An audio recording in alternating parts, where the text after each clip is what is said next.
Hey dreamers, thank you for choosing this calming story to fall asleep to. And as the story begins, so the video will transition to a black screen. And for those who find it helpful to settle down before tonight's bedtime story, I'll begin with a relaxation process.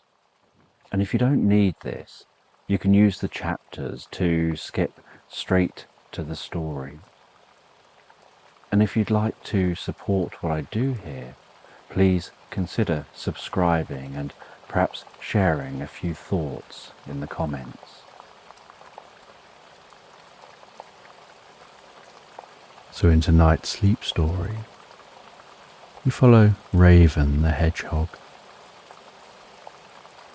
as she meets a curious goose called Faith. And they set off together on a quest, travelling through meadows and woodland to a mountain monastery where Raven engages in a magical ritual that brings a deep connection to the world around her before journeying back home, changed and with a new purpose in life. So just take a moment to allow your eyes to close and allow yourself to begin to relax. And as you begin to comfortably drift asleep, I don't know whether you'll drift asleep faster to the sound of my voice, or whether it'll be to the spaces between my words. And as you comfortably fall asleep, you can take a moment to allow yourself to get comfortable and imagine a healing light softly, slowly and gently passing down from the top of your head to the tips of your toes, relaxing gently down through you as I count from 10 down to 1. And with each count, your mind can quieten and calm as the muscles soften and relax. And you can begin the process of drifting peacefully asleep. From 10, that healing light, relaxing the muscles around the top of the head, around the back of your head, gently, carefully relaxing the muscles around the side of your head, around your temple, your forehead. And with each out-breath, that relaxation can deepen so peacefully, so comfortably, as it flows down around the eyes and around the ears. 9. That relaxation moving down around the jaw, relaxing that jaw, allowing the tongue to relax, the lips to relax, the nostrils to gently relax. With that relaxation moving carefully, slowly, as that healing light passes down the back of the neck, softening and calming those muscles around the sides of the neck, the front of the neck, down from the head, gradually moving that calming, healing light out across the shoulders, the shoulder blades, relaxing those muscles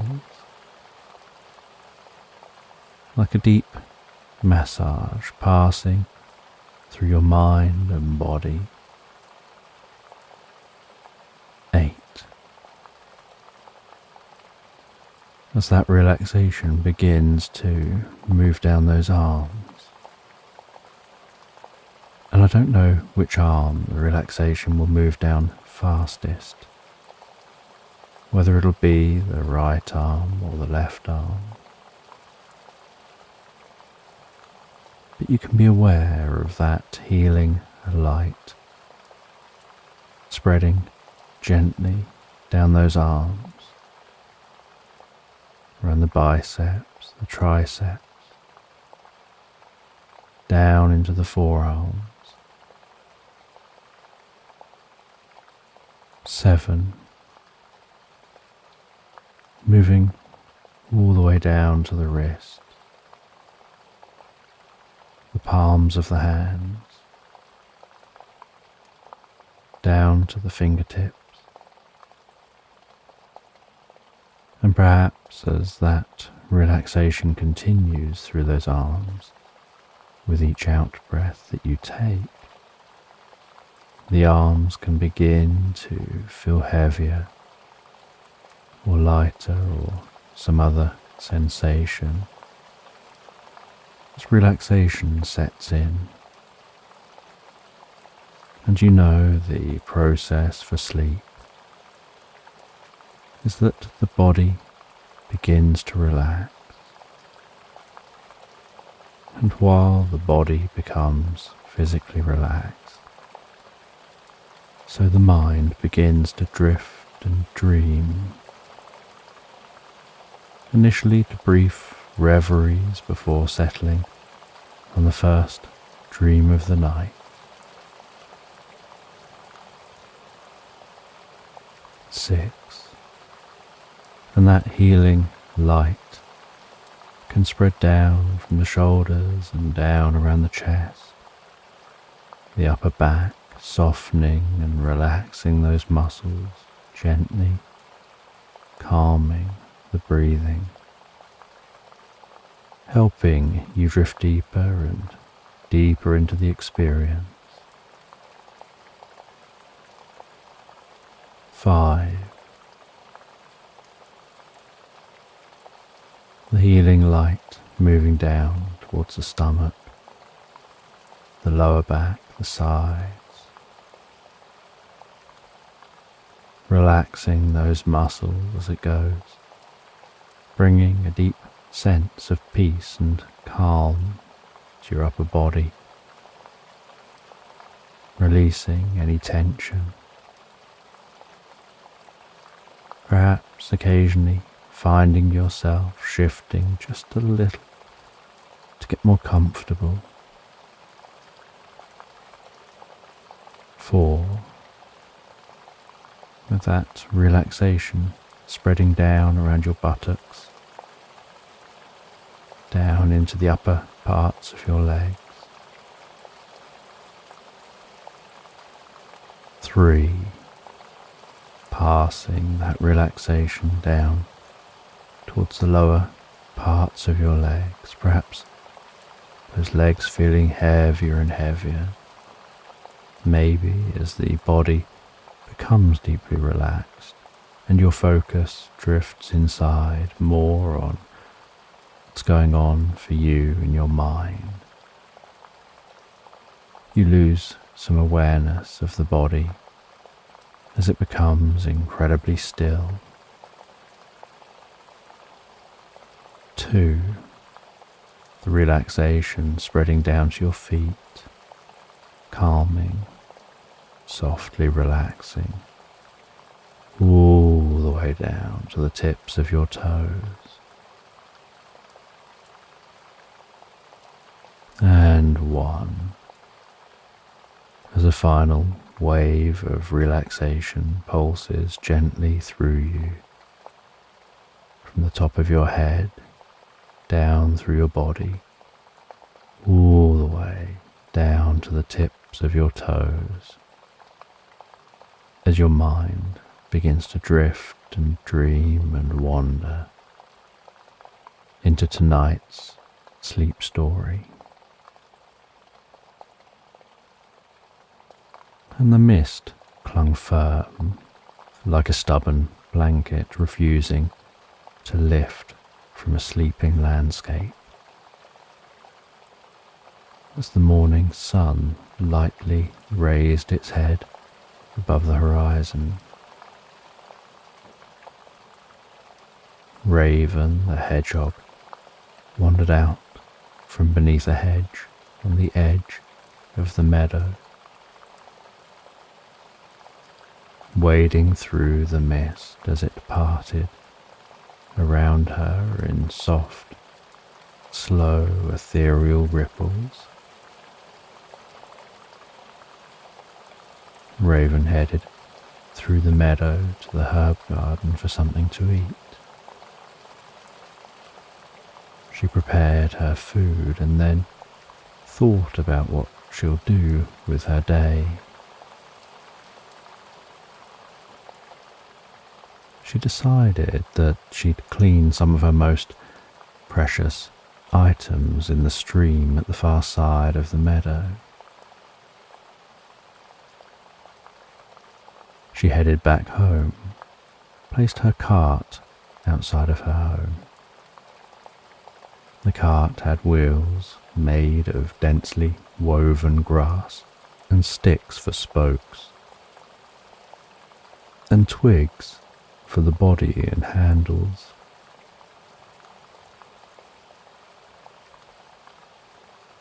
She gathered up the items in the cart and set off, pushing the cart across the meadow. The cart leapt about as it went over the uneven grass.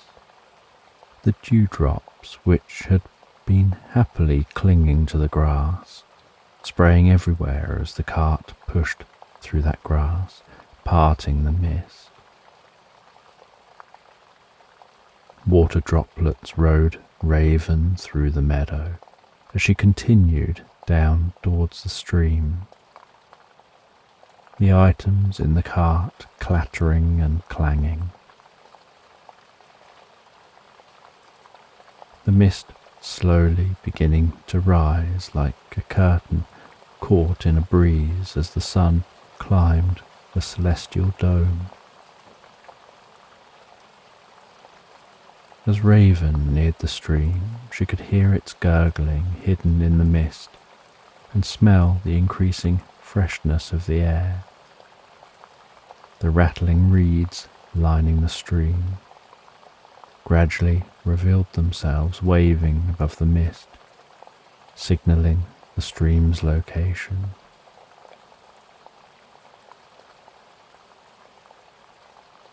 Raven slowed as she approached the stream. Along with the items she'd carted to the stream to clean, Raven was doused in the meadow's moisture. She unloaded the cart onto the bank of the stream, placing everything in the order she planned to clean it. Largest items first, so that they could be the first items placed back into the cart. Smallest items last, to go back on top in the cart and to fit into the nooks and crannies of the other items. By the time she'd unloaded the cart and organised the items, the mist was letting go of its final hold over the land. The sky was bright, blue and clear. The meadow was clear in all directions as far as the eye could see. Butterflies and bees had now come out to dance from flower to flower. Raven began cleaning the first items, moving them into the edge of the stream, the water splashing around the items as she shimmied around them, rubbing and cleaning them in the flowing water. Then moving the items near to the cart to dry out in the sun, ready to be placed back into the cart to take back home.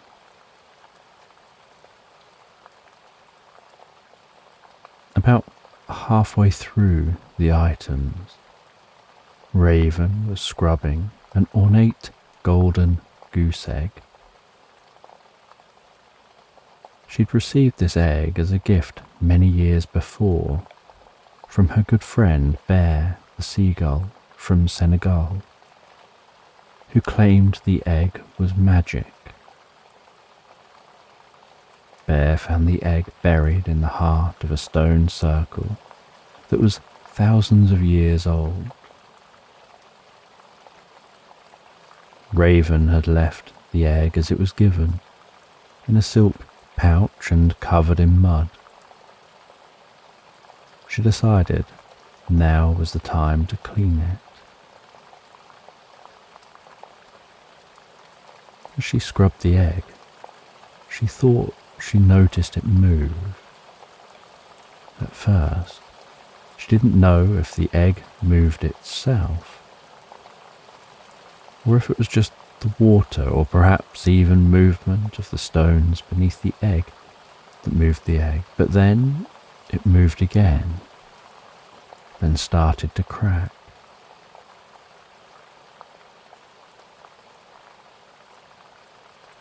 Raven wondered if perhaps she'd accidentally broken the egg by getting it wet. Maybe it was warmed by the sun and then has started to crack as it cooled in the water.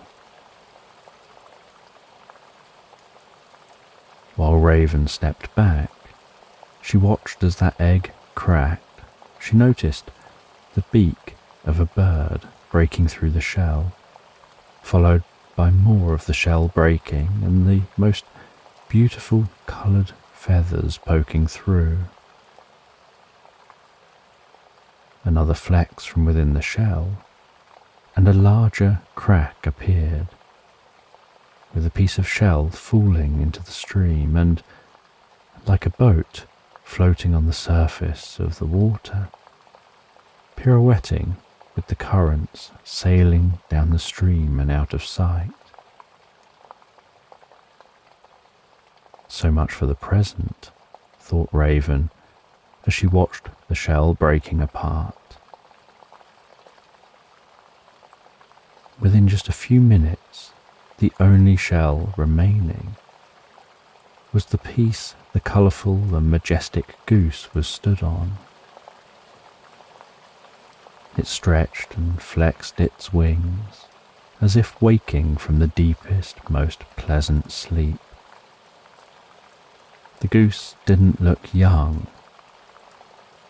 It came from the egg looking already like an adult goose.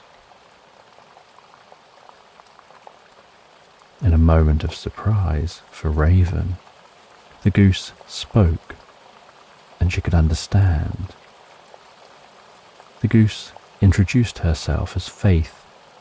She said, everyone's got to have a little faith in their lives. Geese can't smile, and Faith said this with absolute sincerity, so Raven couldn't tell if Faith was trying to be funny or not.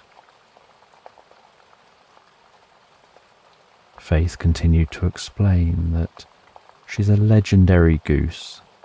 There are 5 legendary geese. They live to guide, and then, when it's time, they build a golden cocoon around themselves and enter the deepest state of meditation, which allows them to enter a timeless and spaceless place. Some might describe as a spiritual plane, a place where they have access to all knowledge and can recharge for when they next emerge from their cocoon. Once the cocoon has fully formed, they'd be buried deep in the mud within a stone circle. The stone circle would be made of specific stones and of specific sizes and erected in a specific way, that a resonance would be formed in that location on a crossroads of ley lines which would channel the earth's energy to form a bubble of spiritual energy. This energy would help deepen the meditation and would protect the egg from harm. Usually, once it's time for the goose to return, the people would carefully dig up the egg, let the egg settle for a while, before gently, reverently, and mindfully washing the egg. This process stimulates the breakdown of the cocoon and the awakening and returning from their meditation of the goose.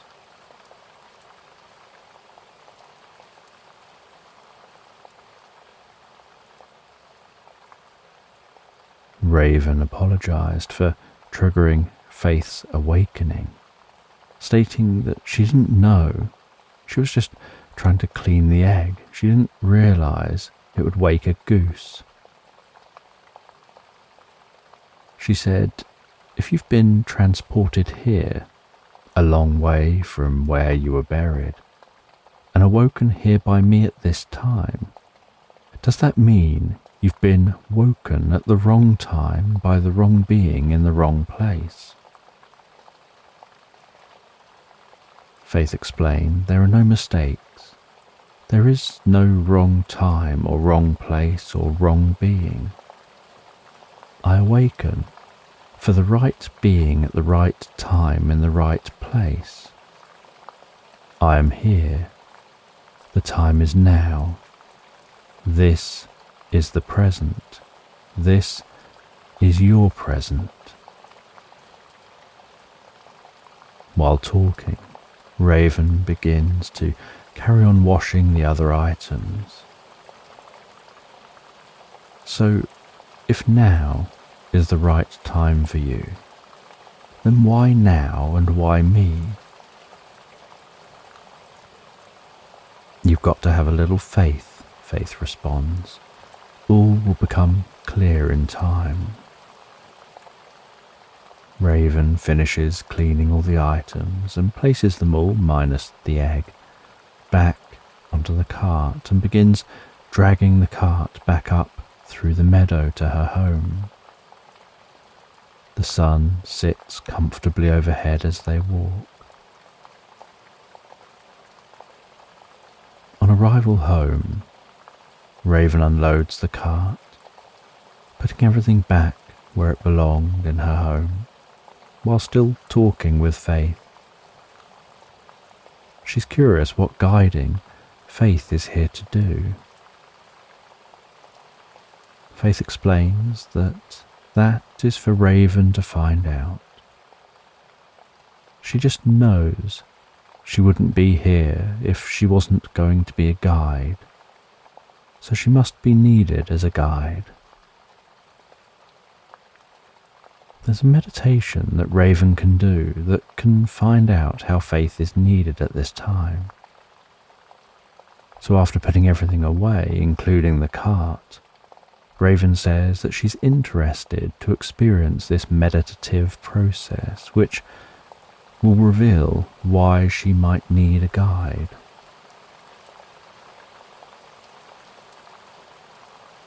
Faith instructs Raven to sit quietly on the edge of the meadow.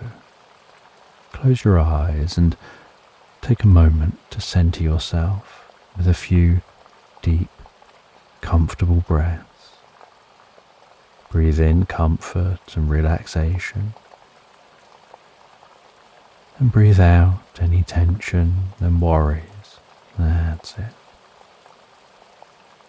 Notice the sounds around you. Feel a connection with what you can hear, with the sound of the rustling of leaves in the trees and bushes, the sound of birds singing, even the sounds of butterflies and bees flapping their wings. Perhaps noticing the very faint, distant sound of that stream at the far side of the meadow. That's it. Just let your awareness expand through the meadow and beyond. Start to notice the threads of consciousness which weave all things together. Notice how the seed of consciousness is contained within every single atom.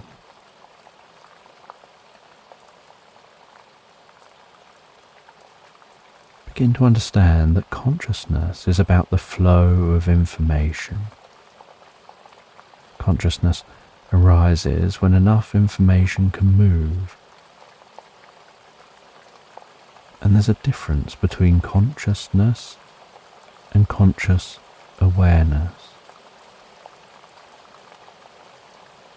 Something can have consciousness and not be aware of that fact. The awareness requires a feedback loop and a state of slow decay.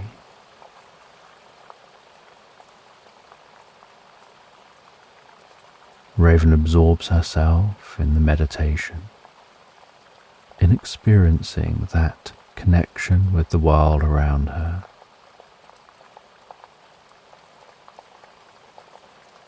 Faith continues, and you can begin to drift on the river of consciousness, flowing through the landscape in a way you never have before. And if you let go and give in to the experience, you can flow through all consciousness at once, following all paths and experiencing all possibilities.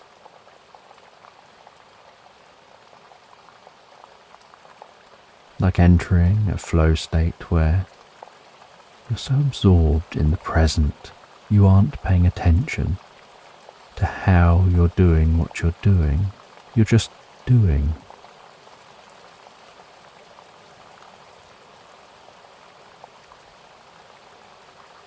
Raven takes time to absorb herself easily and effortlessly in the experience, as Faith quietens down in the background for a few moments.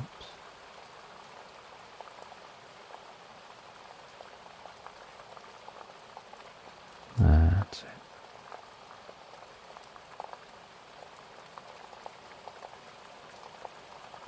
You can notice among the threads of consciousness one path becoming brighter than the others, illuminating a path and a destination.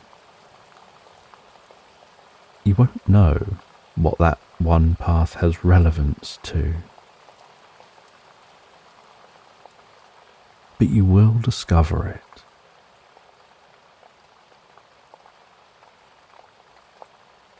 The raven notices out of all the gently pulsing and humming strands of light which surrounds her, one strand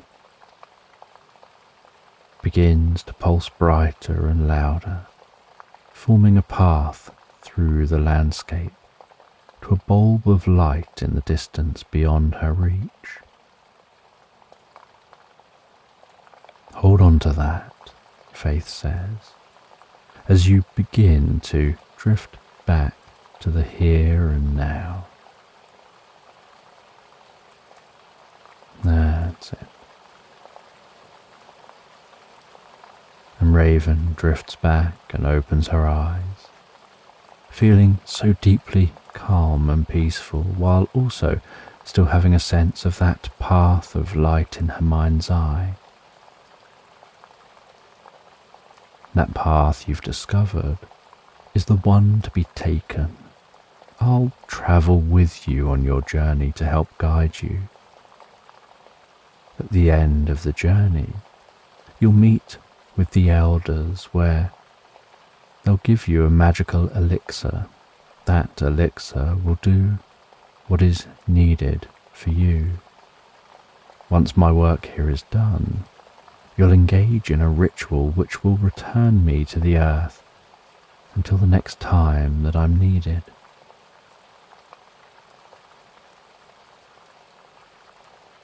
Raven invites Faith to stay for the night. She prepares dinner and engages in discussing Faith's long life and her many experiences and encounters. She shares about her time in Egypt, where she had to help a young prince to find what they needed to become the first pharaoh. She helped a farm boy to learn how to lead a community and prepare to weather a drought. She helped a fisherman discover a new land for his people. She helped a woman to understand the power of the earth's lines of energy and how those lines can be stitched together through the use of standing stones, positioned strategically on crossroads of the lines. That woman was able to spread this knowledge through her community, to build the first stone circle and then through other communities, to construct stone circles around the globe. This gave Faith many places which she could settle down to rest. Prior to this, there were limited locations. There were select pyramids designed and aligned to channel the earth's power where she could rest, and a few natural locations. Faith explained that it isn't about the flow of energy, but about the flow of information, and those locations have high informational flow, making those places a conduit for accessing universal knowledge.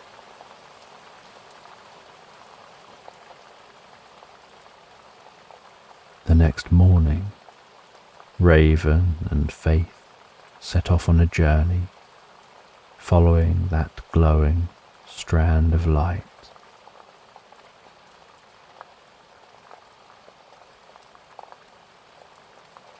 As they walked, so they talked on and off, with long periods of almost contemplative silence and periods of deep and meaningful conversation. They headed through the meadow. They began to follow the stream, meandering through the meadow, before turning into woodland.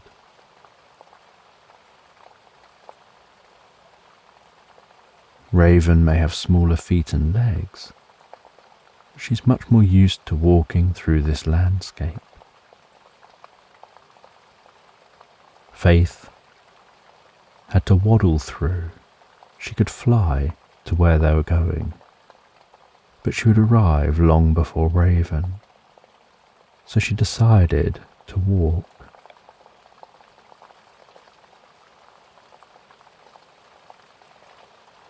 As night began to blanket the sky with a dusting of specks of light, the pair decided to stop and rest. Faith shared more tales, but also wanted to listen to Raven's stories to learn more about her.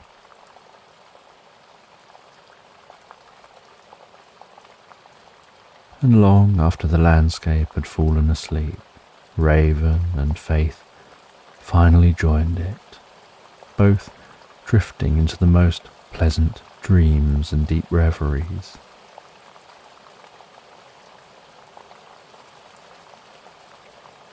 They woke up to the gentle warmth of the morning glow spreading across the landscape. They took a moment to stretch and have something to eat before continuing on their journey.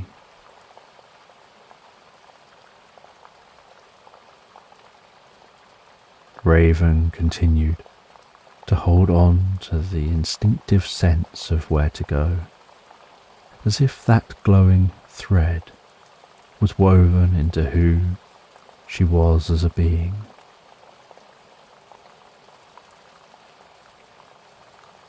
They continued walking through the woodland, listening to the echoing sound of birds singing the sound of a woodpecker drumming away on a distant tree, and watching the dancing streams of light filtering through the dense canopy overhead. After many hours of walking, the bright light of open countryside became the backdrop to the far side of the woodland. And the pair continued to walk towards the light, eventually exiting the woodland, looking over rolling hills made up of a patchwork of fields and meadows. Sheep and cows filled the fields, while many of the meadows contained rabbits and deer eating the grasses and wildflowers. Raven scampered over to one of the rabbits and explained that they were on a mission following an invisible path. But strangely, the path seems to have an unusual vibe in this location. Almost like there's more than one way to go, with one way being quicker than the other. The rabbit shared that there's actually a secret tunnel buried deep inside one of the rabbit's burrows. And if you're willing to dive into a rabbit hole, perhaps that secret tunnel is the quicker route to take. The rabbit showed Raven and Faith to the rabbit hole and said, "Head down there and take a left turn. There you'll see right in front of you a small wooden door. Pass through that door and perhaps it'll be the fast track you're looking for." Raven and Faith wander along the rabbit hole, each step reverberating along the walls of the hole, until they eventually reach a crossroads.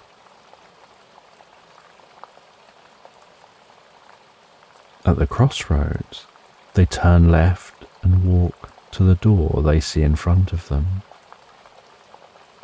They pause for a moment before slowly and carefully opening the door with a creak, getting a waft of air that gave the feeling this door hasn't been opened for a very long time.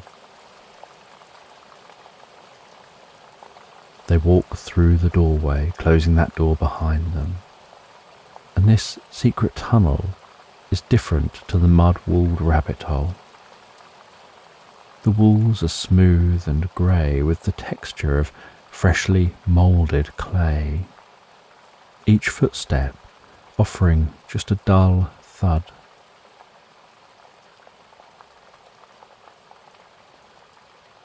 Raven continues to feel the pull in the right direction as they walk.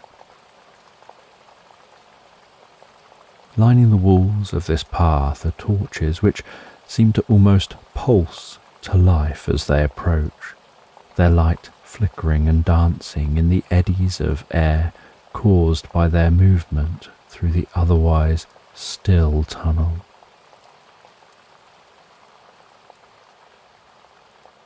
Looking forward into the darkness, it looks like there's so far still to travel. So it comes as a surprise when, after what feels like not that long has passed, they notice a door faintly illuminated in the distance. They arrive at the door, and as they open that door, they're greeted by nighttime in a meadow, looking towards the shadow of a tall mountain range, only noticeable by the absence of stars the mountains are blocking. They walk out from the secret tunnel, turning to close the door behind them, noticing that the door is embedded in the wide trunk of an ancient tree. Raven mentions, "We're nearly at our destination. It's just up in the mountains ahead." As it's night here, They decide it's better to rest for the night and finish the trip in the morning, rather than trying to ascend mountains in the dark. The next morning, the two travellers begin their mountain ascent, following a winding path which weaves up the face of one of the mountains. They can see what looks like a monastery carved into the rock of the mountain itself. "That's where we're headed," said Raven to Faith.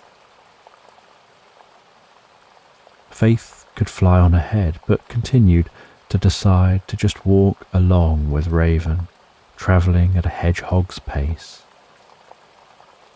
And the higher up the mountain they climbed, the stronger and colder the mountain wind became. Eventually, they reached the monastery. The entrance to the monastery was a grand wooden door with a thick, giant knocker and thick metal studs. And Raven tapped gently on that door. And in comparison to the sound of the mountain wind, which was shuttling across the landscape and thundering past their ears, the tapping barely makes a noise.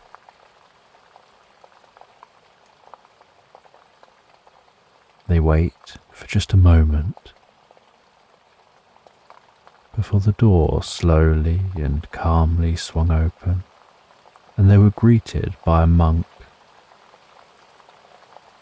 And this monk didn't say a word, they just gestured for the two travellers to enter. Raven and Faith entered the monastery, the door being closed behind them. They followed the monk down a cold, grey stone corridor, footsteps reverberating around the walls, and into a chamber in the heart of this monastery.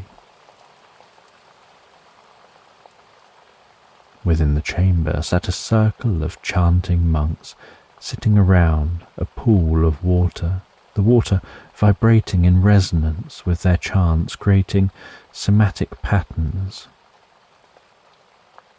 As their chants and tones shifted, so the patterns in the water changed. Raven was guided over to the circle of monks. They didn't pay her any attention, they just continued with their chanting. The monk crouched down to Raven's height, picked up a small sacred cup, held it by the lip of the cup between the fingertips of their left hand, while placing their right hand palm up underneath the cup and resting the cup gently upon their palm. They turned the cup 120 degrees clockwise, released their fingers back to the starting position, turned the cup 120 degrees clockwise again,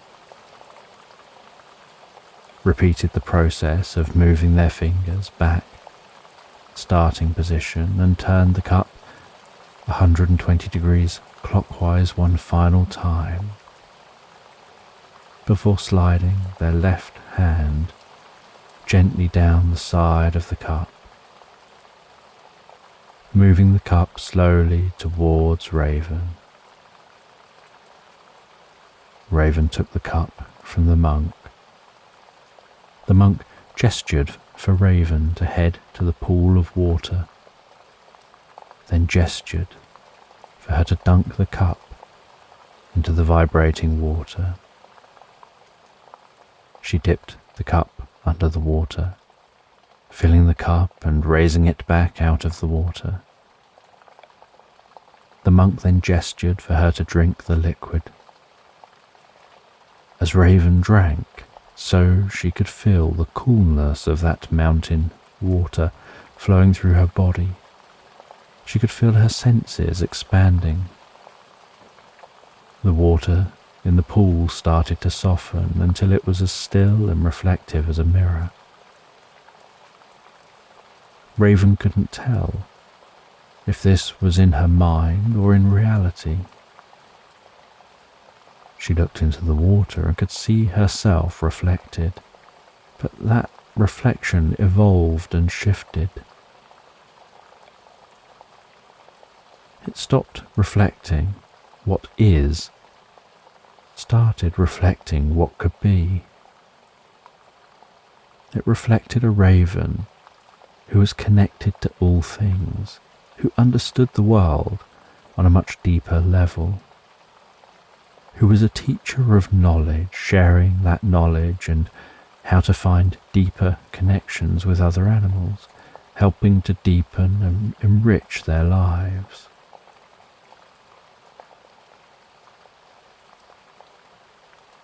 She watched as swirls of light and colour slowly fill the pool behind the reflection of herself.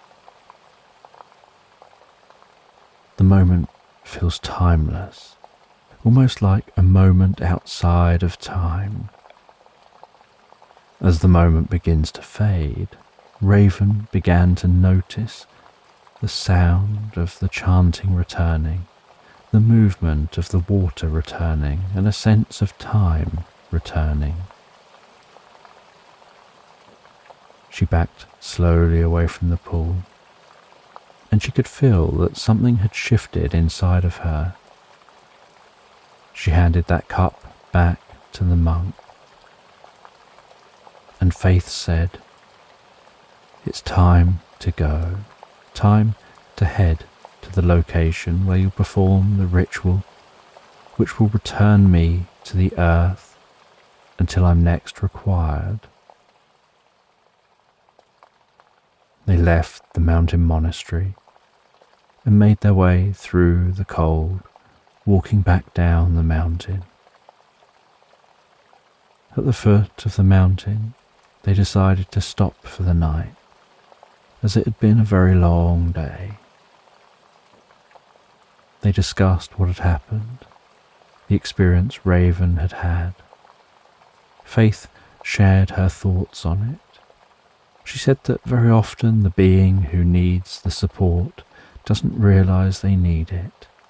They don't realise there's a special path for them to tread.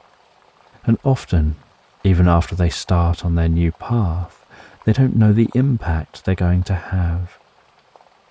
They just feel a calling, almost like a drive in a direction of change. The next morning, they began their travels to Stonehenge, and it was a long walk south that took them many weeks to complete. But in that time, a deep bond formed between the two of them. At Stonehenge, Faith walked into the heart of the stones. Raven took her position in a specific location outside of the stone circle, and she began the ritual which involved reciting a specific incantation, followed by performing specific gestures and movements in front of the sun. With this, a humming built up from within the stones, followed by an electric blue pulse that struck at the heart of the circle. Faith began to glow blue as she curled up, and a golden shell began to form around her body from the base upward.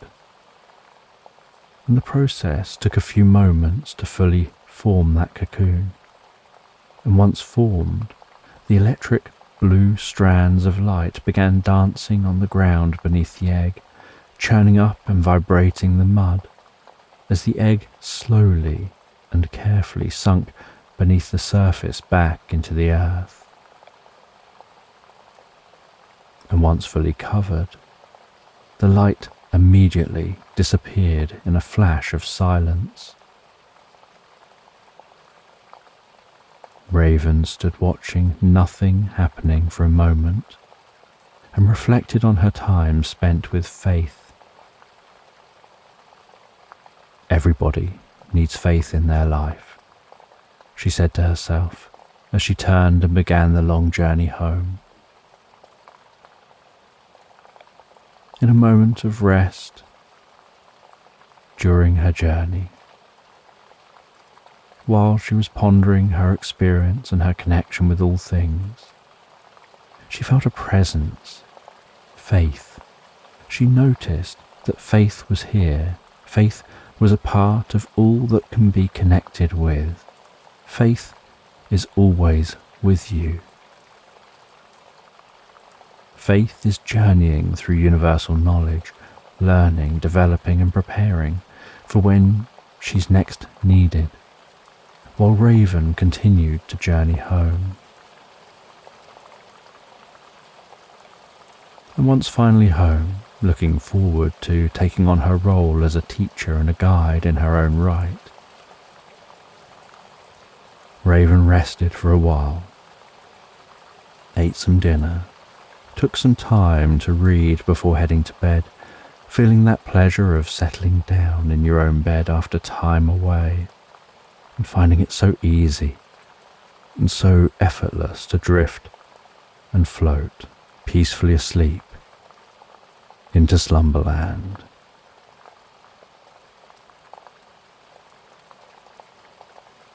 So in tonight's sleep story, you go out for a walk through British countryside, hearing a telephone ringing, sending you on a quest to meet a wizard in the heart of the woods, who asks for your help to open the magical portals, to reconnect the realms of the dwarves and the humans. So just take a moment to allow your eyes to close and allow yourself to begin to relax.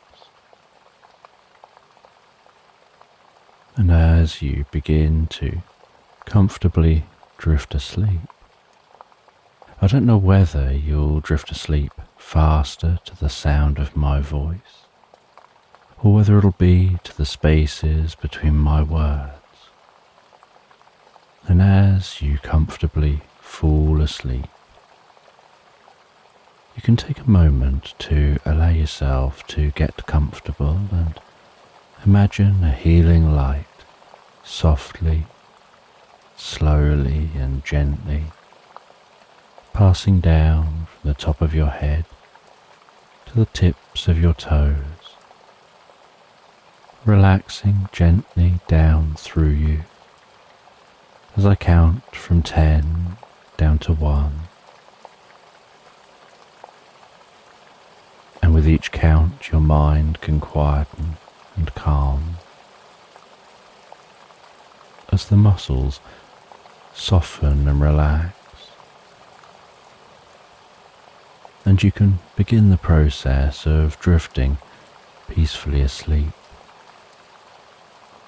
From 10, that healing light, relaxing the muscles around the top of the head, around the back of your head. Gently, carefully, relaxing the muscles around the side of your head, around your temple, your forehead.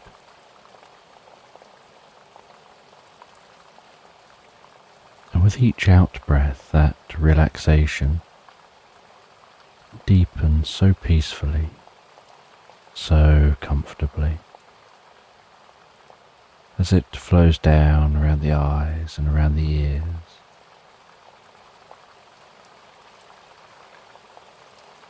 Nine.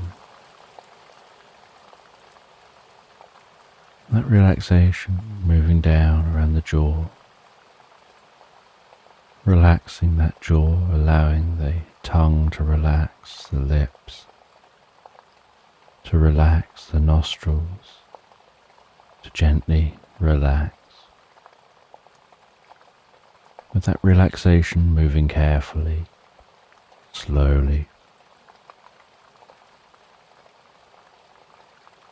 as that healing light passes down the back of your neck, softening and calming those muscles around the sides of the neck, the front of the neck, down from the head,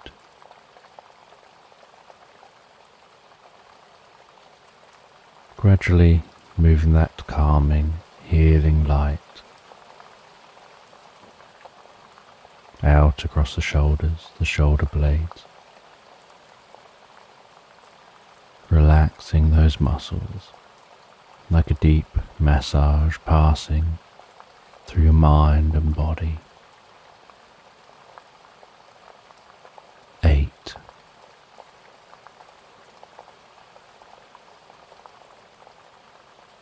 As that relaxation begins to move down those arms, and I don't know which arm the relaxation will move down fastest, whether it will be the right arm or the left arm. But you can be aware of that healing light spreading gently down those arms, around the biceps, the triceps, down into the forearms.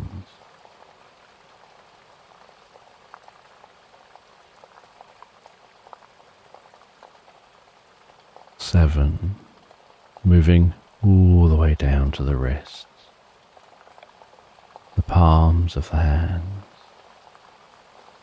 down to the fingertips.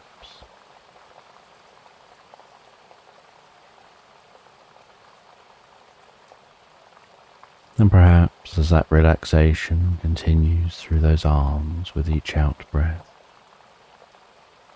the arms begin to feel heavier or lighter, or some other sensation as relaxation sets in. And you know the process for sleep is that the body begins to relax, and while the body becomes physically relaxed, so the mind begins to drift and dream, initially to brief reveries before settling on the first dream of the night.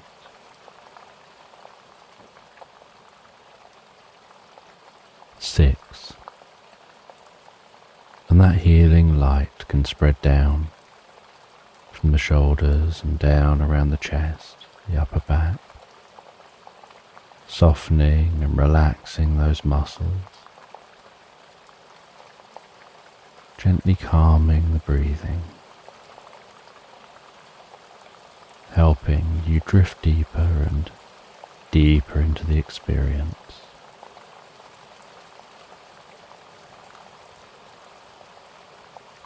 5. The healing light moving down towards the stomach, the lower back, the sides, relaxing those muscles as it goes, bringing a deep sense of peace and calm to your upper body, releasing any tension, perhaps occasionally finding yourself shifting just a little to get a bit more comfortable.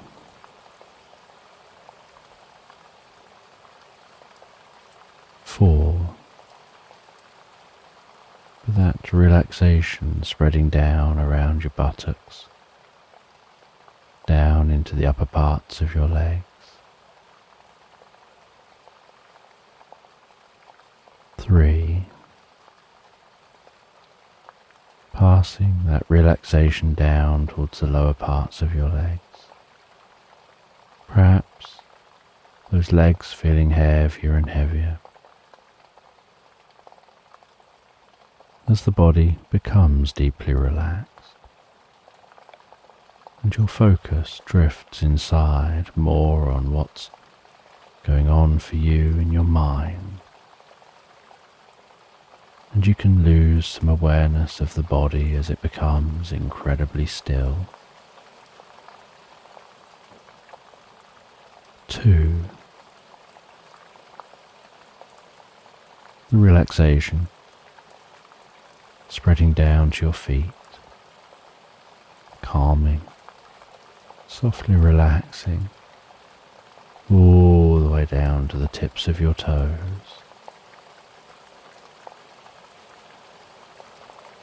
And 1.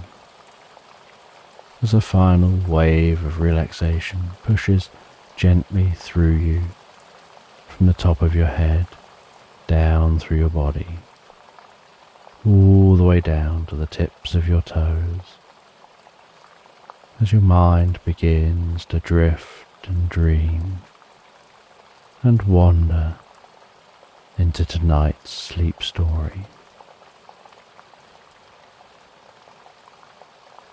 And as you relax into the sleep story,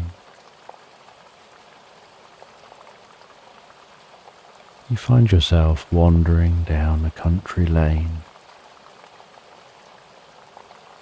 And as you wander down this country lane, the road meandering through the countryside, birds singing cheerfully within the trees, clouds ambling across the sky,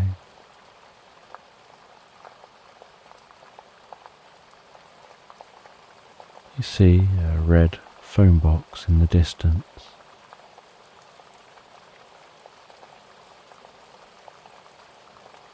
And each footstep along the road gives a gentle crackling sound.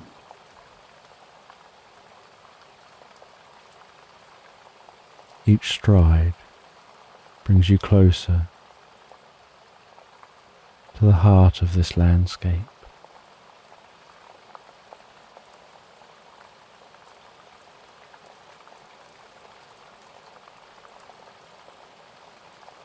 And while you walk through the landscape, that phone box getting larger and larger as it gets nearer and nearer.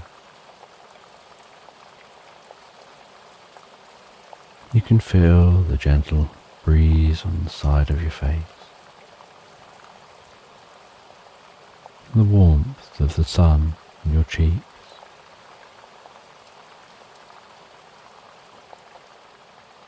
Hearing the rustling of the wind blowing through the tops of the trees.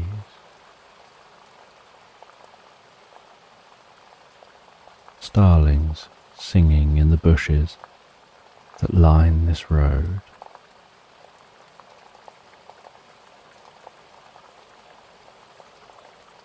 And as you near that phone box,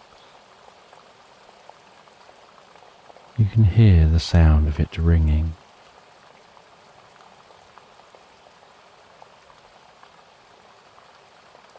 And as you approach, so that ringing gets louder and louder. And it doesn't seem to stop. And so when you arrive at the phone box, out of curiosity, you open the heavy door to that phone box. Squeeze yourself inside the phone box, that door swinging shut behind you.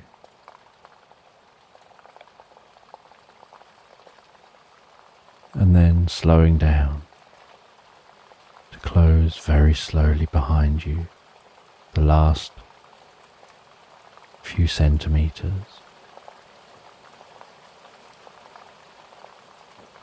That phone ringing before you. A stillness to the air within the phone box.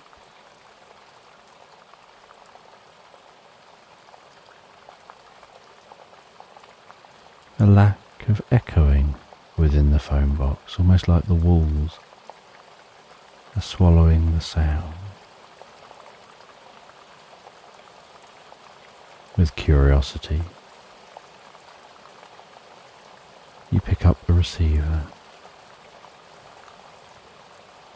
You hold it to your ear as that ringing stops. You hear a bit of static followed by a voice.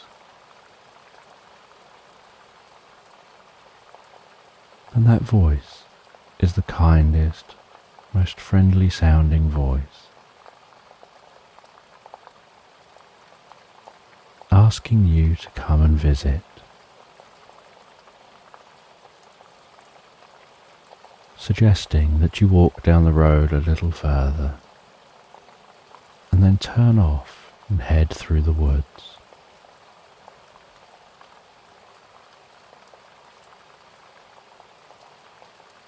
And then the phone hangs up.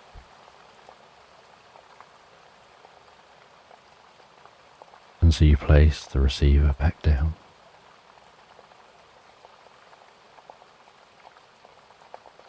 Push your way back out of that phone box and continue on your journey. And although you're still admiring nature around you, a part of your mind is on that message.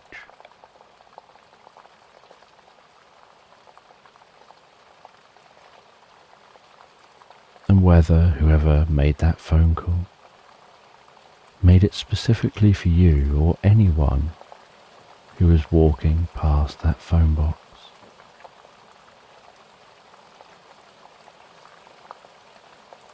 and whether you should follow the instructions or just continue on the path you are taking.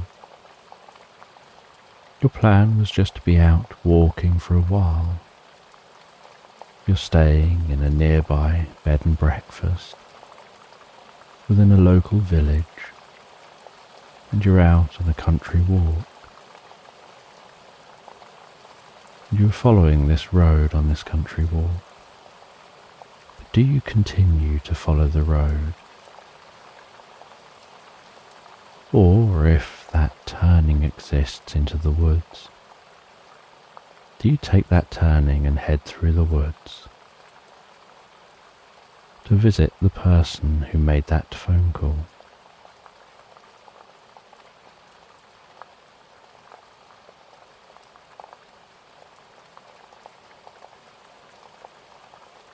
And while you walk, so you see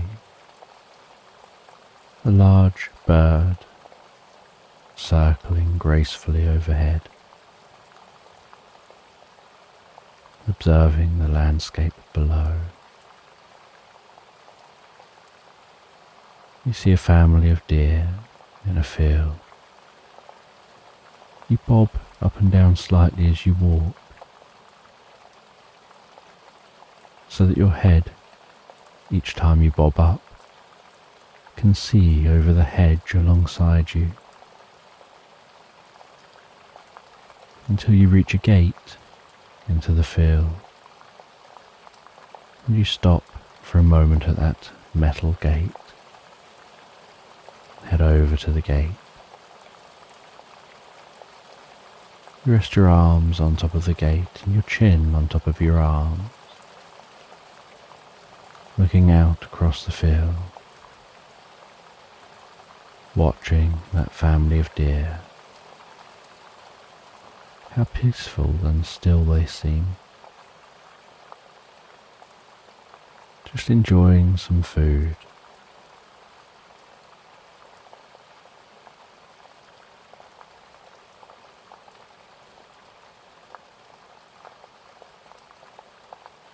And you can feel the warmth of that metal through your sleeves that's been gently warmed by the morning sun.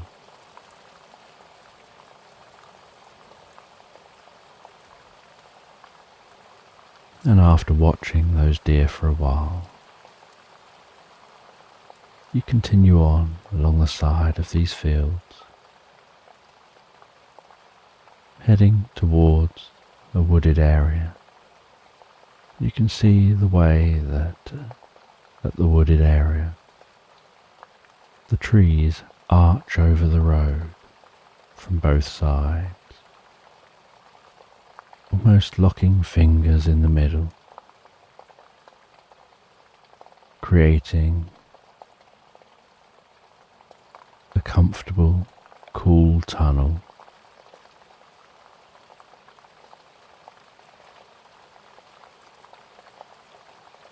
With just the occasional dancing dappled light working its way down through the tree leaves.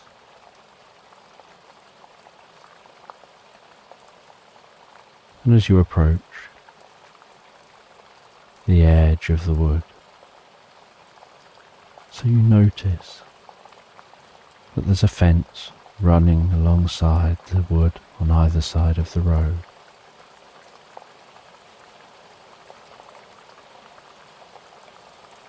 And in the middle of that fence is a stile on both sides of the road, and a muddy footpath cutting into the woodland.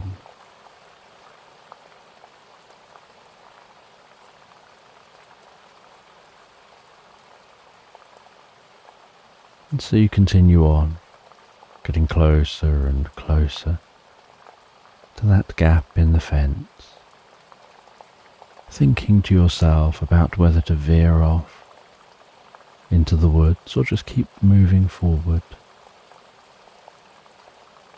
But as you reach that gap in the fence, so your curiosity gets the better of you, you climb over the stile,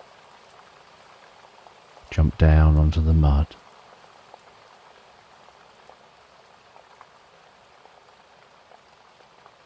and begin to walk into that woodland. And each footstep now gives off a dull thud, rather than that slight crunching sound of walking on the road.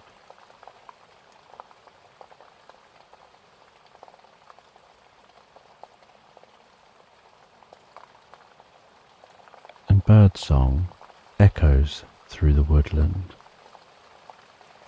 making it hard to pinpoint exactly where within the woods the birds singing are situated.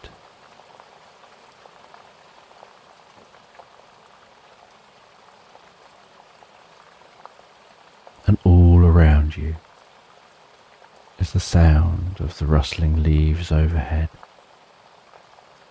as the wind blows a breeze across the tops of the trees.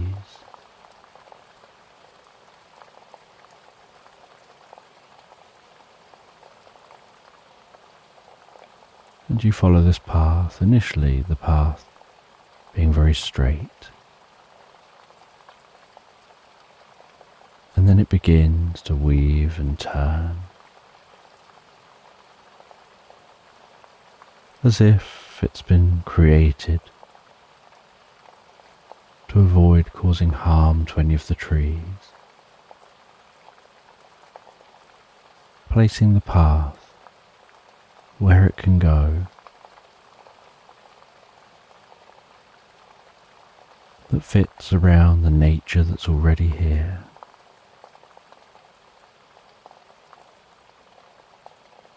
And you notice off of this slightly broader path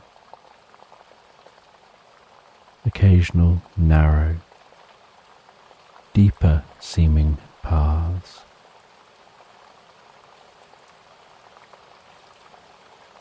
often flanked with ivy and leafy plants that manage to grow in the dimly lit woodland.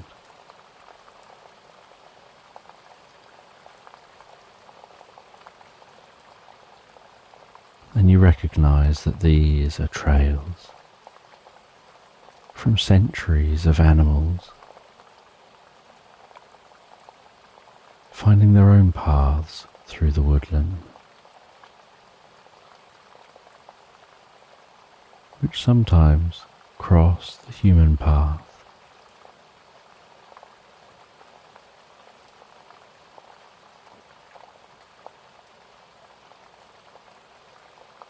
And while you continue to walk, so you start to notice the uncertain outline of a cabin within this woodland.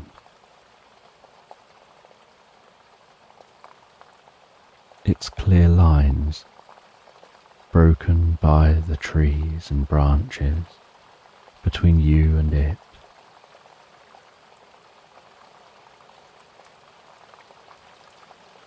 And the cabin seems to be built of the same wood of the woodland, helping it to blend in.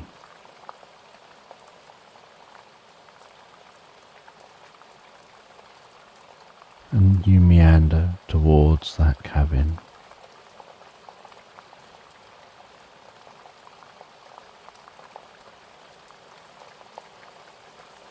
And you're curious who will live there, and interested to find out whether they are the ones that definitely made the phone call, and why you.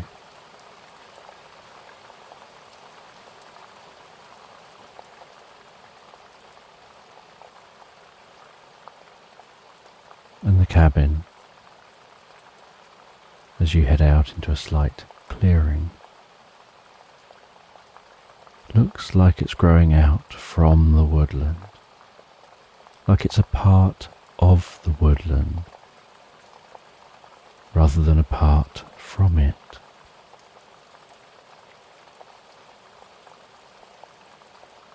And you walk up to the door. You reach for the knocker on the door, fingertips pausing for a moment, and then taking hold of that cool knocker,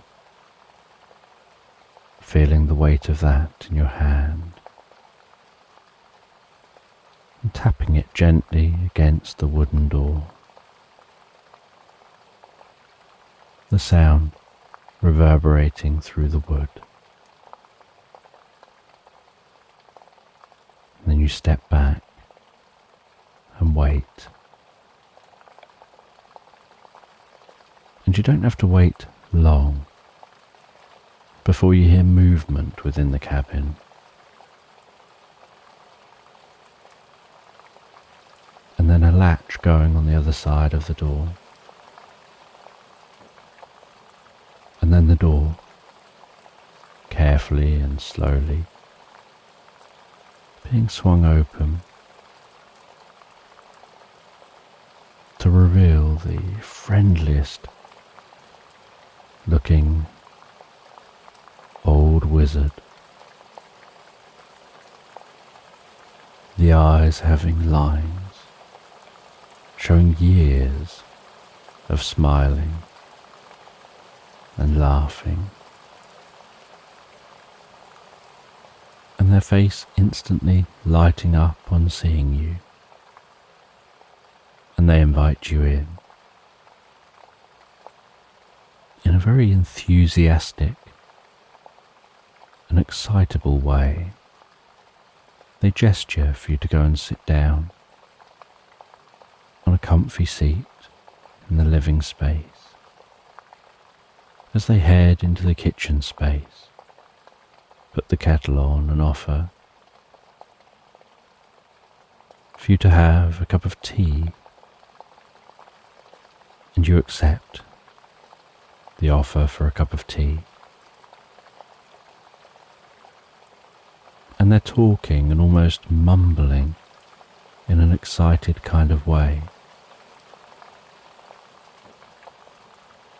as you hear the sound of clanking china while they grab a couple of teacups and a silver spoon.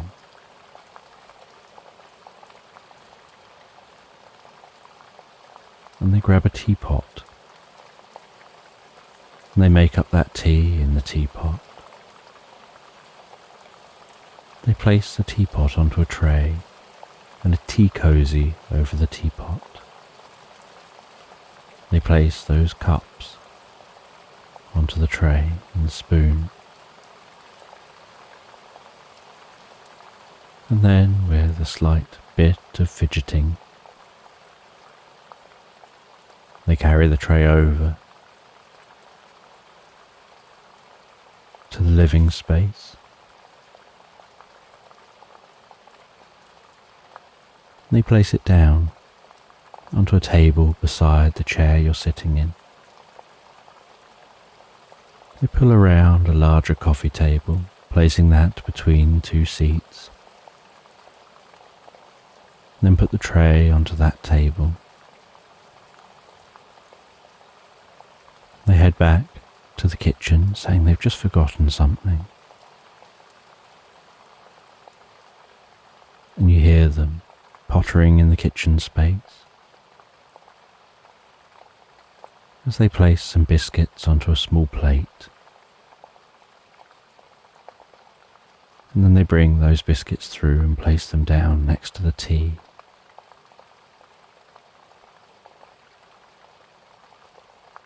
And they seem so excited to see you, although you've never seen them before.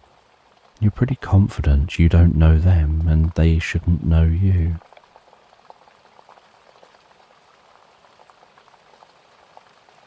And they jiggle the teapot slightly.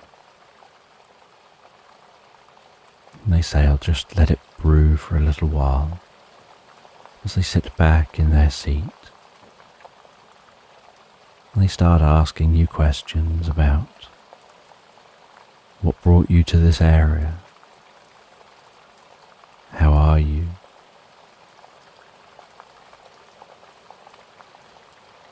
What do you think of the weather?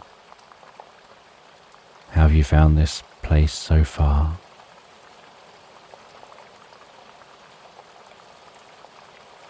And after 10 or 15 minutes of them just engaging in some basic chatter, with you answering some simple questions, still curious why you're actually here,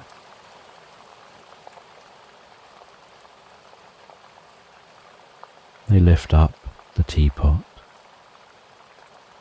resting their 3 middle fingers of their other hand on top of the centre of the teapot on the lid, and carefully tilt that teapot and pour the tea into the cups.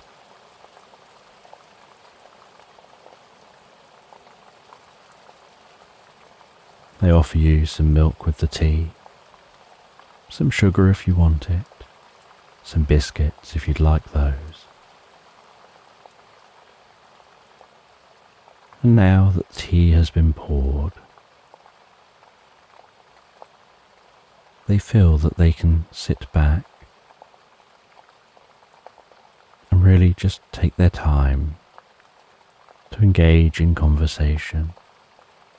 No longer a need to make small talk to fill the time between sitting down and pouring the tea.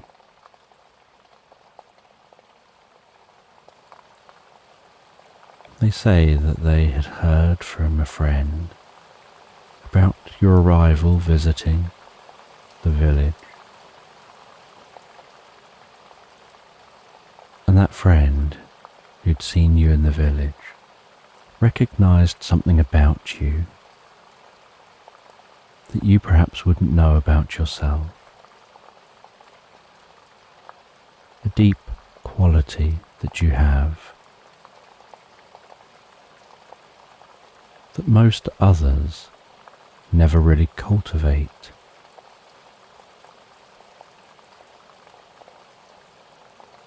And so they knew that you were the right person.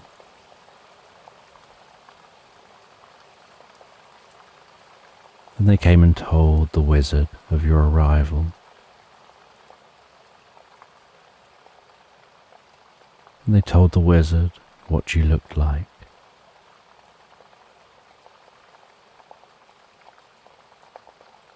And so the wizard had put themselves into a meditative state where they slow their mind. They synchronize the frequency of their mind with the frequency of nature around them.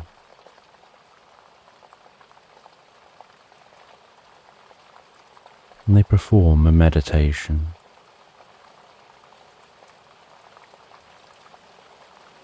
where they connect with all living things in this area.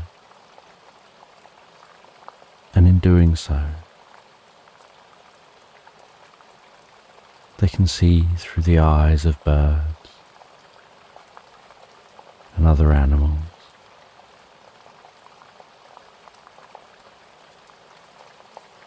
And so flying high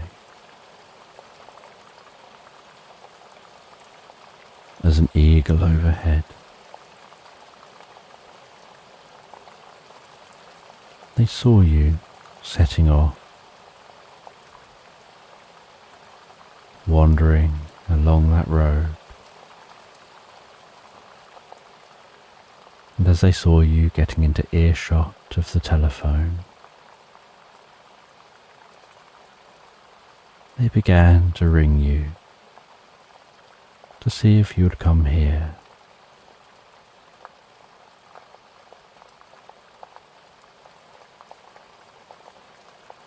And as the wizard continues to talk, they stand up from their chair while placing their teacup down on the table.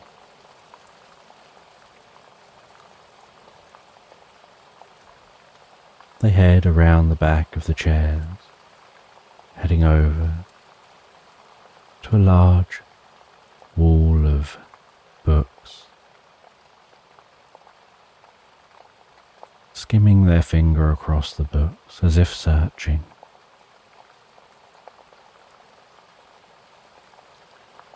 Making an acknowledgement of discovery before plucking one of those books off the shelves. They carry the book back to the seat, still continuing to talk while flicking through that book and finding what they're looking for.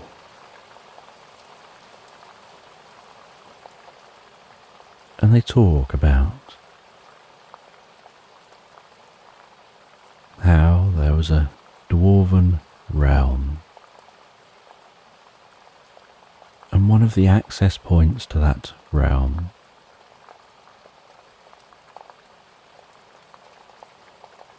was in the furthest reaches of these woods.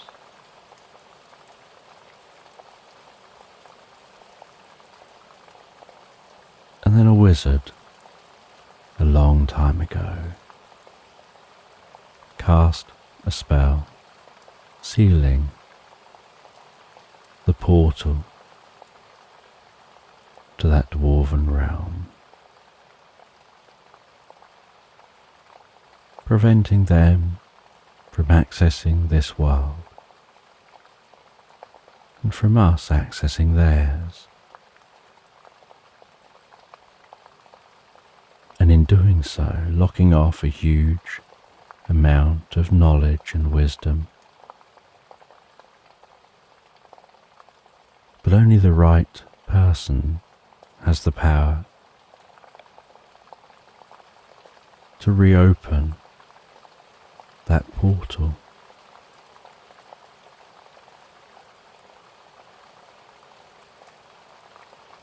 And you are that person.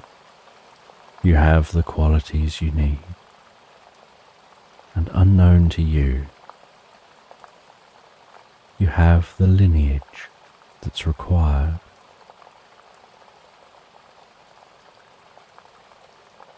And And they can recognize it in you straight away, something in your eyes, in your mannerisms, in the way that you speak and focus your attention.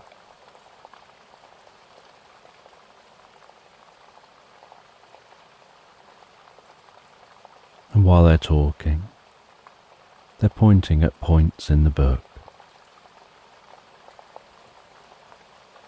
And they're saying everything in their own words.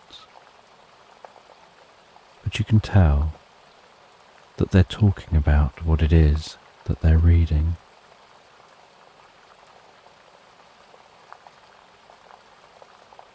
They say they'd like your help to reopen that portal.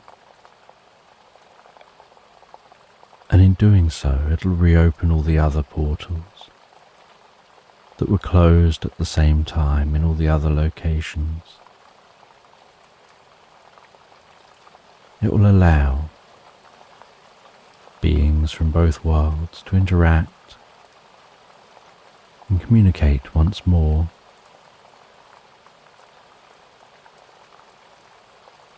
It just requires you to go to the portal, perform a magical spell at the portal,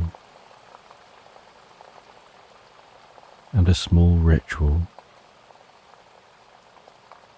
and then the portal should open. And they turn to a page in this old, dusty book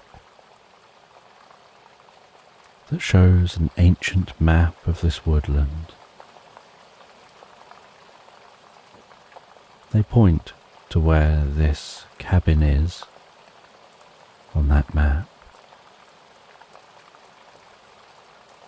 And there are no paths marked on the map.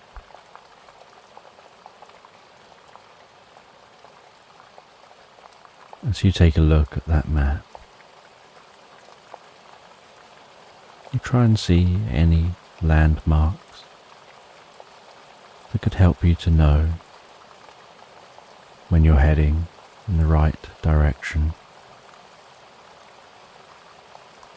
And the wizard tells you the direction of travel, that as long as you're heading in the direction, then you should find your way. And they then say that they've got an idea to help you further.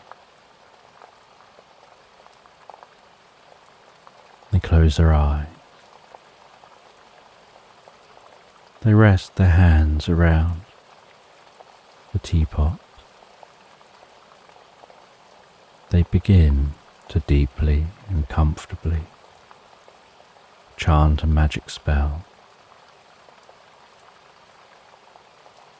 And some faint blue steam comes out the spout of the teapot.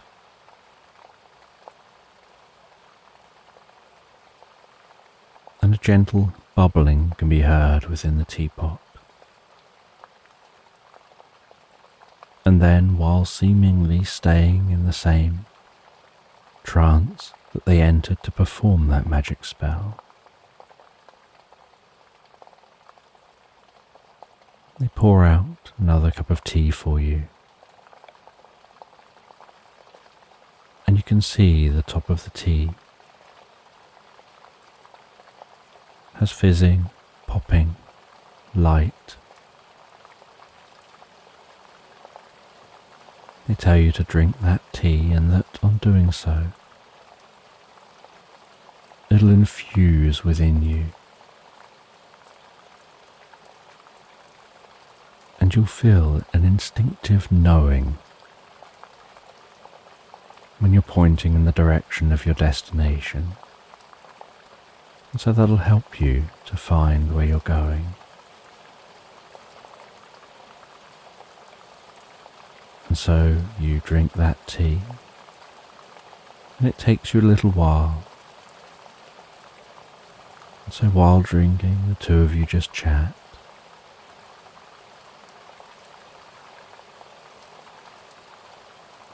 And after drinking, You set off from the cabin. You try and recall the direction you need to go. You begin walking in that direction, and there are no paths in this direction. And you can feel that instinctive sensation that you're going the right way.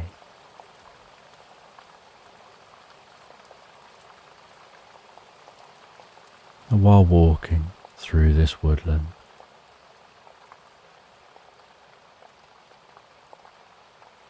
there are birds singing softly, the occasional hoot of an owl reverberating among the trees.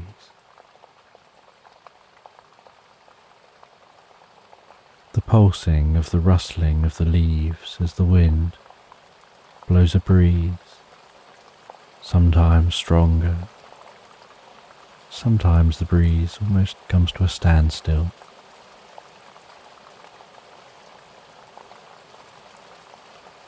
You weave yourself around trunks of trees. The rough feeling of the bark beneath your fingertips.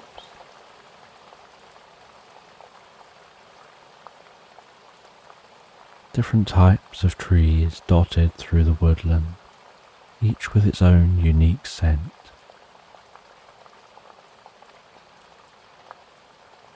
The smell of pine, the smell of oak,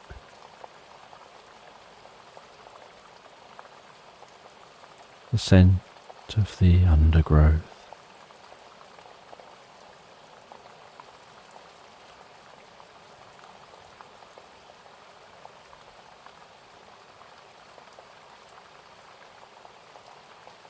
And while you continue to walk, so the day continues to plod on towards night. And so as the sun begins to set beyond the woodland, you stop and set up a camp. You clear a space. You dig a pit and create a small campfire. You light that campfire and have yourself something to eat and drink.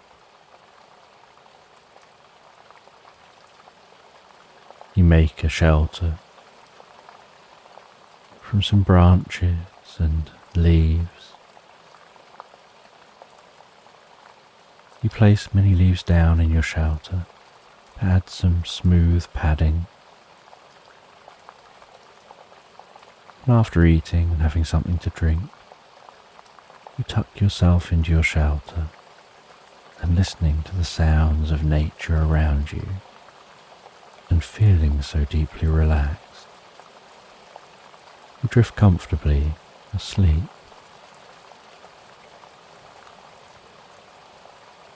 And the next morning you awaken feeling so refreshed and revitalized.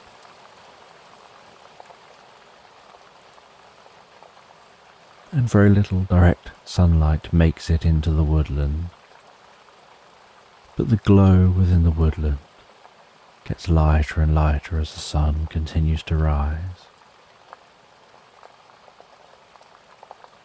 And a mist within the woodland gradually dissipates, rising up through the trees, revealing the depth of the woodland once more. You clear everything away, continue on your journey, and you instinctively know the right direction to go. And as you continue walking, so you faintly hear the distant sound of flowing water. And you know that at one point during this journey, You have to follow a stream and then cross over just before the stream turns for you to remain on track. And so you begin to head towards that sound of flowing water.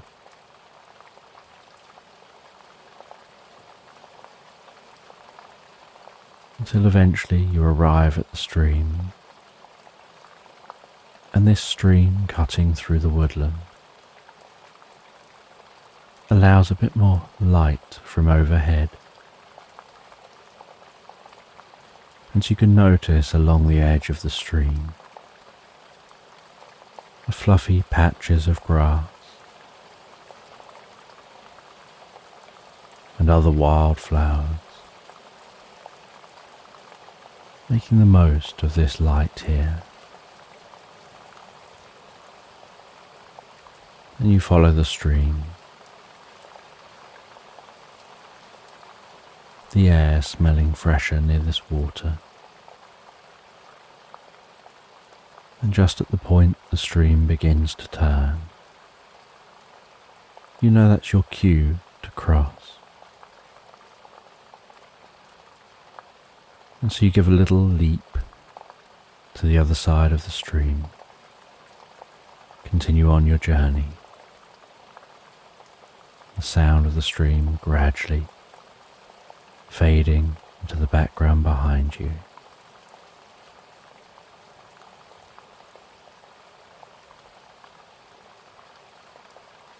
And it's still quite a walk back through this woodland, sheltered from the sunlight overhead,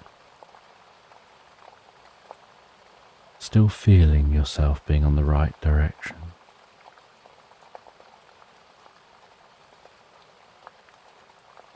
Until eventually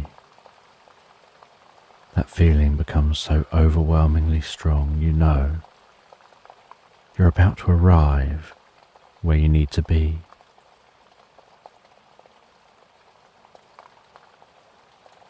And you see this grand old oak tree within this woodland, with its gnarled trunk, looking like it's straining under the weight of its canopy, like it's been holding that canopy up for centuries.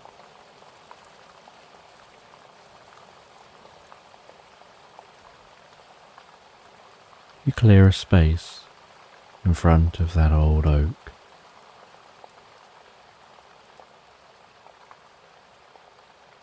You mix up a small potion,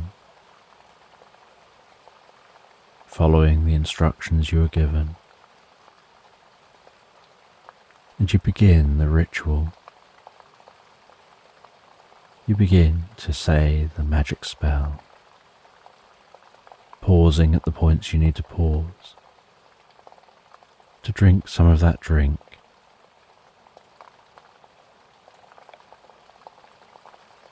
and the drink and the spell help connect you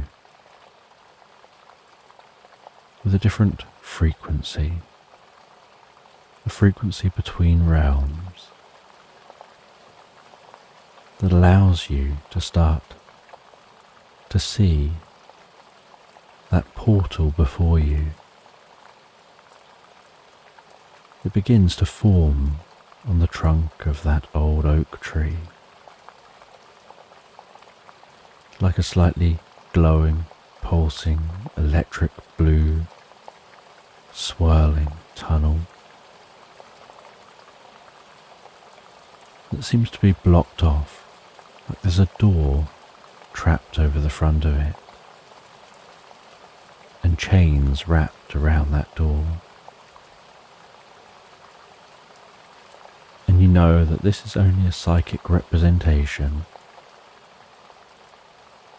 to help you to understand this portal is currently trapped shut.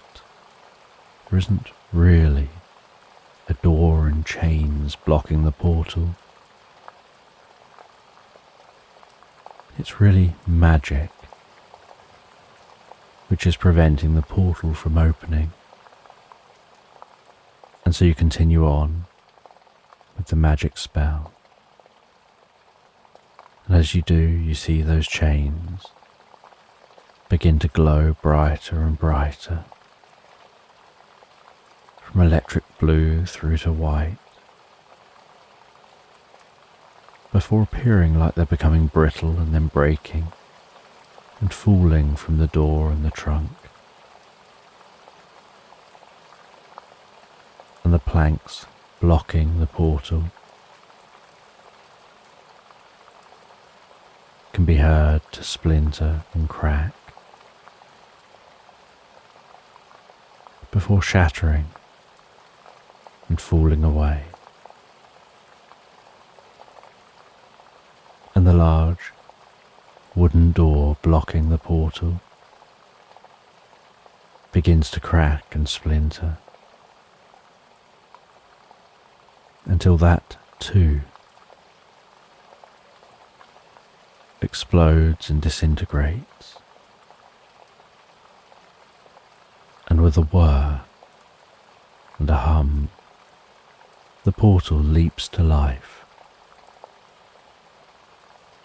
almost like a whirlpool suddenly created, where you see that increase in depth very quickly, as if sucked into the tree, into a nothingness, and a shimmering occurs around the outside of the portal. And then you see a flash of light in the heart of the portal, as if the other end of the portal is connected with the realm it was opening to.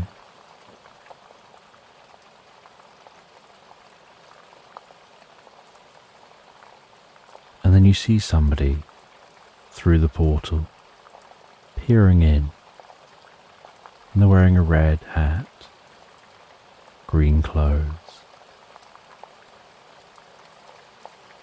They seem short, but well built and strong. And one of those people steps through the portal. And although when you look through the portal, they look so far away, like they're at the end of a long tunnel, when they step through, it's like they're just stepping through a doorway. And as they step through, so they look around, with a big smile on their face, looking up and around the landscape. They see you, engaging in that ritual and that magic spell. They come over as you finish the spell, and the portal's now open. And they reach and grab your hand and shake your hand and thank you for opening the portal. And then you see more come through, and they say that the other portals have also opened. The two realms are now reconnected again. They can come back to bringing magic to this world and sharing knowledge between the realms. And they invite you to a party in the realm of the dwarves to celebrate the opening of the portals. They take you through the portal to a land which seems strange,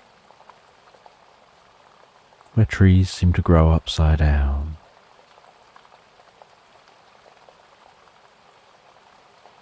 where everything is a slightly different colour to what you would expect.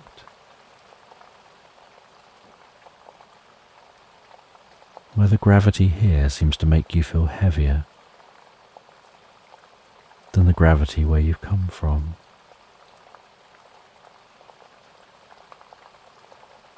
And they build a massive bonfire. They place log seats around the bonfire. They cook up a massive barbecue and have a feast fit for a king as they celebrate your help in opening up those portals. And you engage in that feast. And different dwarves come and sit next to you and share their knowledge and wisdom and answer your questions about dwarven society, about this place here, about their history, until eventually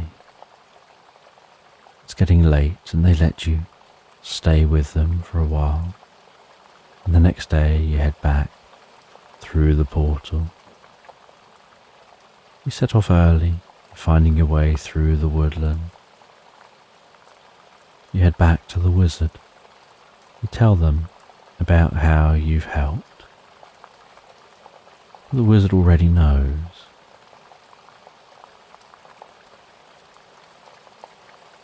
And they say they hope that you have a great rest of your holiday. You head back to the village. And back at the village you're greeted as if you're some kind of a hero. As if somehow everyone here knew who you were, what you've just been and done.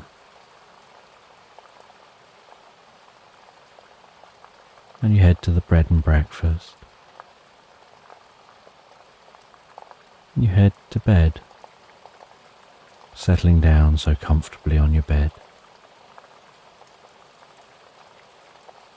feeling a deep sense of sleep waft over you. So happy to be in an incredibly comfortable bed rather than sleeping on the ground. And pondering the experience you've had. You drift and float, so deeply relaxed asleep, into Slumberland.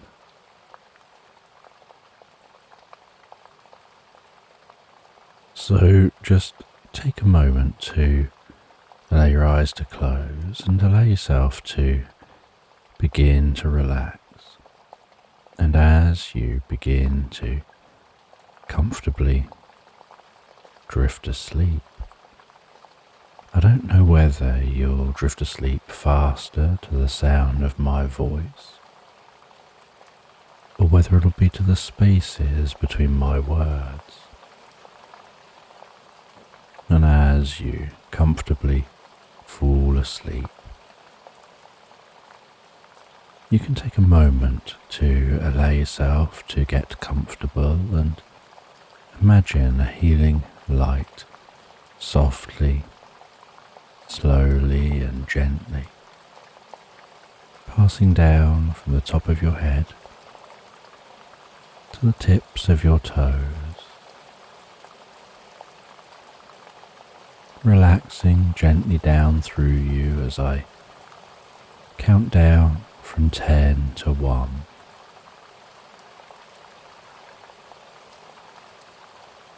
And with each count, your mind can quieten and calm as the muscles soften and relax.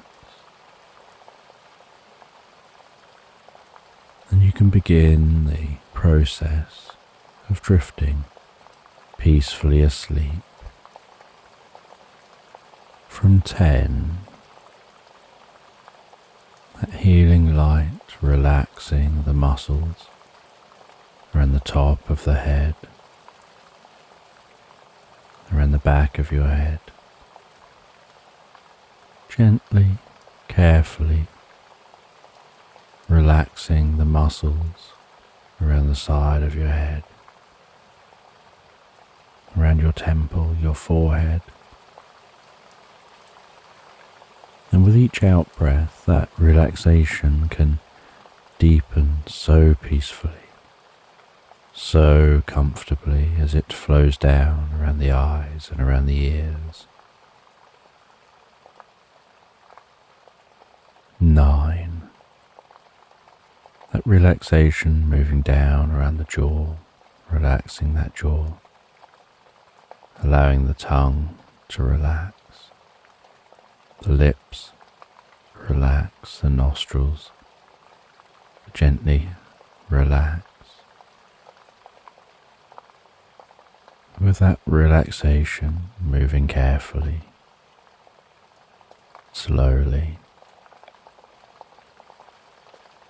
as that healing light passes down the back of the neck, softening and calming those muscles, around the side of the neck, the front of the neck, down from the head,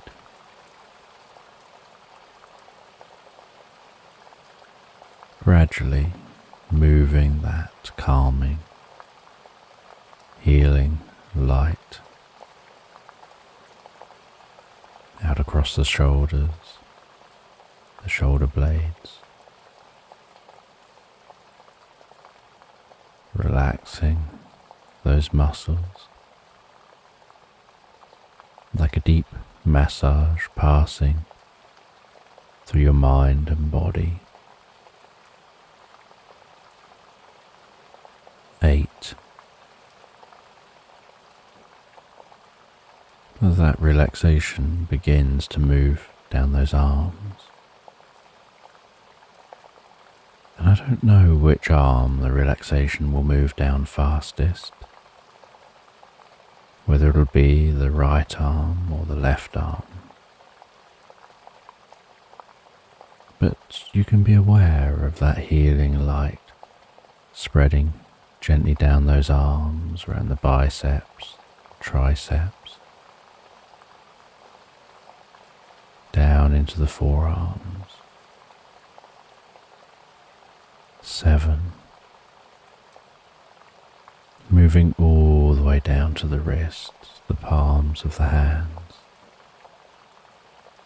down to the fingertips, and perhaps as that relaxation continues through those arms with each out-breath,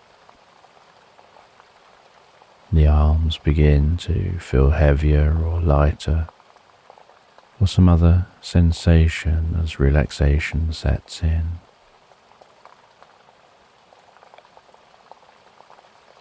And you know the process for sleep is that the body begins to relax, and while the body becomes physically relaxed, so the mind begins to drift and dream, initially to brief reveries, before settling on the first dream of the night.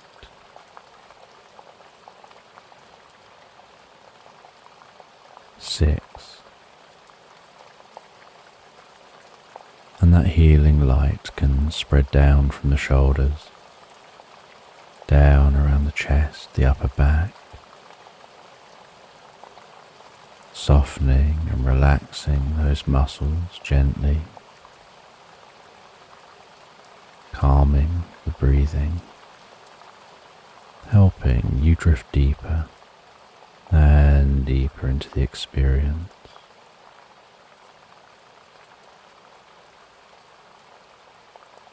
5. The healing light moving down towards the stomach, the lower back, the sides, relaxing those muscles as it goes, bringing a deep sense of peace and calm to your upper body, releasing any tension, perhaps occasionally finding yourself shifting just a little to get more comfortable. 4. with that relaxation spreading down around your buttocks, down into the upper parts of your legs.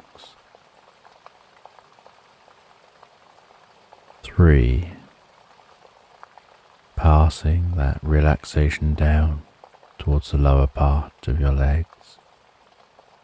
Perhaps those legs feeling heavier and heavier, maybe as the body becomes deeply relaxed and your focus drifts inside more on what's going on for you in your mind. You lose some awareness of the body as it becomes incredibly still. 2. The relaxation spreading down to your feet, calming, softly relaxing all the way down to the tips of your toes.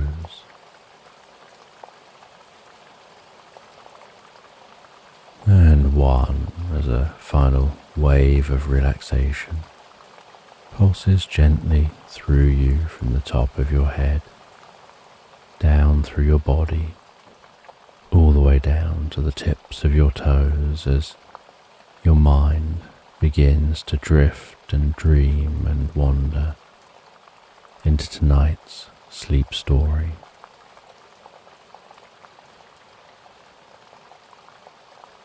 And you wake up one morning in faraway cottage, Slumberland resting in the bed beside you. You say good morning before getting out of bed,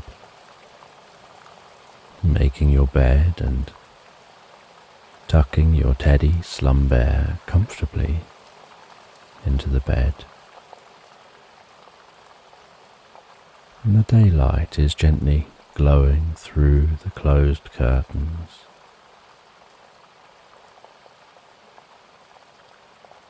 You head over to the curtains. Reach forward and open those curtains. First, lightly taking hold of one curtain, the fabric between your fingers, the weight of that curtain hanging down.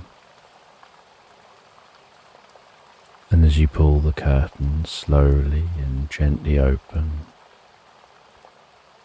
it slides across the curtain pole, the rings tapping softly against each other. Once open, you place a magnetic curtain tie around the curtain and take a moment to neaten the curtain up.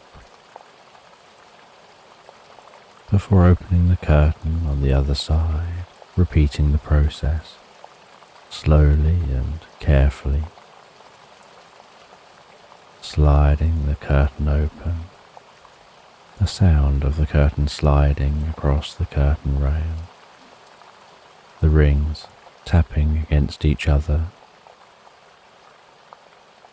placing a magnetic curtain tie around the curtain before smoothing and neatening it up. The light of day filling your bedroom.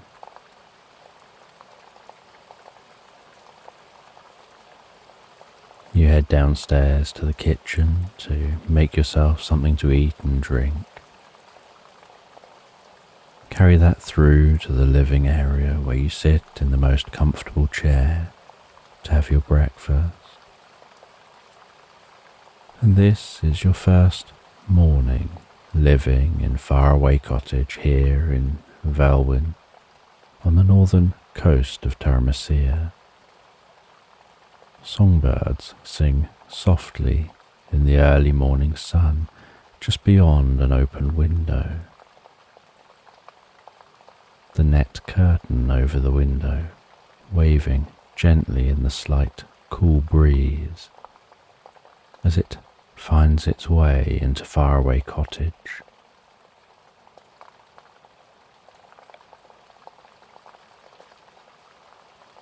After eating breakfast, you prepare to head outside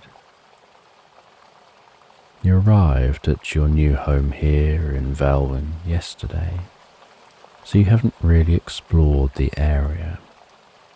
You walked through the forest valley and across the meadows down to the coast to get to Velwyn, arriving at the town centre, finding your way from the town centre to your home, a short walk from the centre of Velwyn, but you haven't explored anywhere else yet.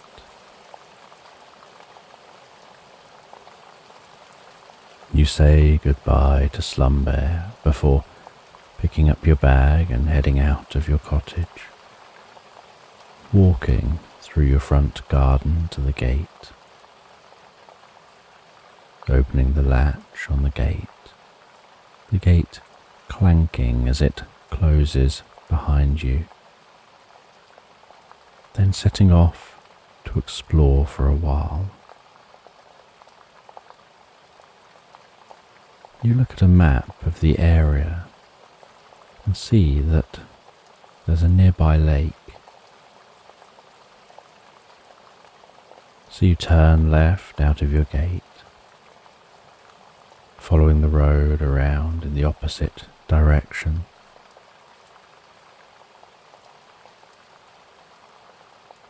You look at a map of the area and you see that there's some nearby countryside. So you turn left out of your gate, following the road around in the opposite direction to the walk into town. You meander along this road, passing other cottages, each one well spread out from each other and each with their own unique style. After a short walk, you reach the end of the road where you see a stile. You climb over that stile, following a path into open countryside. An eagle gracefully circles high overhead, its wings spread, the tips moving slightly in the air currents, as the scent of wildflowers wafts through your senses.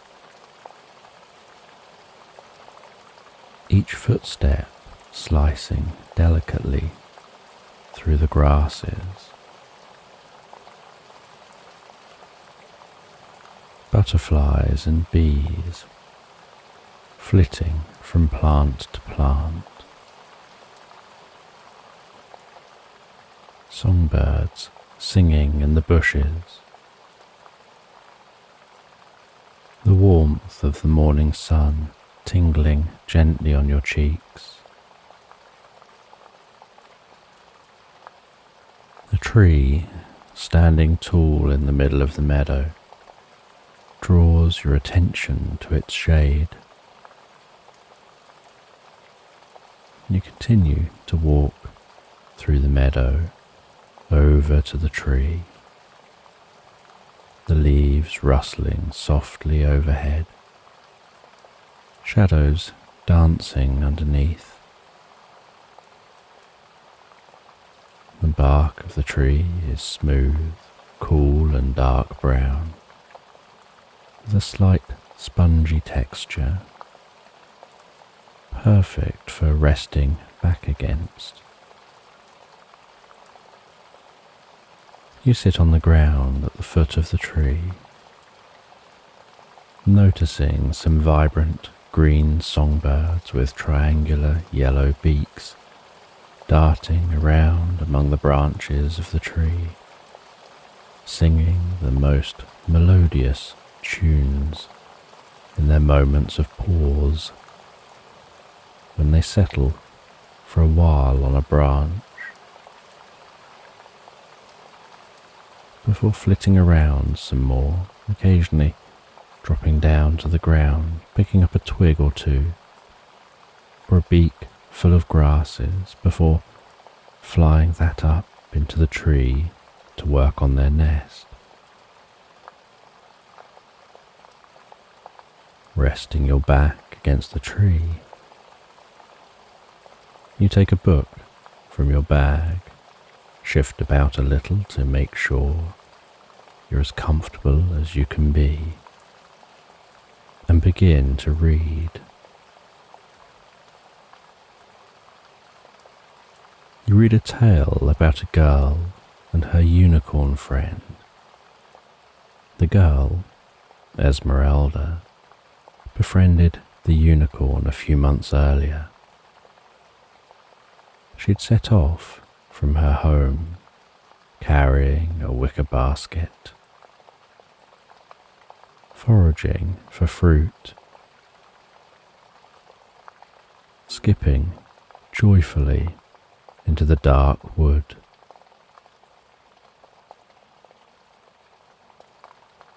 She always found herself mesmerized by the dancing shards of light piercing down through the canopy overhead, with particles floating and glinting in the light.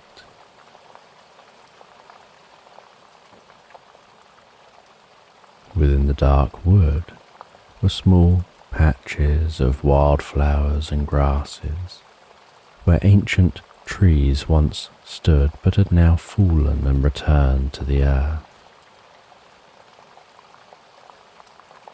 In some cases, trunks of trees could be seen in various states of decay as nature reclaims the trees. Other times the trunks had recently fallen, and so she could sit on the trunk when she takes a break from exploring. And other times the trunks had completely disappeared, leaving a beautiful, small, meadow-looking space within the dark woodland. These areas were like oases of colour within an otherwise dark wood. The light in these spaces was almost magical. A soft, almost ethereal glow, where the edges of the light were frayed by the myriad of leaves on the trees around the outside of the spaces, and shimmering slightly as that light passed through water vapour rising from the surrounding trees. With the lighting often indirect due to the height of the trees, only catching direct sunlight at certain times of the year when the sun was high overhead.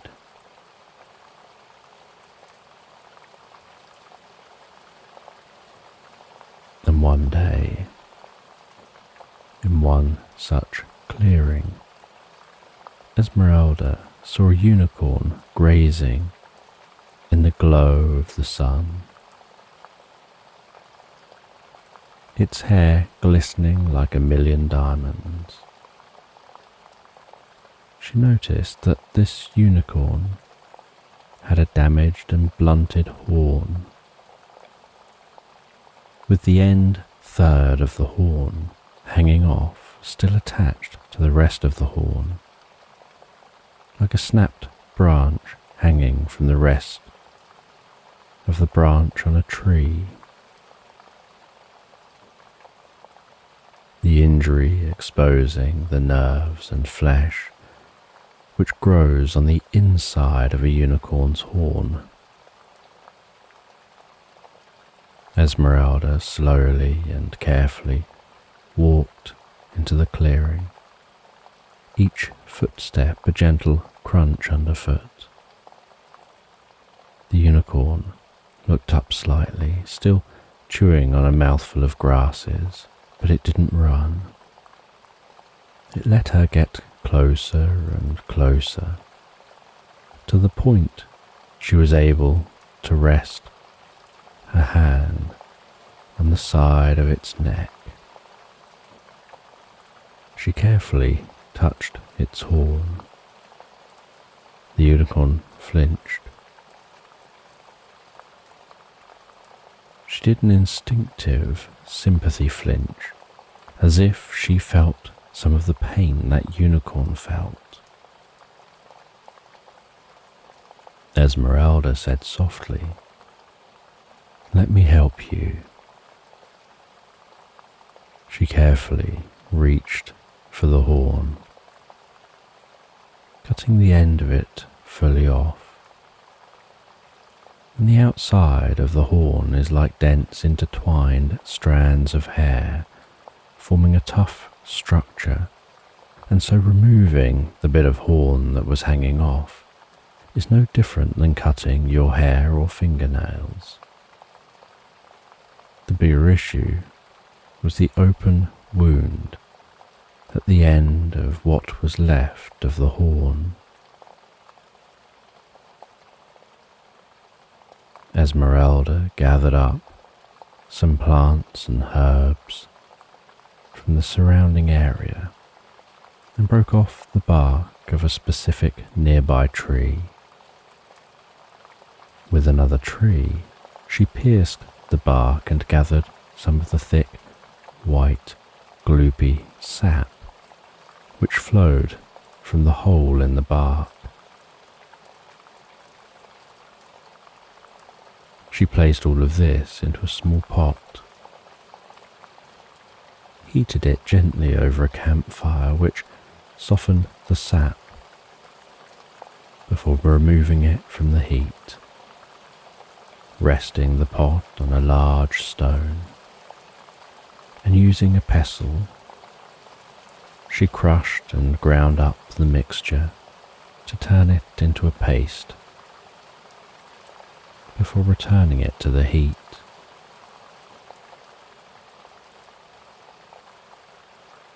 As the mixture heated up, so it thickened again, giving off the sweetest scent.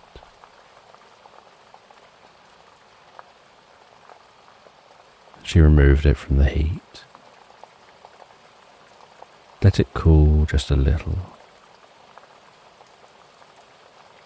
before asking and gesturing for the unicorn to lower its head.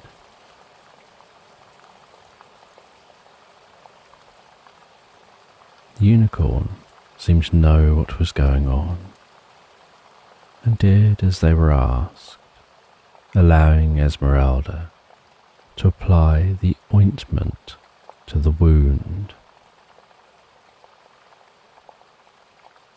She carefully smeared it over the end of the horn, over the open wound.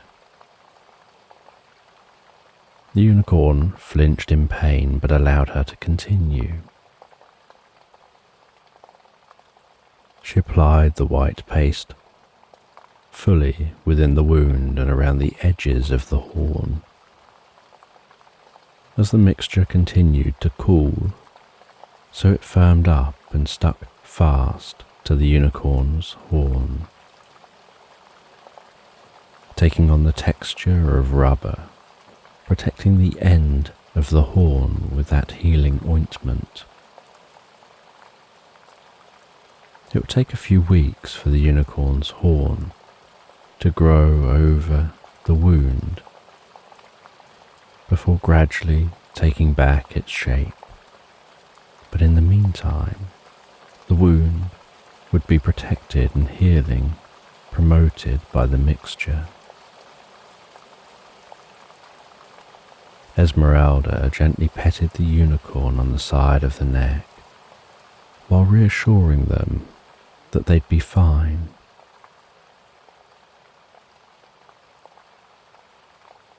She named the unicorn Flint. Esmeralda continued to gather fruit, now joined by Flint.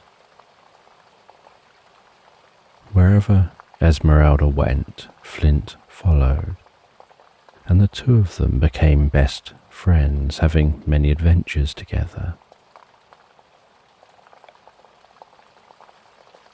Esmeralda was still often expected to head out to gather fruit and herbs, but Flint would often join her. There were times when they'd get distracted by a mystery and go explore. Unknown to most, but unicorns can grow wings and fly. They just need to breathe in pixie dust. Breathing in pixie dust sends a pulse of sparkling light down through the unicorn's body, which gathers near the shoulders of the unicorn, before the light spreads out, initially forming the scaffold of the wings, like a skeleton made of light, which then fills in to be wings of light, which feel as soft to the touch as bird wings and feathers. As unicorns set off to fly, they pick up speed to a gallop and then launch into the air on an ever-changing bridge made from specks of light, which appear before the unicorn and fade behind it.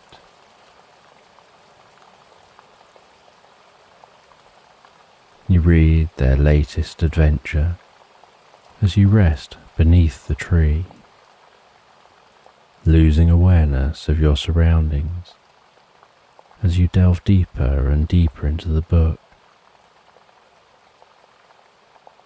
As you read, so the sun continues its journey across the sky, with the clouds telling their own stories, marching slowly and quietly as they blend from scene to scene.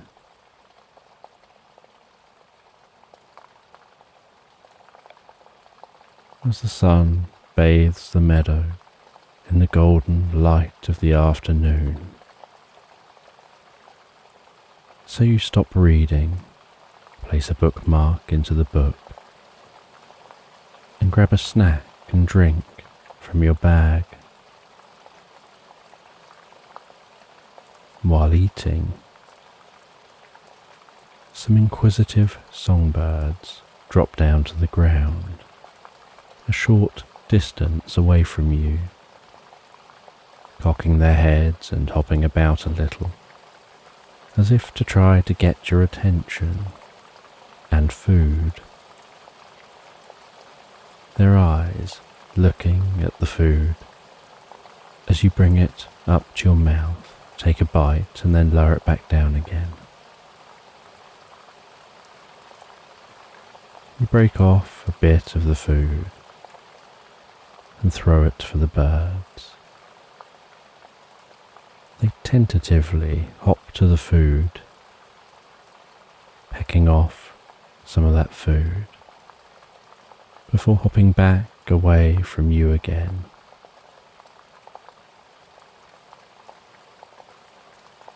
You smile gently as those birds nibble at the food, continuing to eat your food. And after eating, you wipe your hands and prepare to continue reading. The birds are getting a little more brave now, hopping closer to you. You softly apologize to them, stating you don't have any more food left, and open the book, removing the bookmark, placing that bookmark into the front of the book and continuing to read.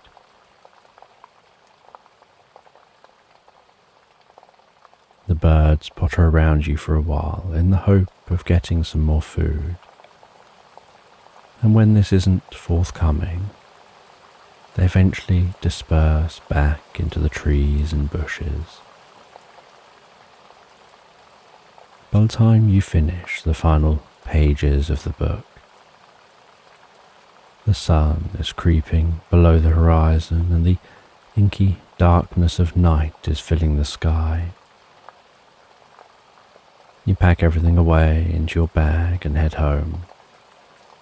And once home, you say hello to Slumber, place the book onto your shelves, and decide to wander into town to Grandpa's bookshop to find another book to read before bed.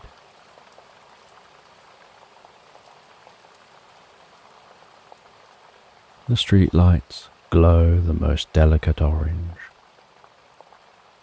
the light reflecting off of damp cobblestones, horse and cart clopping over the cobbles, the sounds of people milling around, most heading to the taverns. You walk to Grandpa's bookshop, the front of the shop emitting a cosy glow, the bell above the door tringing as you enter. Each footstep within the shop is the quietest dull pat on the rugs. Dust motes hanging in the air around the soft lamplights, stirred by your movement through the shop. Grandpa relaxing, reading a book in a comfy seat near the till. Grandpa welcomes you back, asks how you're settling into your new home. You share how peaceful and pleasant it is over at Faraway Cottage. You talk about wandering into the nearby meadow today, sitting underneath the old tree and reading the book you picked up from here yesterday. You've now finished reading that book, and so you want to find something else to read. You look around the shop, checking the different sections. You find a curious book, In Memory of Water. Grandpa explains that this is a really interesting and curious book. It's about a hilltop village where water contains memories that can be revealed in puddles.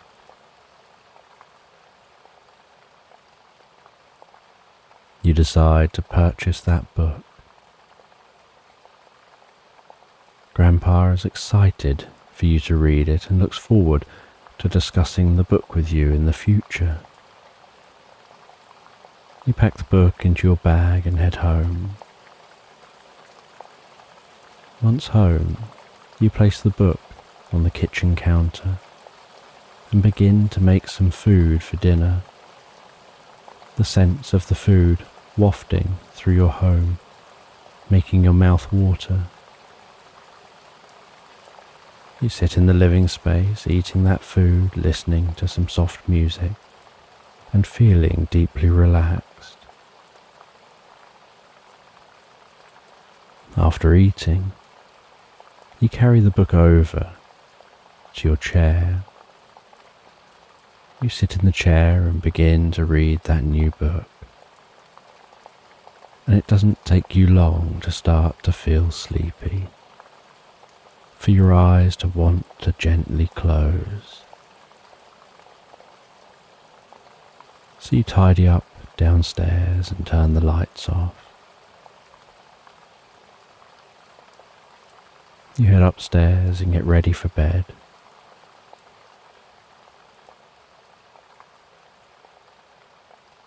You head into your bedroom,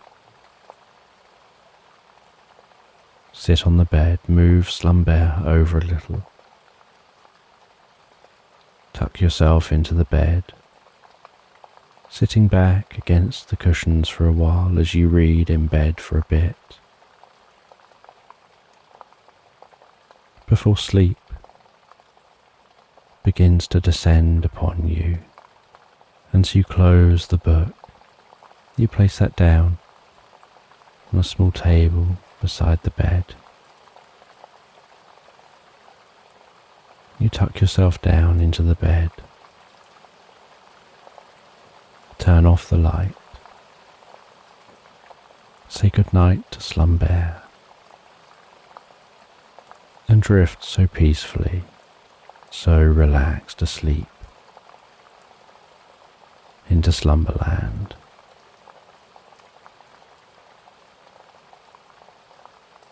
So just take a moment to allow your eyes to close and allow yourself to begin to relax. And as you begin to comfortably drift asleep, I don't know whether you'll drift asleep faster to the sound of my voice, or whether it'll be to the spaces between my words. And as you comfortably fall asleep, you can take a moment to allow yourself to get comfortable and imagine a healing light softly, slowly and gently passing down from the top of your head to the tips of your toes, relaxing gently down through you as I count down from 10 to 1.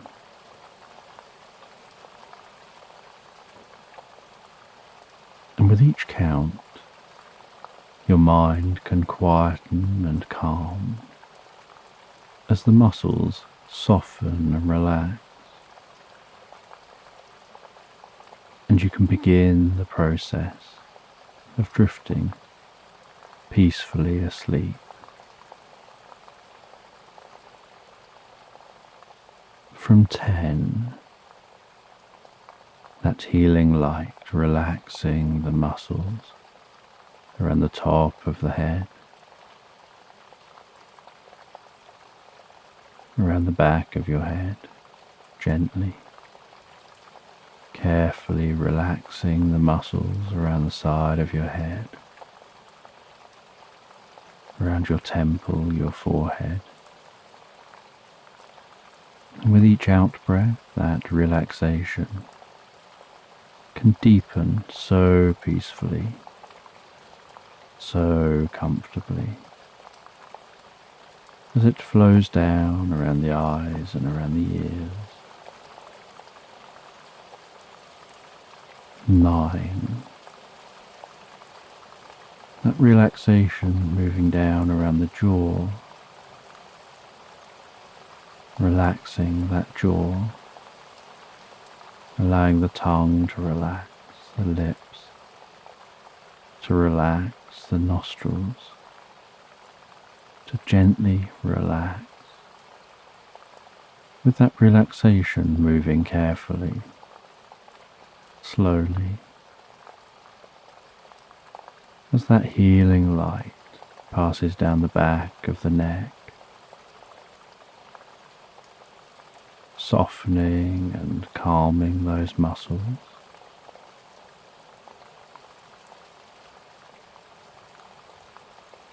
Around the sides of the neck, the front of the neck, down from the head, gradually moving that calming, healing light out across the shoulders, the shoulder blades, relaxing those muscles like a deep massage passing through your mind and body. 8. As that relaxation begins to move down those arms, and I don't know which arm the relaxation will move down fastest, whether it'll be the right arm or the left arm. But you can be aware of that healing light spreading gently down those arms, around the biceps, the triceps, down into the forearms.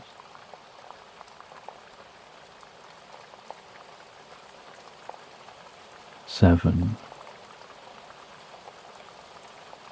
moving all the way down to the wrists, the palms of the hands, down to the fingertips. And perhaps as that relaxation continues through those arms, with each out-breath, the arms begin to feel heavier or lighter, or some other sensation as relaxation sets in.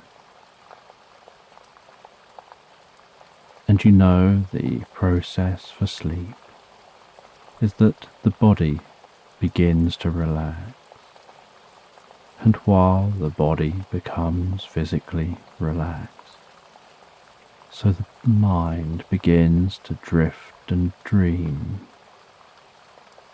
initially to brief reveries, before settling on the first dream of the night.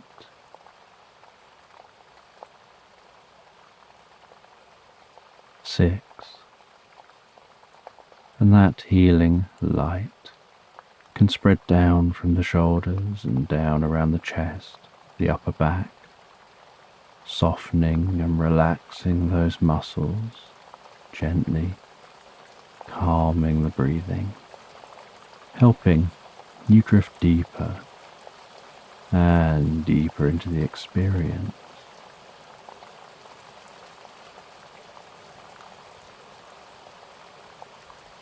5,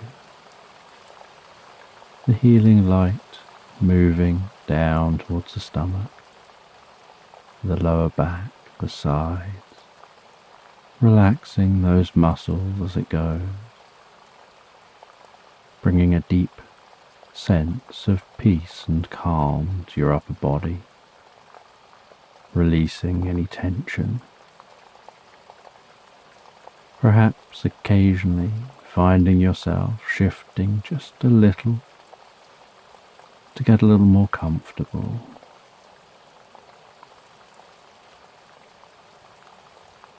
4, with that relaxation spreading down around your buttocks, down into the upper parts of your legs. 3, passing that relaxation down towards the lower part of your legs, perhaps those legs feeling heavier and heavier. Maybe as the body becomes deeply relaxed and your focus drifts inside more on what's going on for you in your mind. You lose some awareness of the body as it becomes incredibly still.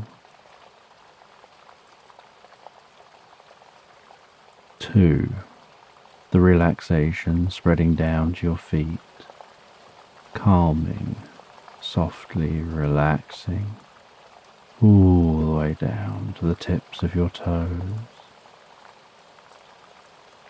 1,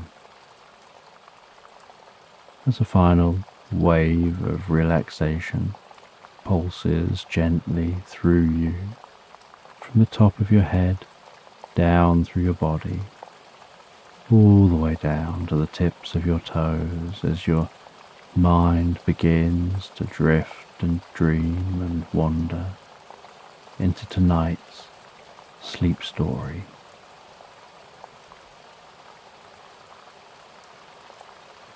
And you find yourself on the most peaceful morning, just before the sun creeps into view,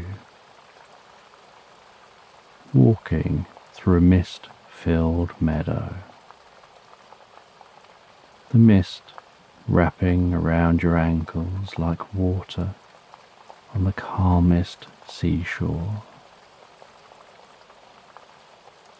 The tops of spindle-like stems of wild flowers carrying flashes of colour out of the mist. Colour carefully being painted across the morning sky.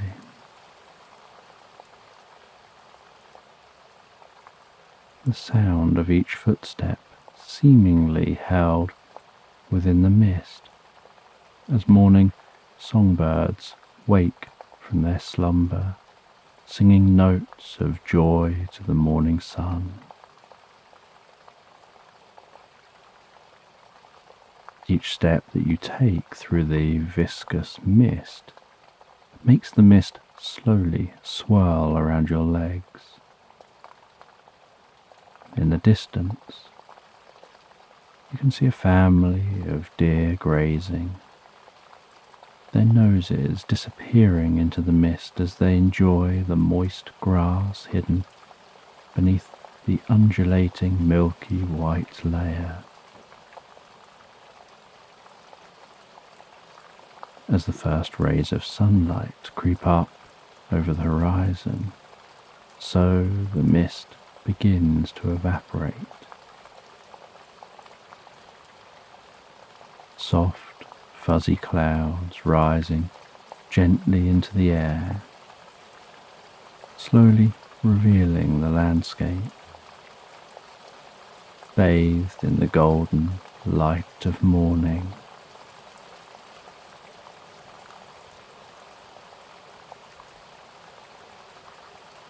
In the heart of the meadow is the most beautiful, raggedy old tree that looks like it's stood on this spot for an eternity.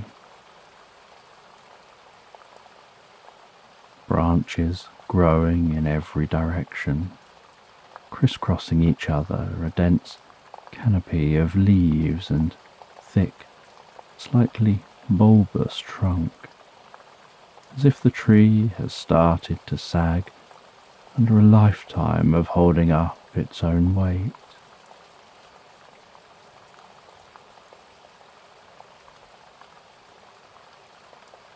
You walk towards the tree, the mist still dispersing. As you approach, you can hear a soft bell-like hum with the faintest twinkling sound which increases ever so slightly in volume the closer to the tree you get. Each time the wind delicately blows, the leaves on the tree rustle gently. The air is slightly cooler in the shade of the canopy, creating the calmest, cool breeze, cooled further by the tree's evapotranspiration. You reach out slowly, touching the bark of the tree with your fingertips, running your fingertips carefully around the trunk of the tree,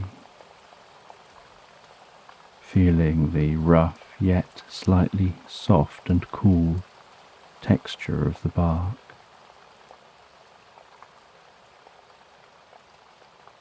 Noticing how it has a slightly squidgy feel to it, not solid and firm as you were expecting.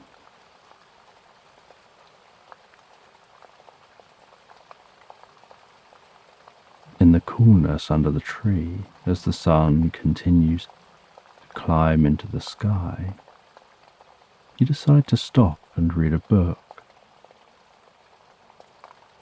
You sit down on the ground with your back against the trunk, take a book out of your bag and begin to read. And as you read, you have moments where you're so absorbed in the book you become unaware of the sound of the rustling leaves or the feeling of the cool breeze.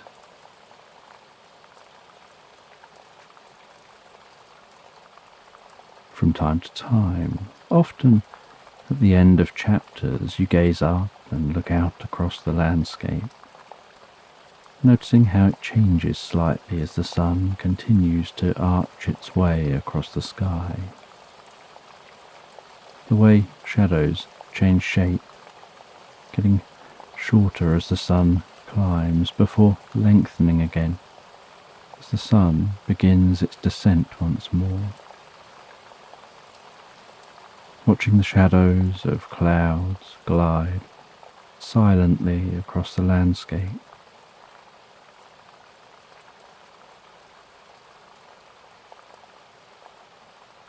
You can find that as you read, so you become so absorbed in the story that you lose track of time. It feels almost like time stands still while reading. Yet real-world time is ticking along with its usual regularity.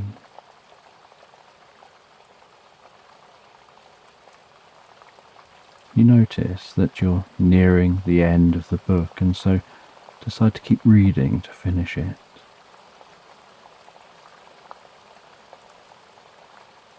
While you read, the sun continues to wander across the sky until the light begins to fade and the sound of crickets fill the meadow around the tree. Finally, after hours of absorbing yourself in the story, you read the end. And with a sense of satisfaction, you close the book, run the palm of your hand over the back cover before placing the book back into your bag, noticing it's beginning to get dark. And as the last rays of sunlight fade behind the horizon, you decide to spend the night here under the tree. You grab your sleeping mat, which was rolled up and attached to your bag, and unfurl this across the ground. Before unrolling your sleeping bag across the mat, use your bag as a pillow, positioning this to rest your head on.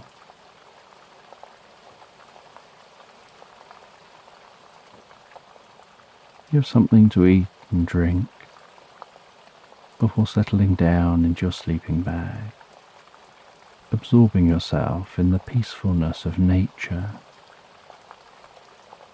listening to the rustling leaves overhead, the chirping crickets, and feeling the delicate breeze on your cheeks as you drift peacefully and comfortably asleep. And while you sleep, the faint humming and twinkling sound gets louder, to the point that you begin to notice it rousing you gently from your slumber. You begin to notice moving, almost sparkling light through your closed eyelids. Gradually, as you become more awake, you open your eyes and can see that within the darkness of night, the landscape around you seems to be sparkling with small orbs of light streaking across the meadow.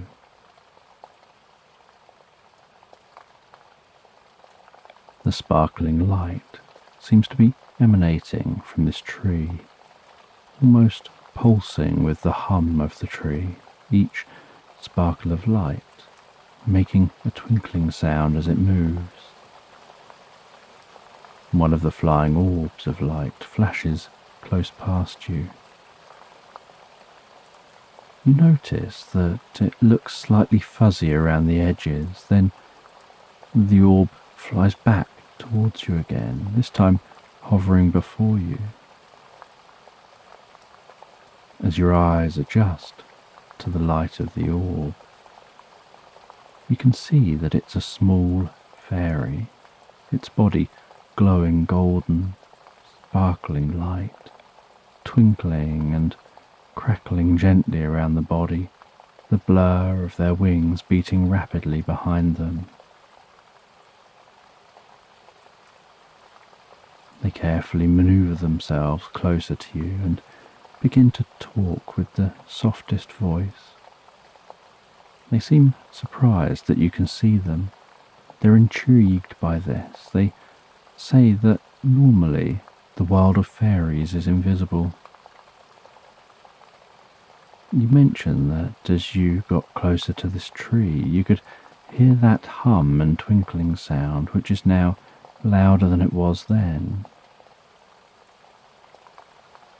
The fairy wonders whether there's something about you and how you process reality that means you're more likely to be able to perceive this reality.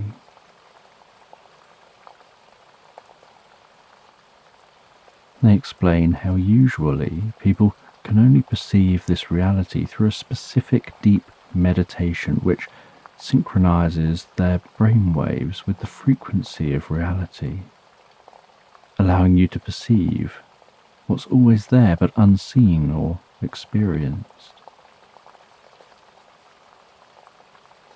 When you can perceive this reality, you can interact with it, and it can interact with you. What can't perceive this reality can't be interacted with.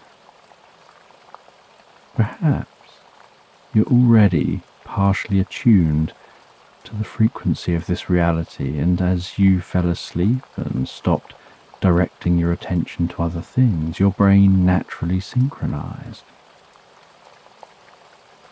It's known that the brains of two people sharing each other's company end up synchronizing, so it isn't unreasonable to assume that the brain can't synchronize with other frequencies as well. You ponder for a moment what the fairy's telling you. You're curious how your brain's remaining synchronized even though you're now awake. The fairy invites you to follow her. You follow her through the meadow, walking among the sparkling light, seeing the meadow in a whole new and unexpected way.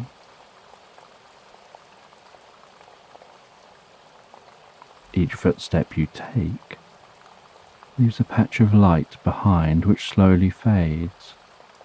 Looking behind you, you can see your trail of footsteps about 8 footsteps back, gradually fading. 7, 6, 5, 4, 3, 2,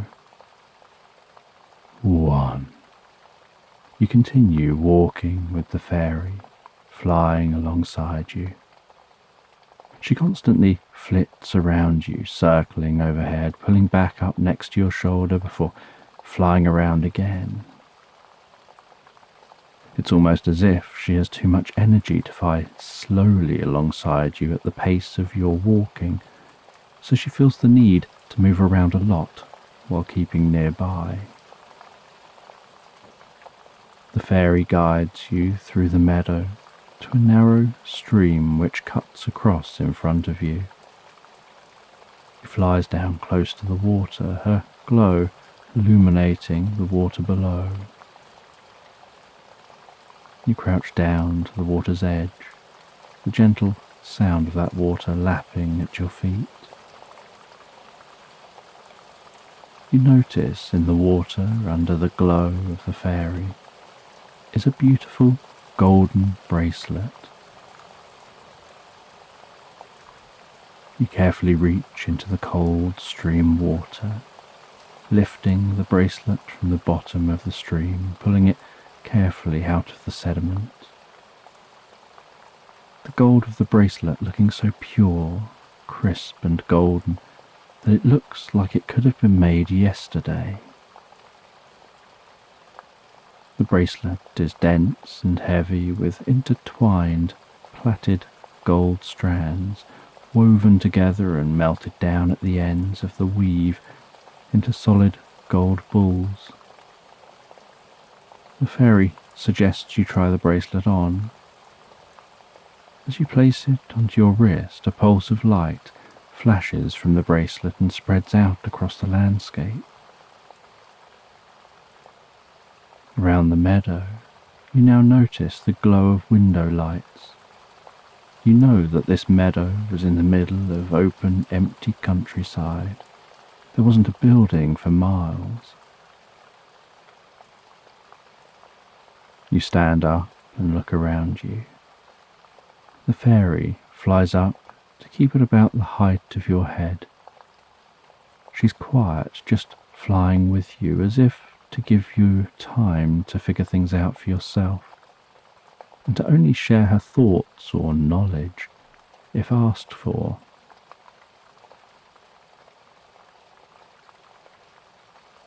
You turn around slowly, looking in different directions.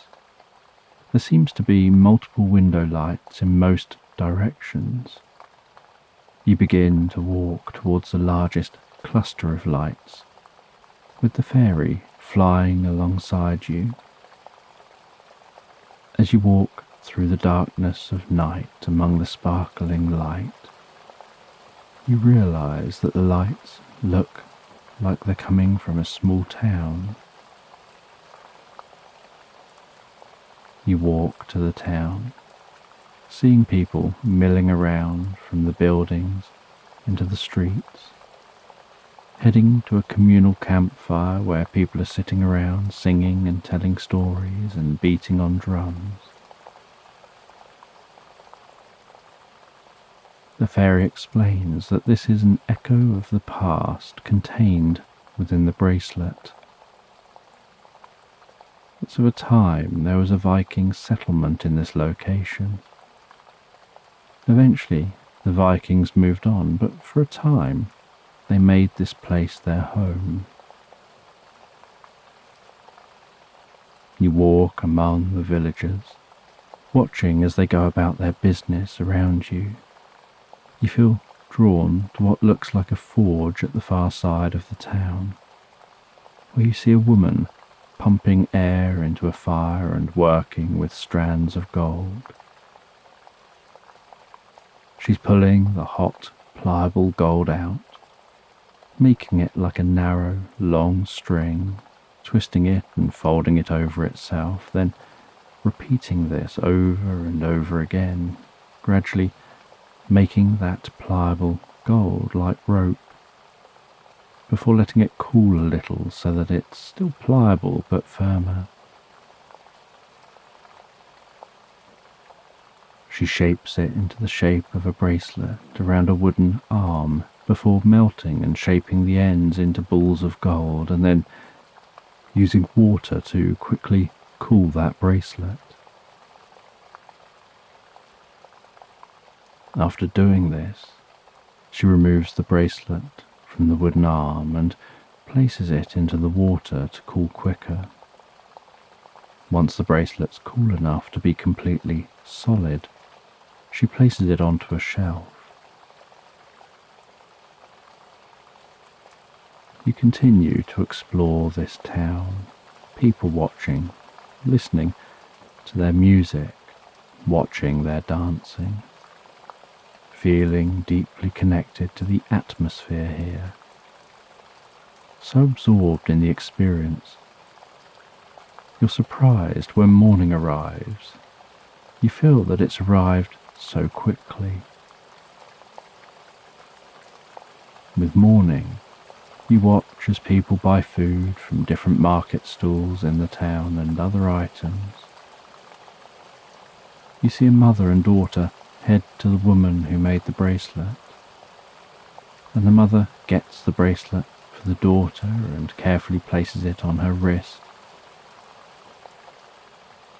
And the smile on her daughter's face as she lifts her arm up and stares at the bracelet, glistening in the sun. The girl heads off to play in the nearby meadow with her friends. You watch as she goes to play before focusing your attention on one of the buildings which catches your eye. You head to the library. Walking into the library, the first thing you notice is the same thing you notice in most libraries: the stillness. All of the books absorb any reverberating sounds.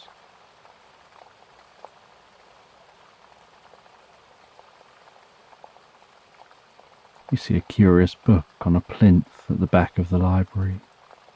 As you approach, you notice that it has the faintest purple glow, with the letters and words on the pages also faintly glowing. You can't read the writing, it just looks like handwritten symbols to you. The fairy explains that this book you are drawn to is the book of nothingness. It contains the secrets to letting go. The fairy flies around you, sprinkling magical fairy dust over you. As you breathe in that fairy dust, you notice the symbols on the pages changing to a language you can understand. The fairy explains that they've placed a temporary universal understanding spell upon you. While the dust absorbs into you, you'll be able to read what the writing says, and will also be able to understand all things. But after a short period of time, the dust will finish absorbing into you and will dissipate through your body, and you'll lose this ability. You begin to read that book of nothingness. It teaches you that nothing is at the heart of everything. Before everything was nothing. After everything will be nothing.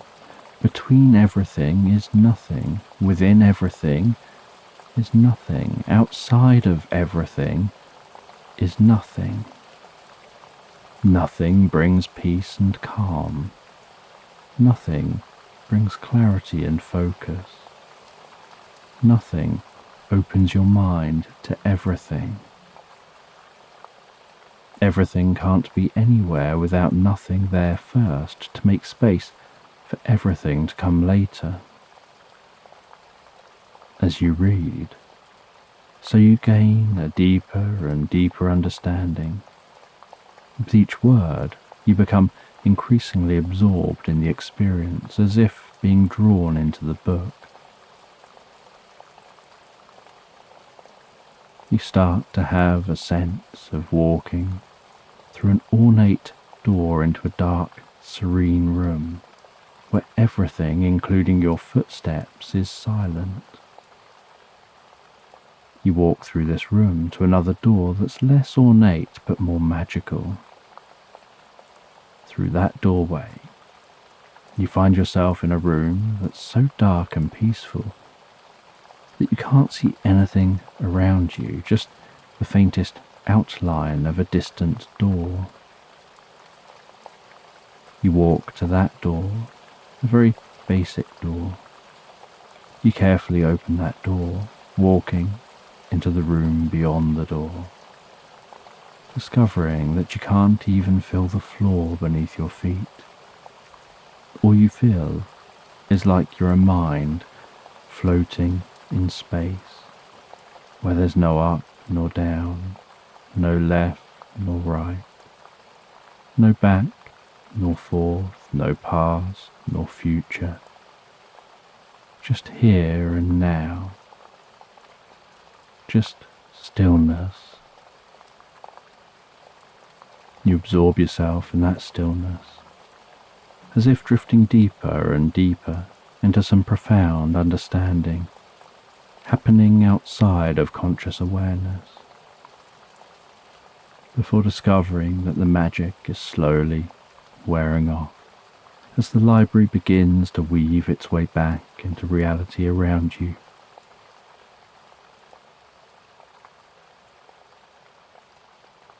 You walk away from the book, continuing to look around the library, taking in the sights, sounds and smells of being in this space, surrounded by thousands of ancient manuscripts. After exploring the library, you head back out into the town.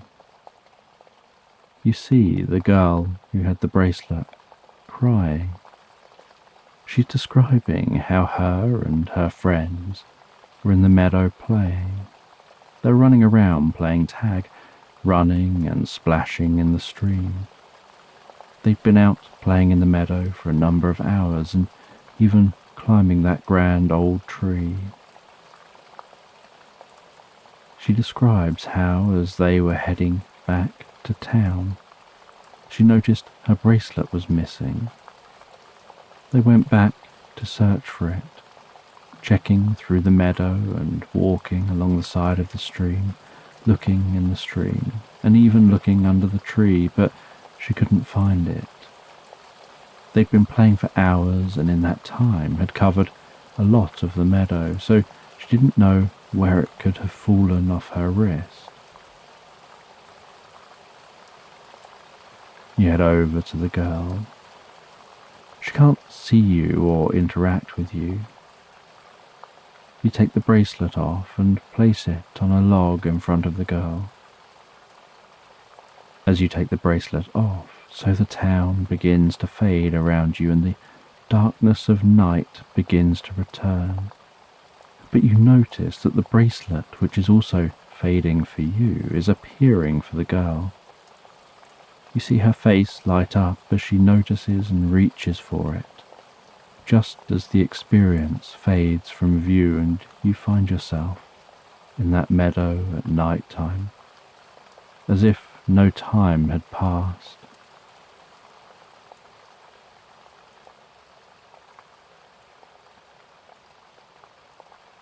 The fairy explains that there's more to reality than you realize.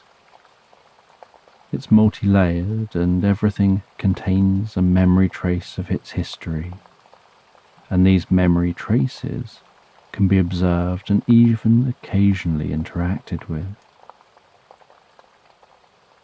The fairy is as curious as you are about how you're managing to maintain your brainwave frequencies in sync with this reality. She decides to show you something. She guides you through the meadow again as you walk, so you leave behind those glowing footprints in the grass. She guides you back to the stream. You both follow that stream until it eventually begins to decline through small stepped waterfalls, weaving its way down through the landscape. You follow the stream as it flows downhill until it comes to a calm lake. You begin to walk around the outside of the lake, curious where the fairy's guiding you.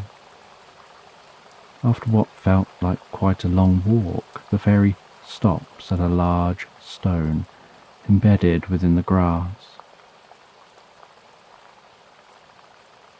She asks you to lift the rock. It's heavy, but you manage this, noticing beneath the rock is a hollow, and in that hollow is what looks like a treasure chest. She tells you to open the chest, so you push the rock over out of the way, reach into the hollow, and with some effort you lift out that chest. You place the chest on the grass and take a look at it. It has what looks like steel around the edges, screwed into dark wood planks. There's a hole for a key, but no key. You try to lift the lid and see if you can find a way to open the chest, without any luck. You say to the fairy that without a key, you can't open the chest. The fairy says that things aren't always as they seem. Sometimes people just find themselves focusing on what they think they're supposed to be focusing on, without realizing that their focus should be elsewhere. You look closely at the chest, trying to understand and find an alternative way into it. You handle the front, the top, the sides, the bottom, pushing on various parts of the chest, trying to find any clue. As you push on the middle left panel, you notice it moves slightly, sliding a little. You don't know if this is just because the chest is old or something intentional. You notice it seems to be stuck in one location, and with a little effort it unlocks and slides until it becomes stuck in another location. You check the middle panel on the other side, and the same thing happens.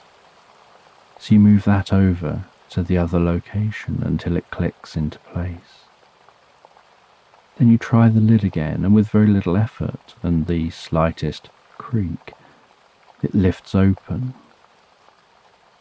Inside the chest is a large, ancient book with an ornate cover. You carefully run your fingertips over the front cover of the book and down the side of the book, noticing its weight just from your touch, your fingertips sliding gently over the page edges, feeling the rough texture of the paper. You carefully lift the heavy book from the chest and rest it on your lap before delicately opening the cover and handling the pages.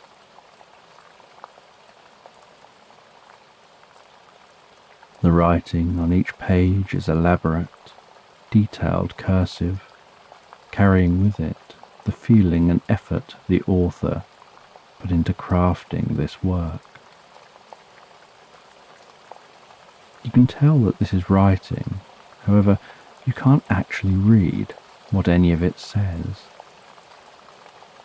The fairy waves a wand and casts a spell over the book. You watch as the text on the book sparkles to life, shifting, moving, weaving like tiny strands of inky thread from the words they were making into words which you understand, as if all of the text within the book is being rewritten in a new language. As the strands of inky thread form new words and settle onto the pages, so the sparkling calms down until the whole book is rewritten into a new language, one that you can understand. You read the title on the first page, The Book of Secrets, before carefully turning the pages to the contents. The fairy tells you to find the harmonic resonance meditation. You turn to the page for that meditation and begin to read the instructions. It says that you need to cleanse your hands in some fresh, flowing water, bathe your face with the water, sit down on the ground, closing your eyes and taking some deep breaths, as if connecting yourself with the world around you, and then engage with the meditation process.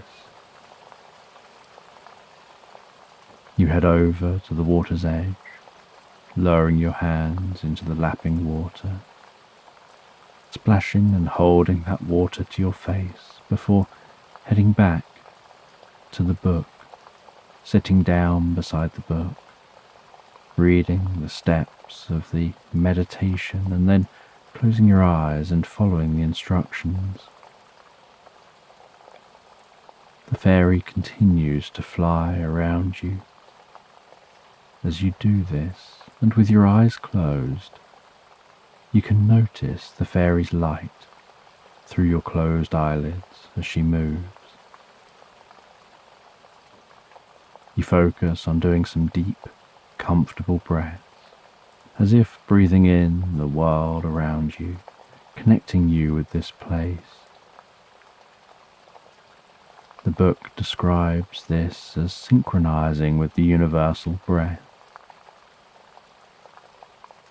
Once you feel the connection forming, you move on to the next step in the meditation, paying close attention to the sounds around you and naming these to yourself until it becomes too much effort to continue to do. I can hear the occasional bird singing. I can hear the leaves of the trees rustling.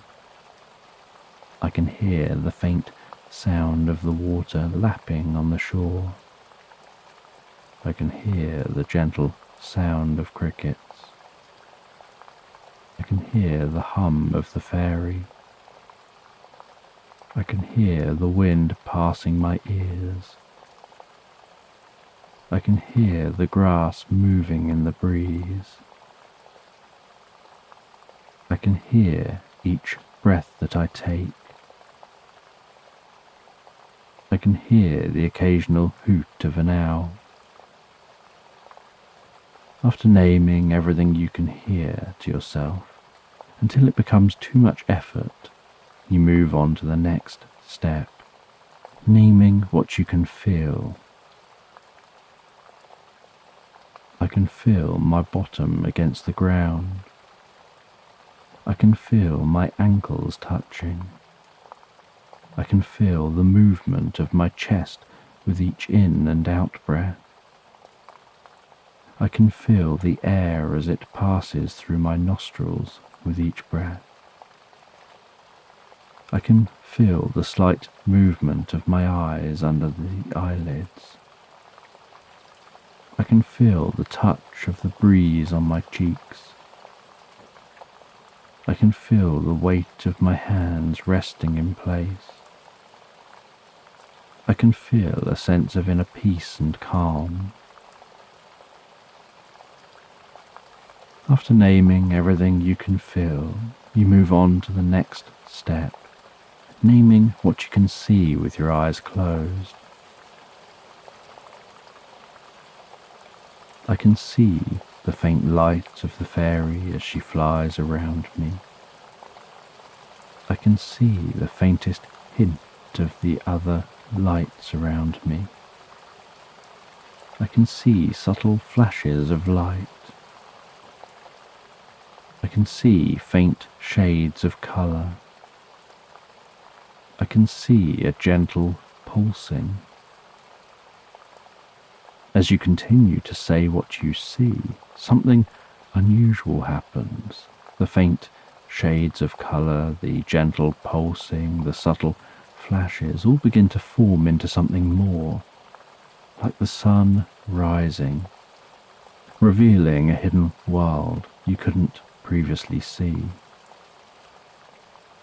The world around you that you see in your mind becomes more and more vivid and clear, as awareness of your body sitting there and of sounds around you fade into the distance, replaced by the sights, sounds and sensations of being in this place. You notice that you're seated on a round, smooth, flat grey stone with strange markings around the outside. Beyond the stone are grey stone paths weaved through the most beautiful garden of what appears to be a monastery of some kind, with people slowly milling around, walking with purpose, mindful of every step that they take. Echoing through this experience is the low sound of a distant bell, likely within the building which seems to be the focal point of this space. Once the world around you seems to have fully formed and become a stable experience, you have a sense of standing up and walking through this new space. You walk out of the circle and follow one of the paths towards others who are walking around. As you get closer to these people, you notice that they all seem to be glowing slightly, as if somehow magical or connected with the light of this place, with that light weaved into the fabric of their being. Each of these beings is gently humming as they walk. You notice that each is humming with the same frequency. You follow the paths towards the main building. Seated cross-legged near the entrance to the building is a solemn-looking sprite meditating. They open their eyes as you approach and stand up, almost as if being pulled up like a marionette puppet. Without talking, they signal for you to follow them and begin to walk into the building. Their walk is so smooth it almost looks as if they're gliding across the ground. Inside the building, there's a deep, comfortable stillness and silence. The sprite lifts a large, heavy rug from the floor, folding the rug over to reveal a trapdoor. They take the iron, hooped handle, opening the trapdoor to reveal a staircase leading down deep under this building.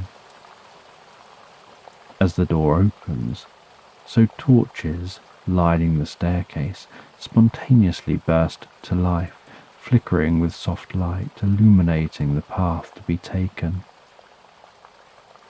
The sprite gestures for you to descend the steps.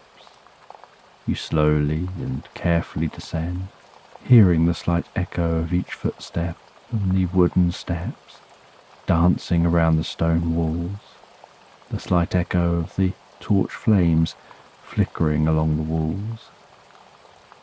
You descend 20, 19, 18, 17, curious what'll be down here, 16, 15, 14, 13, feeling a sense that this space is filled with magic and wisdom, ready to be absorbed.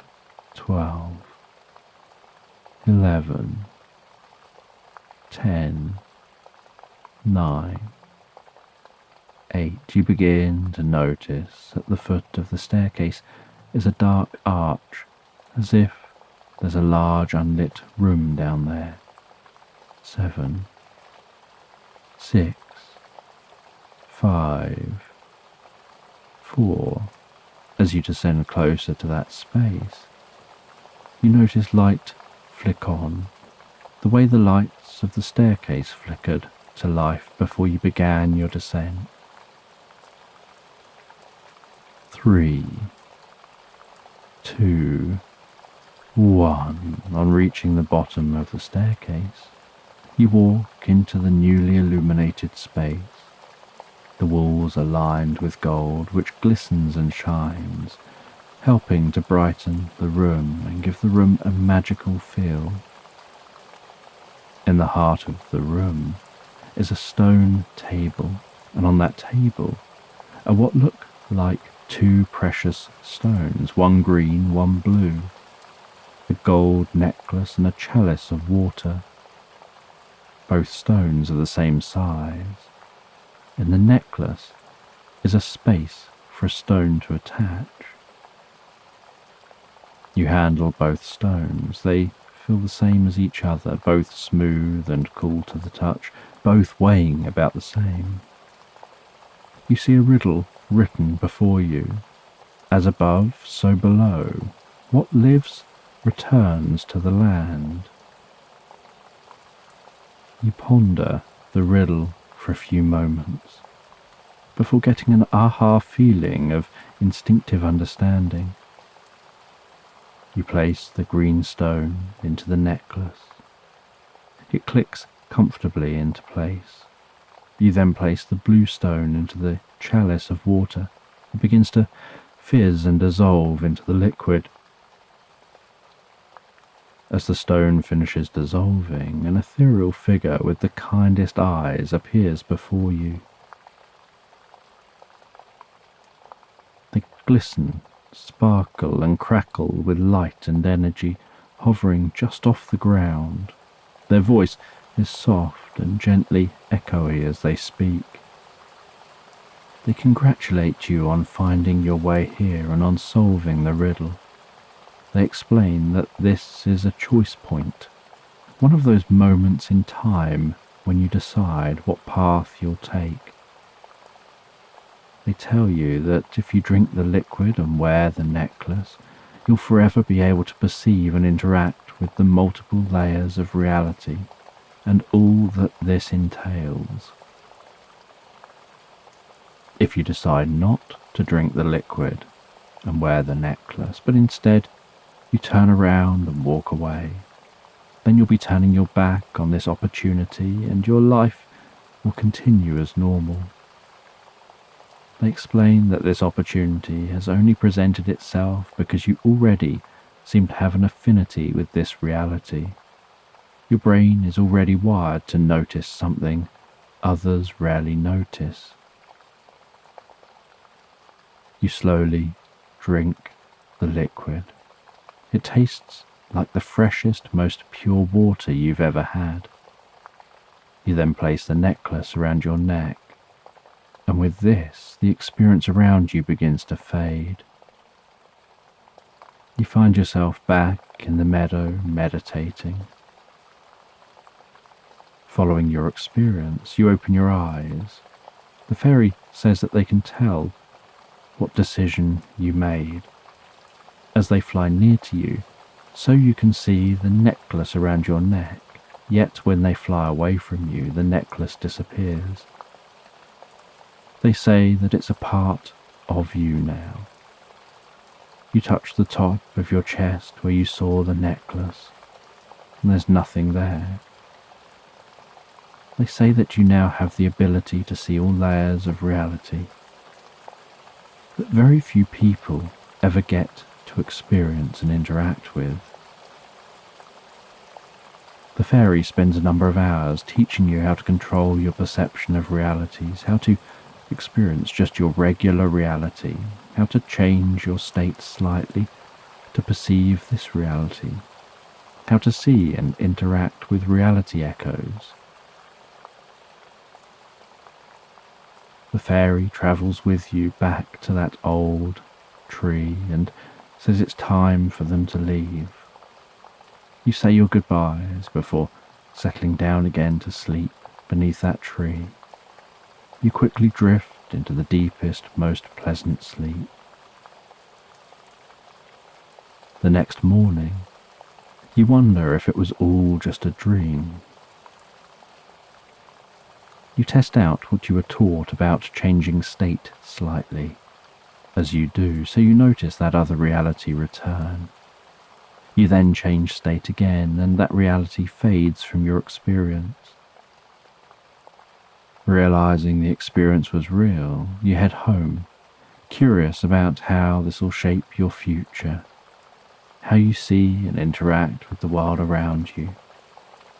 You head to bed, feeling that there's nothing better than when you get home from being away and have the opportunity to relax down in the comfort and familiarity of your own bed. And you easily and effortlessly drift and float peacefully asleep into Slumberland.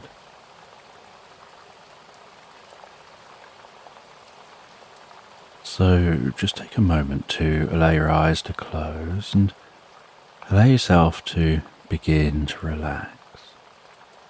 And as you begin to comfortably drift asleep, I don't know whether you'll drift asleep faster to the sound of my voice or whether it'll be to the spaces between my words.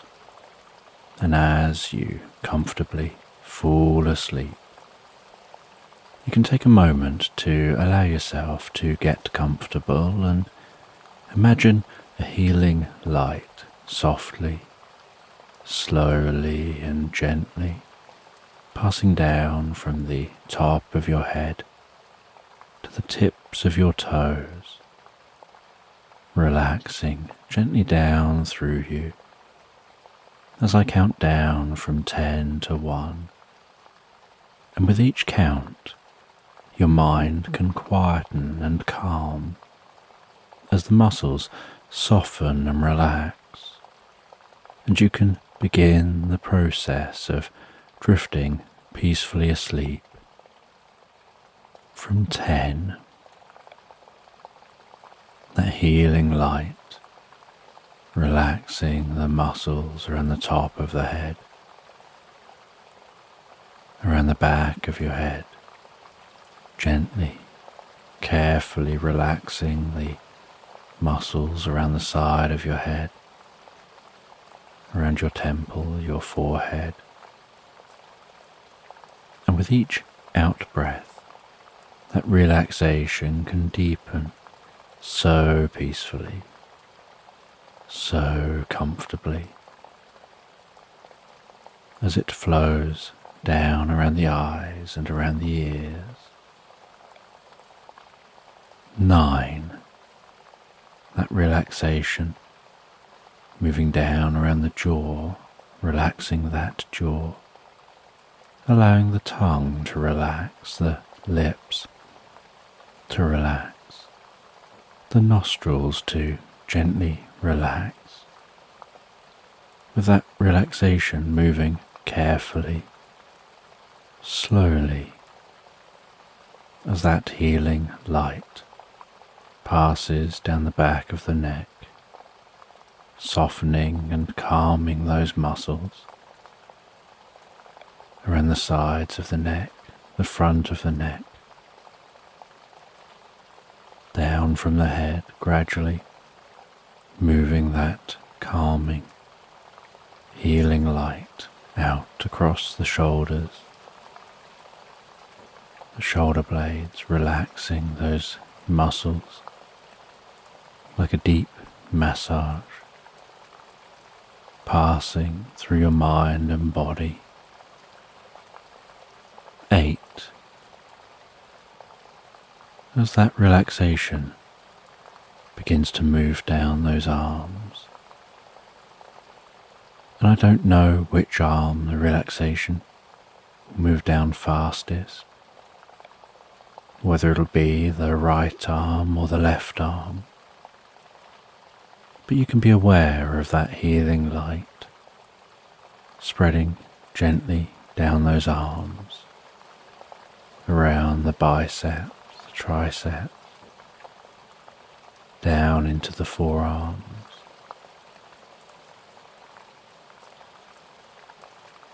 7. Moving all the way down to the wrists, the palms of the hands, down to the fingertips, and perhaps as that relaxation continues through those arms, with each out-breath, the arms begin to feel heavier or lighter, or some other sensation as relaxation sets in. And you know the process for sleep is that the body begins to relax, and while the body becomes physically relaxed, so the mind begins to drift and dream, initially to brief reveries, before settling on the first dream of the night. 6. And that healing light can spread down from the shoulders and down around the chest, the upper back, softening and relaxing those muscles, gently calming the breathing, helping you drift deeper and deeper into the experience. 5. The healing light moving down towards the stomach, the lower back, the sides, relaxing those muscles, bringing a deep sense of peace and calm to your upper body, releasing any tension. Perhaps occasionally finding yourself shifting just a little to get more comfortable. 4. With that relaxation spreading down around your buttocks, down into the upper parts of your legs. 3. Passing that relaxation down towards the lower part of your legs, perhaps those legs feeling heavier and heavier, maybe as the body becomes deeply relaxed and your focus drifts inside more onto what's going on for you in your mind. You lose some awareness of the body as it becomes incredibly still. 2. The relaxation spreading down to your feet, calming, softly relaxing, all the way down to the tips of your toes. And 1. As a final wave of relaxation pulses gently through you from the top of your head, down through your body, all the way down to the tips of your toes, as your mind begins to drift and dream and wander into tonight's sleep story. And as you relax into this story, there's a gnome who's wandering through their garden. And as they wander through their garden, listening to the distant sound of flowing water in the pond, the sounds of birds around them, feeling the sensation of the breeze on their cheeks.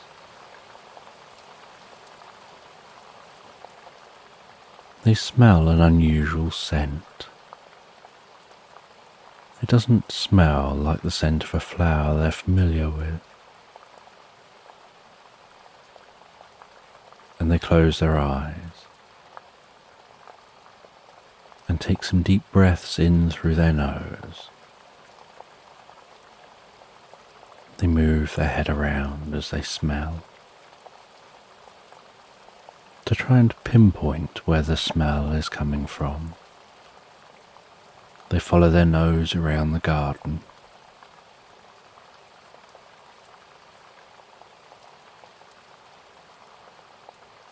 They walk past the roses,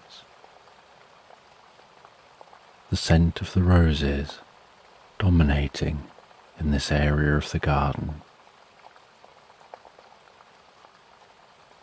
They walk nearer to the pond. Water giving the air a slight fresh scent. They walk past other shrubs, picking up on the different scents, none of which are that strange scent that they can smell.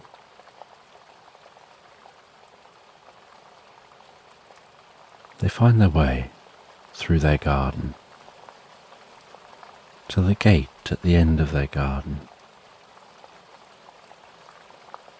They pass through that gate, still following their nose.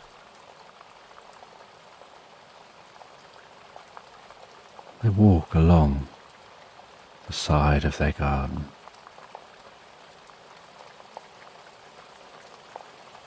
The scent getting stronger and stronger, and this strange scent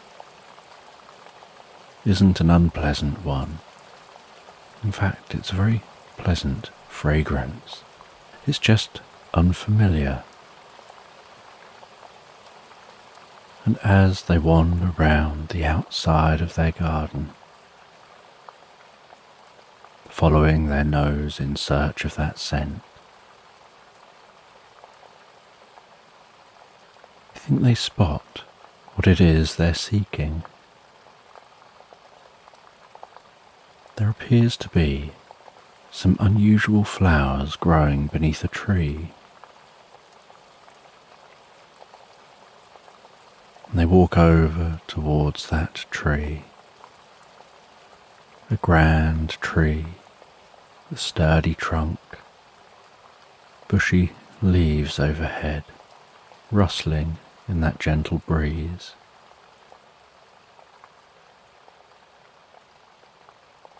And the plants under the tree, hidden just into the shade, seem to almost be glowing ever so slightly. And as the gnome gets closer and closer, they notice that those plants have thick stems, and within their stems are glowing globules of light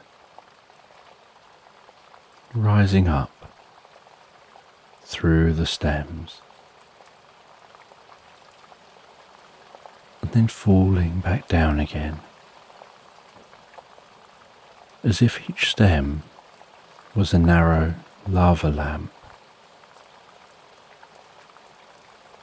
and each time one of the globules of light reaches the tip of the stem,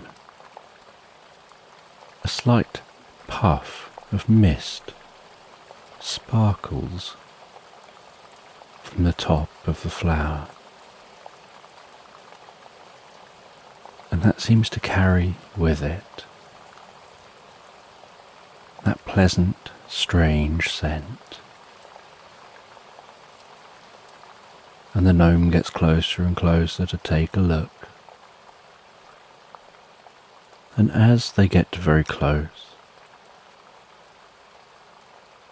and wiggle their nose above the plants and waft gently with a hand, it's as if that scent tickles their senses, tingling within their nose.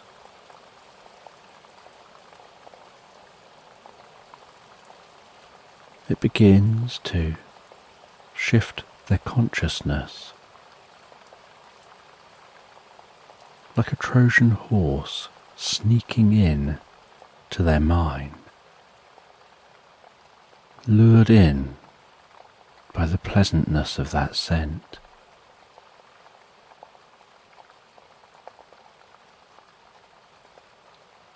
They sit down on the grass, a short distance from that tree. They close their eyes. They allow themselves to be drawn into that shift in consciousness. They imagine in their mind's eye those globules of light rising up the inside of the stems before falling back down again, as if bringing well-being, peace and harmony to the flower at the top, while taking away any stress and carrying that down to the roots, passing that down into the ground, making the plant at the top so pure and fresh, so pleasant.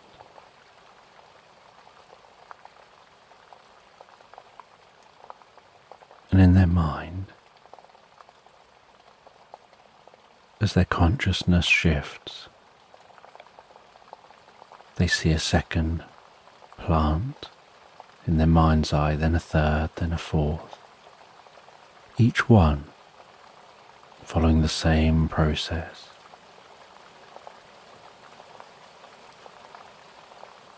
with the gnome almost feeling like they're surrounded by these lava tubes.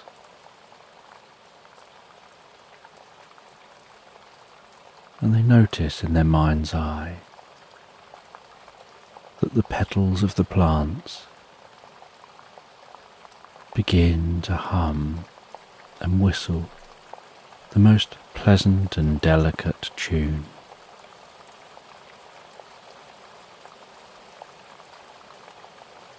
As the tops of the plants sparkle and shimmer,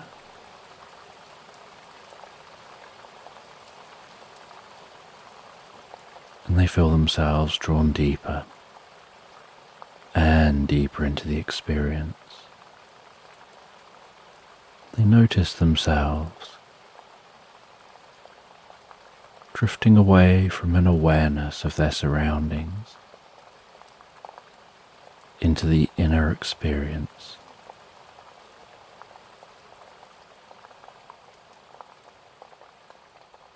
And as they drift deeper into the experience, so the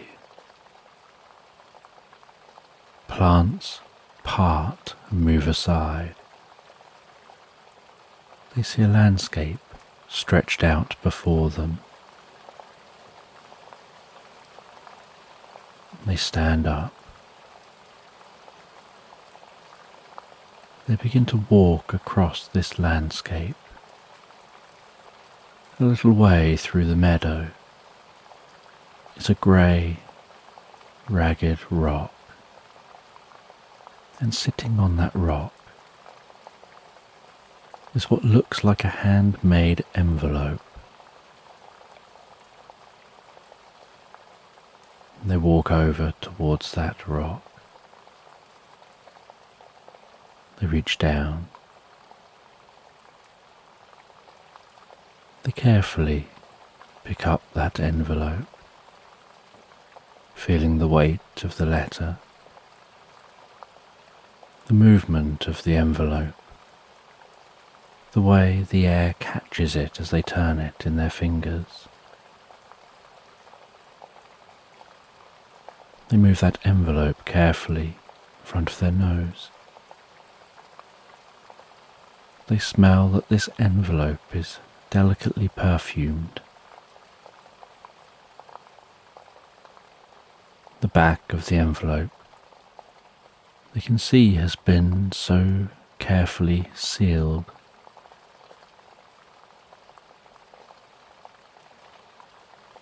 The writing on the front is the most beautiful handwritten script.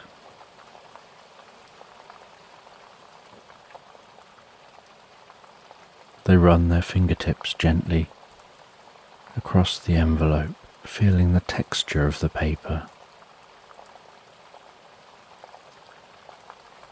Run their fingers across the edges of this envelope, feeling the smoothness of those edges. They hold the envelope up to the light and can see the shadow of the letter inside.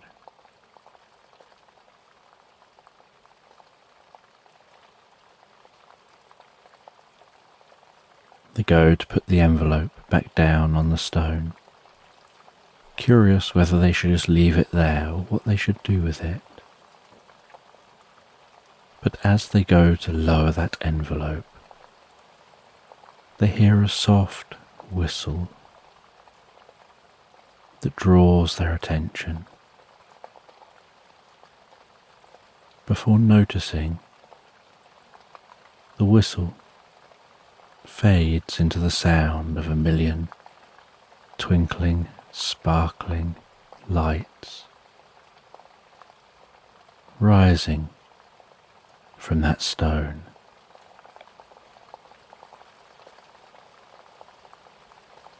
Almost like the most delicate firework spraying light up into the air.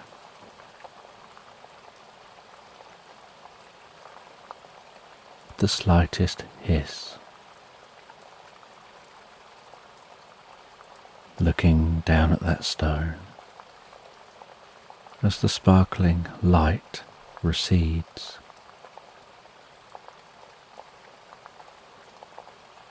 They see written in chalk on the stone,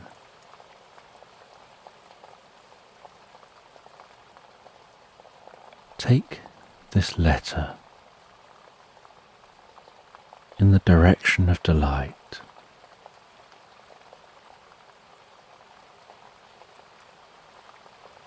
and you'll know where to go, and deliver this letter to the one who should read it."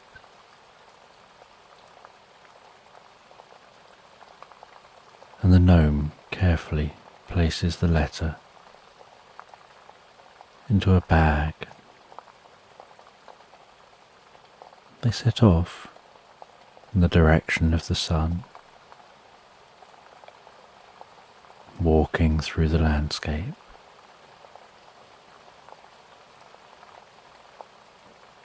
They follow that sun as it passes across the sky.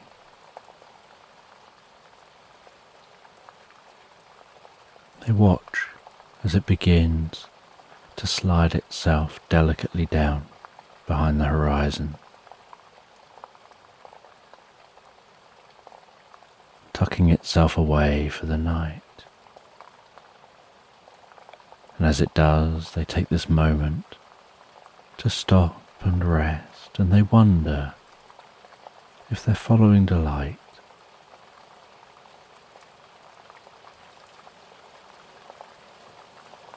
How does that work?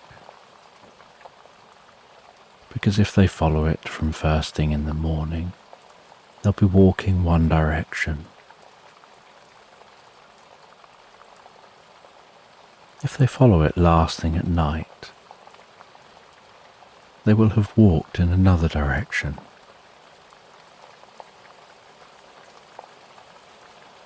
If they follow it all day, they'll be walking in a strange route where they're permanently changing direction as they go. And at this time of year, the sun passes largely overhead. So once midday has passed, it seems to almost pass in a straight line. They wonder who this letter is for, how far they'll have to walk.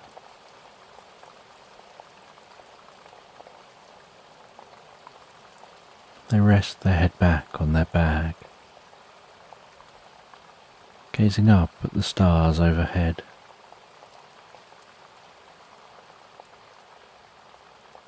Relaxing on that grass,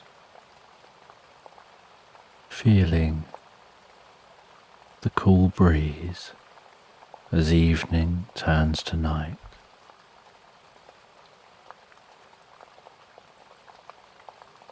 As they drift peacefully asleep, and while they sleep they dream, and as they dream about exploring a bakery,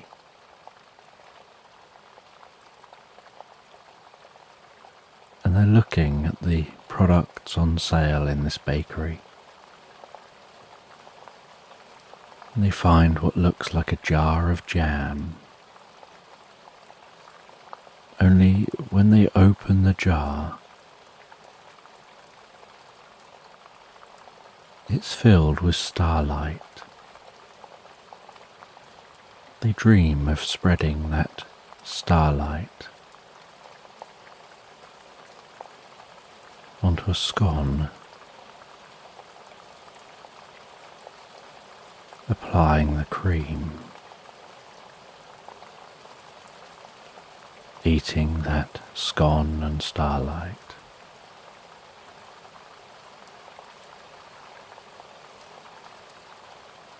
And then noticing that starlight passing through their body, tingling its way out to the tips of their fingers and toes,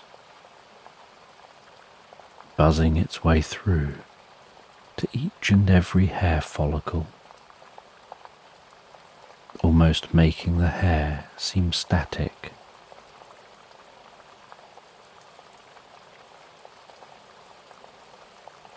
And then gradually the light dissipates within them, almost as if infused within them.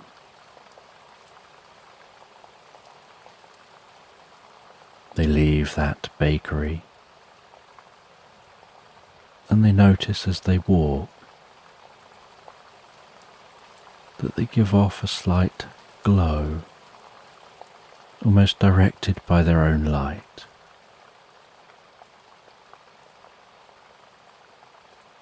And they notice that light seems to be focused on their heart, emanating so gently from their heart.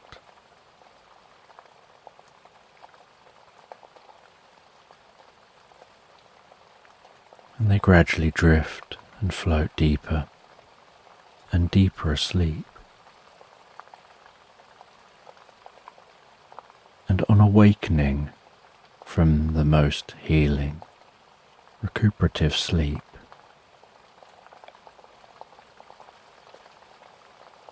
they feel a warmth in their heart. They take the envelope. They hold it up near their chest. They have this sense they're supposed to follow their heart. It almost creates a connection between their heart and that letter. And they feel delight pulsing gently from their heart as they walk, setting off again through the meadow.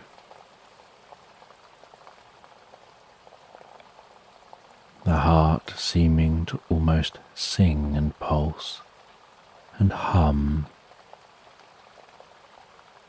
with a deep and comfortable energy.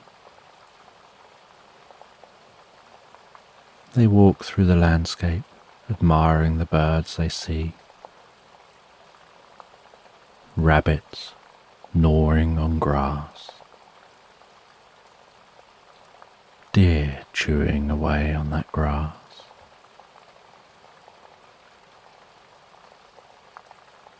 Following the sensations and the light of their heart.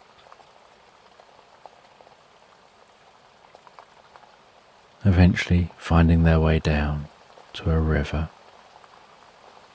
walking along the edge of the riverbank. The water lapping gently on the shore, following a footpath that veers from the edge of the river into some woodland. The glow of their heart even more noticeable in the dim surrounding of the trees. The sounds softly rustling and muted. The breeze calming here in the trees.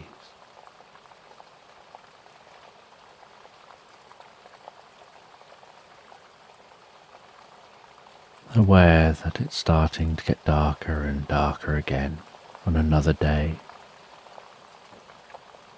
But the darker it gets, the brighter the light from their heart shines, illuminating the way ahead.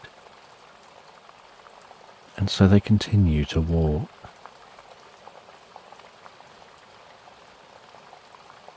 And as they walk, they spot the most beautiful wildflowers. They pick a bunch of those wildflowers,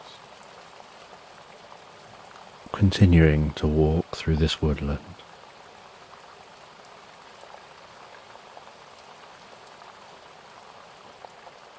Until eventually they see some lights in the distance. Continuing on through the woodland towards those lights. The lights of a cabin becoming clearer and clearer.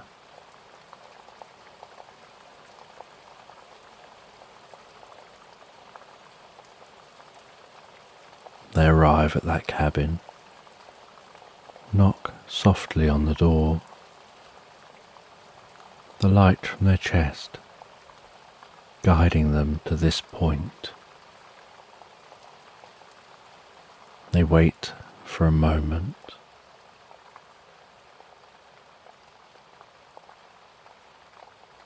Before a fairy answers the door.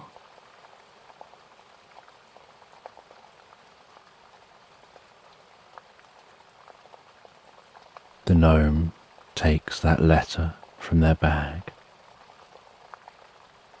and says that I think this is for you, and the gnome explains the story, explains about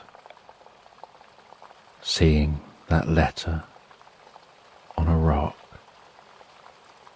and then seeing the writing on the rock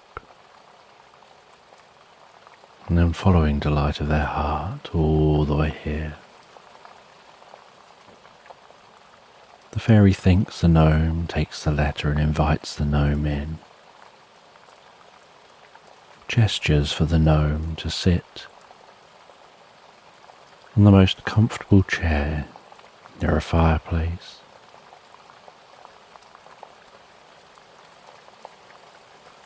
She makes the gnome a drink.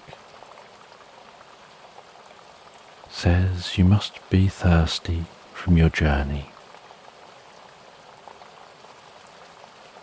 The gnome accepts the drink, and then the fairy sits in the chair opposite, carefully opens the letter, the gentle ripping sound of the paper as the envelope is opened.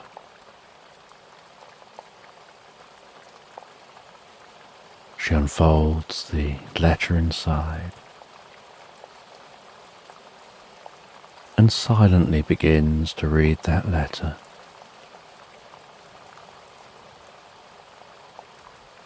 And the gnome watches as she smiles and holds the letter close to her.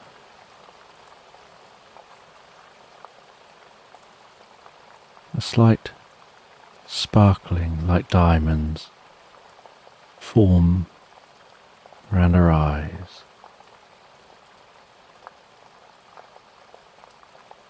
Folding the letter and placing it back in the envelope.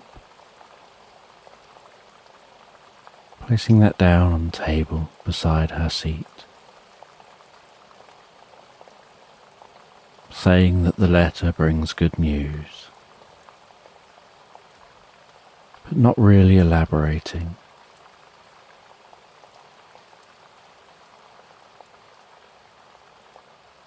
And the gnome and the fairy chat for a little while as the gnome drinks his drink.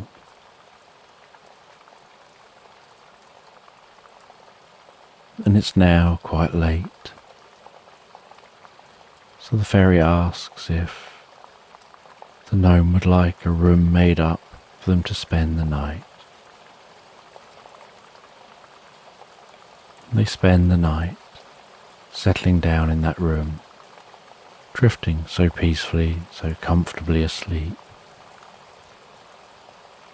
feeling the sparkling of the light from their chest, dissipating and fading.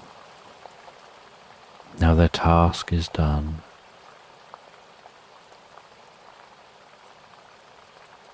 And the next morning, having slept so peacefully and soundly through the night,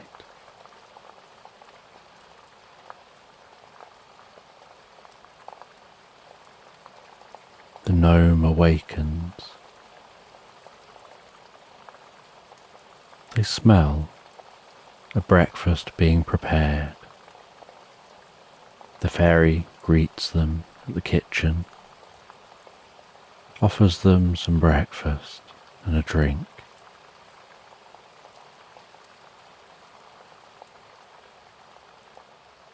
And the gnome packs a bottle of water for their journey,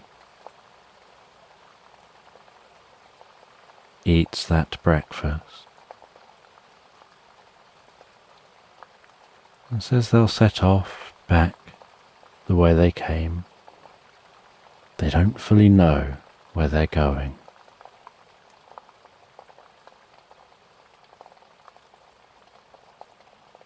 And the fairy has so much to look forward to. They say that they're excited and they've got preparations to make.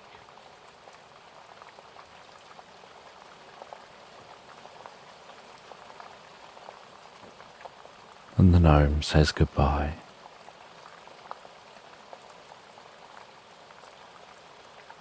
Sets off back the way they came,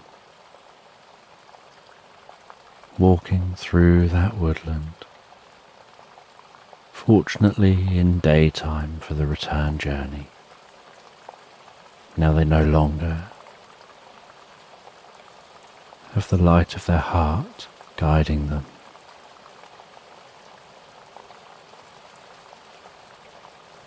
As the day gets later and later, so they stop, relax, drift and float peacefully asleep before continuing their journey the next day, finding their way back to the meadow they started in, seeing those flowers there, walking back through the flowers and sitting down, and then feeling an overwhelming urge to lie down and drift asleep.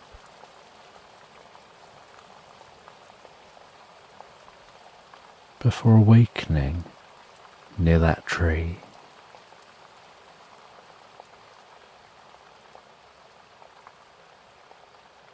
curious about the experience that unfolded for them.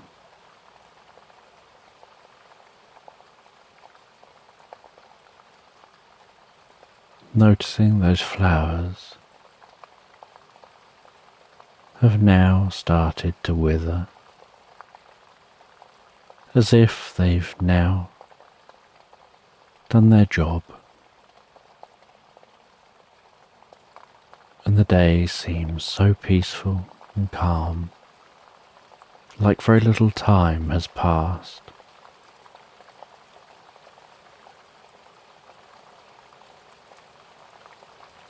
And the gnome is curious about those flowers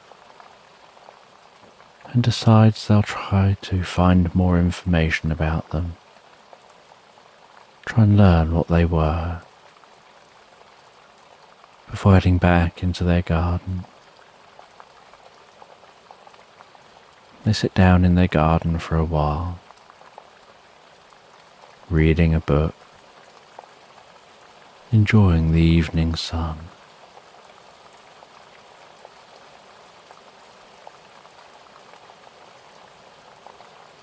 And as it gets later and later and the air begins to get a little chilly, they head into their home. They make themselves some food and drink, sit and enjoy that food and drink.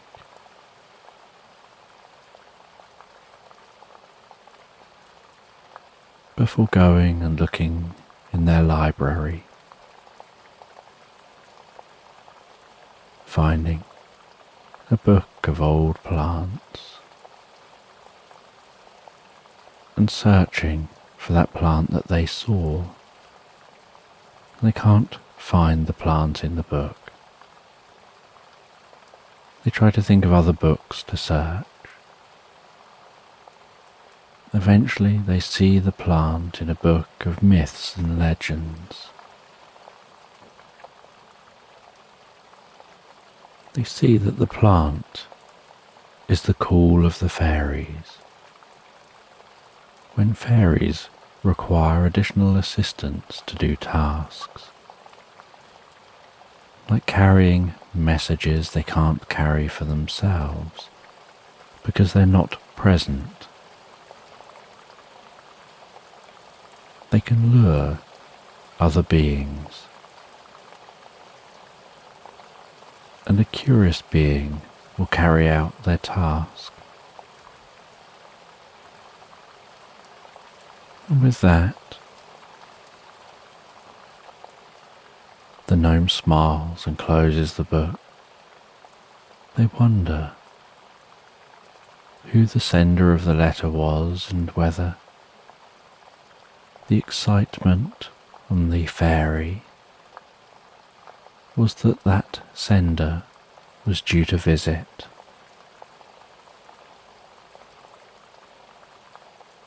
And the gnome heads to bed. And they relax down in bed, feeling so deeply comfortable, and so easily and so effortlessly they drift and float asleep into Slumberland.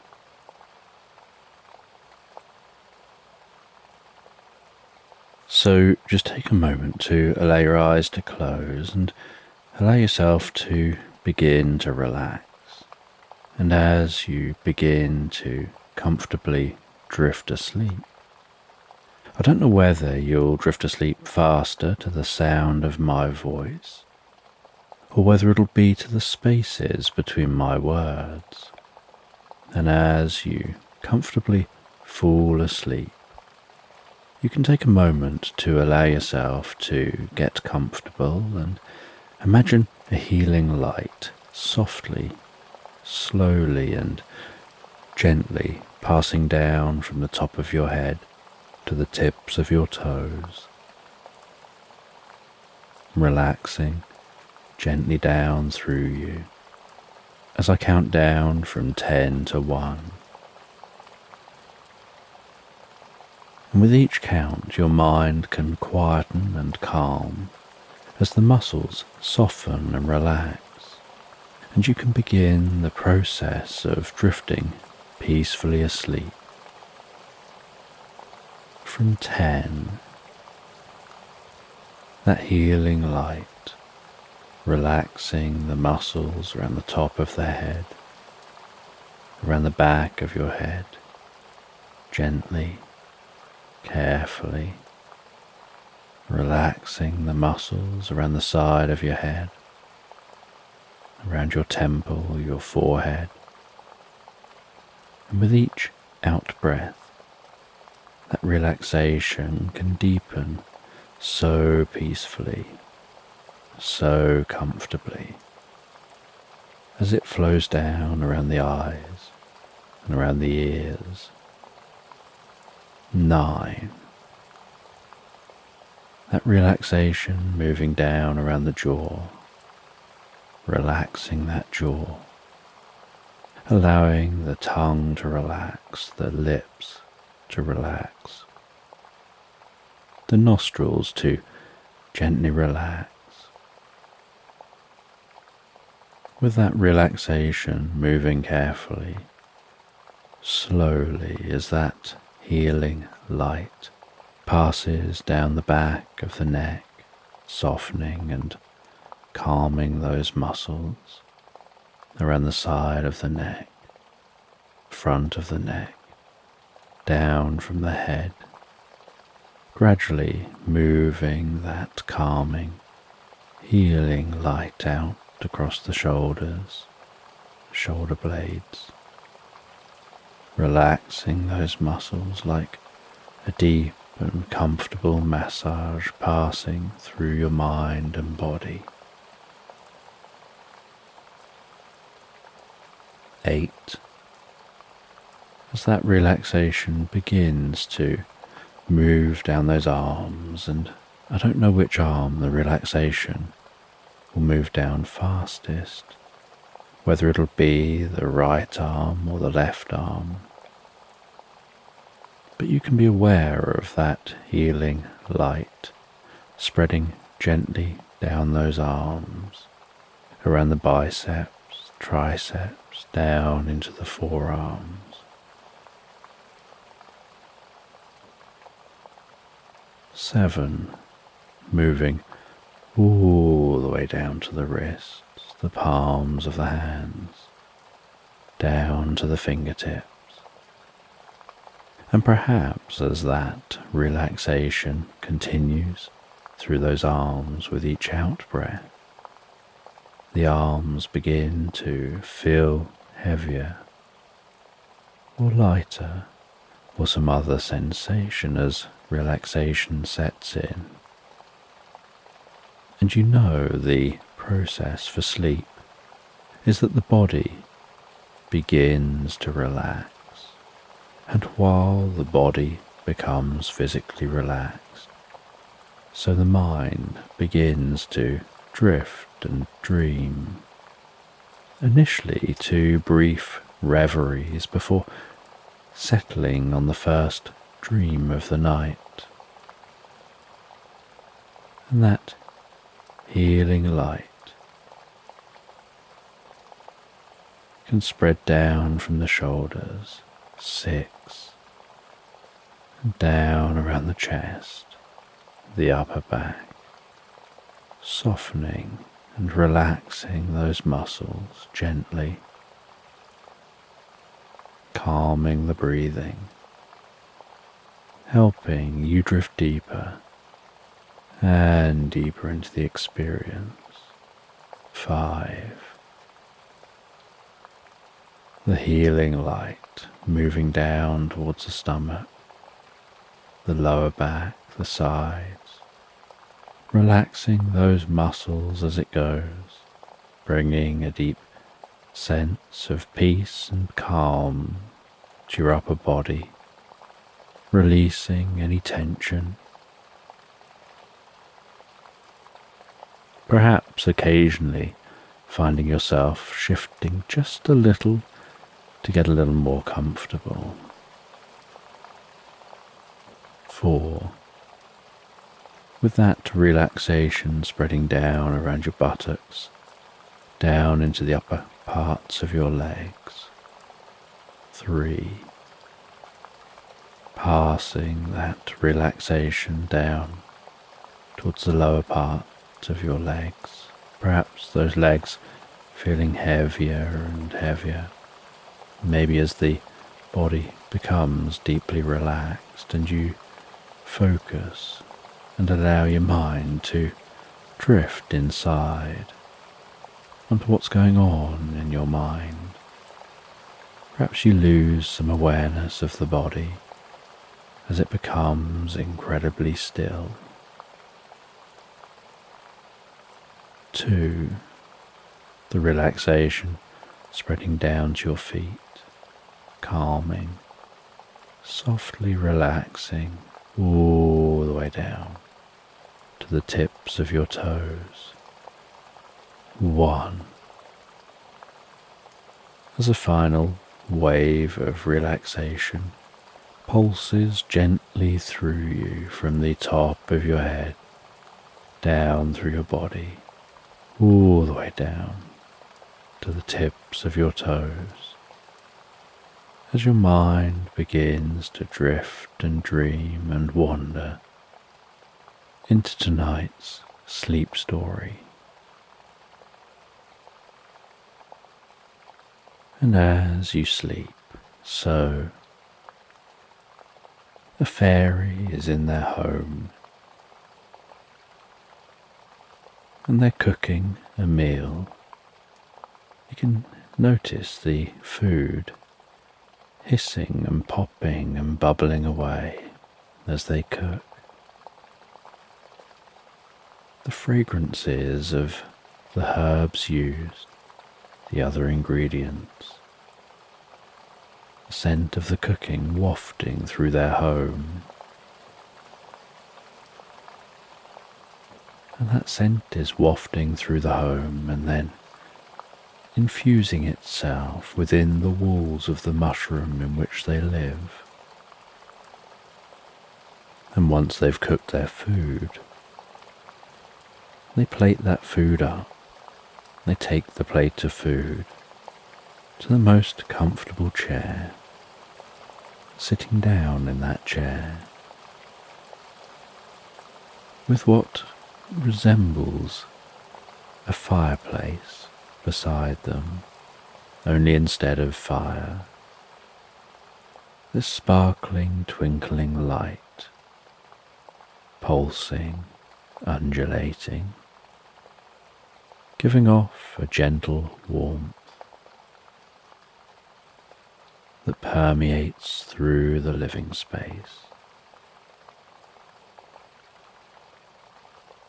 And they really take time to savour that meal, enjoying the meal.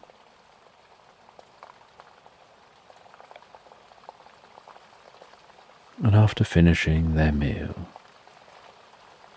they head through their home into their library.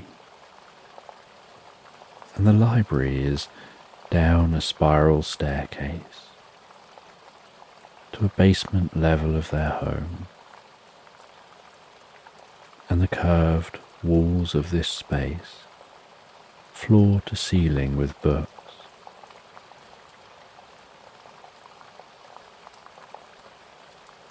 And attached to the shelves of books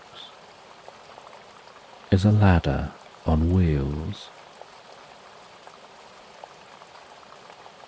And so the fairy moves that ladder 3/4 of the way round the room, the sound of the ladder rolling along the runners, the wheels rolling along the floor, with a gentle squeak with each revolution. Getting the ladder to where they need it, before ascending that ladder and taking a large book from one of the shelves. And it's a bit of a struggle, the weight of the book, but they carry that book down the ladder. And within this library space is the most comfortable sofa, and they lounge back on that sofa, open the book on their lap and begin to read.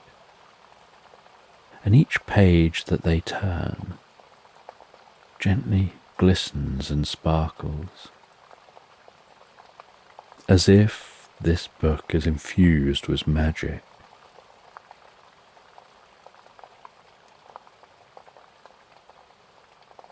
And while reading this book,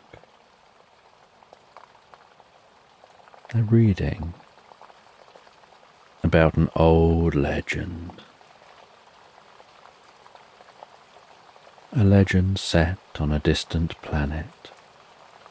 A planet which can only be accessed by magic. And on this planet was a young rabbit. And the rabbit was out in the fields on the planet, collecting strawberries. Occasionally they'd eat one of those strawberries, mouth watering, the sweet taste gently infusing with their taste buds and tingling through them to the tips of their fingers and the end of their nose.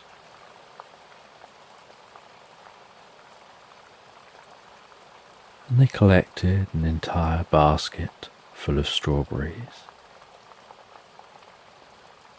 They headed back into their burrow,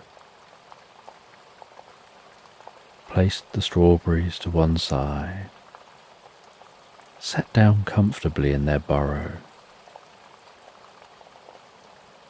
The space here so cozy, just a gentle, soft, flickering light, tones of browns,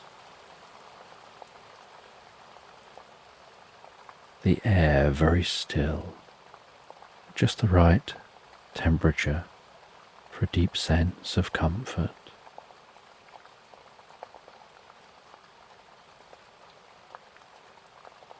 And the rabbit sat there carving a small palm-sized sculpture out of wood,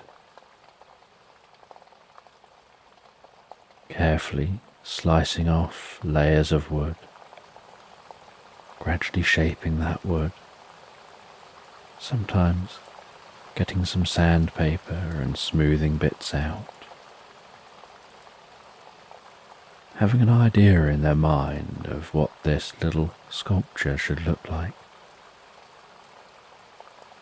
and removing what isn't necessary.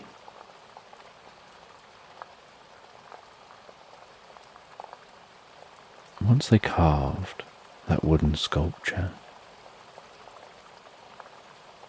they blew the excess dust off of the sculpture, gave it one last sanding down to make sure it was smooth,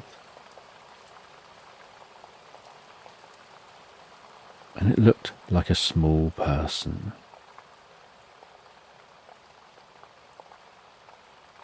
They cut some material up to make a small cloak, a flowing purple cloak. They pasted that cloak around the neck of that small carved person.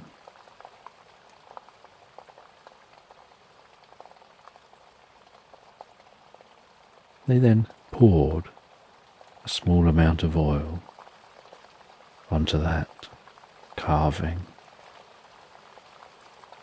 and it carefully infused with the sculpture, darkening the wood. They then placed that in a corner and settled down and fell asleep. And the next morning, they woke up, they ate a few strawberries, and they saw that the small sculpture had come alive.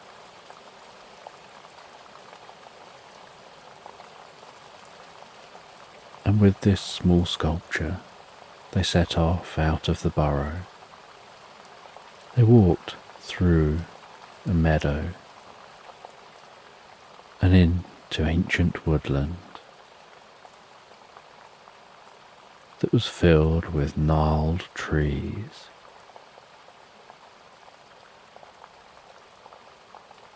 with lichen, mosses, and ivy hanging off of branches, mushrooms growing out of fallen down trunks of trees, birds singing and echoing through the woodland, squirrels darting around the trees.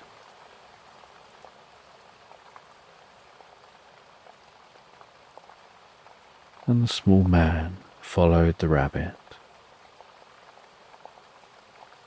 as the rabbit guided them deeper and deeper into the woodland.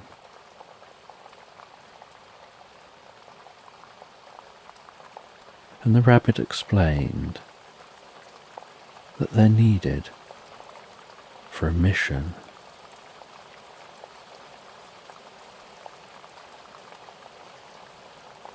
And took them through this woodland until eventually they arrived at a cabin.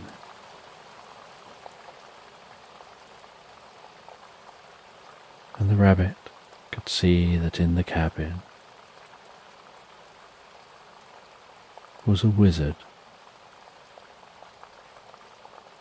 and the rabbit was very quiet and told the small man to be very quiet too.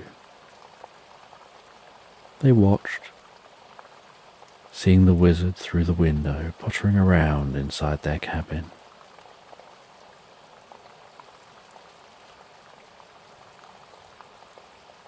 And the rabbit said, "We'll stay here until he leaves." And after quite some time, the wizard eventually opened the door to the cabin, throwing over a cape around their neck, pulling that around them for warmth, closing the door behind them as they set off away from the cabin.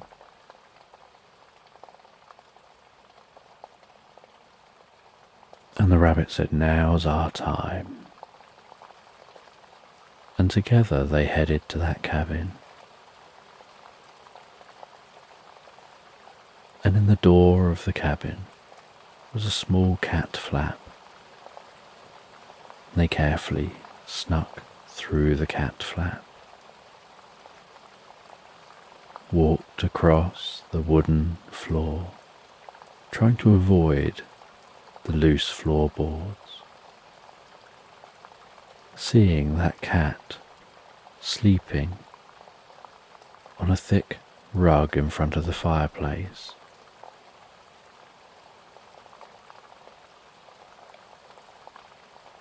They crept across the floor, all the way to the back of the cabin,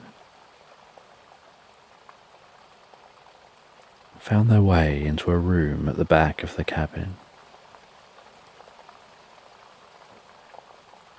shimmied up the side of a table, and on the table was an ornate music box.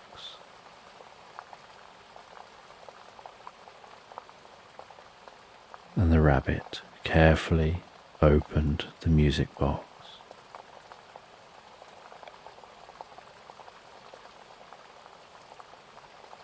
And then turned the handle on the side of the music box.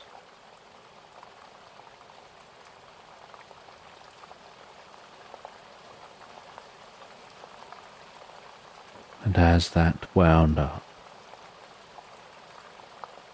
so the rabbit could feel the tension building in the handle, they then took a pebble from a bag.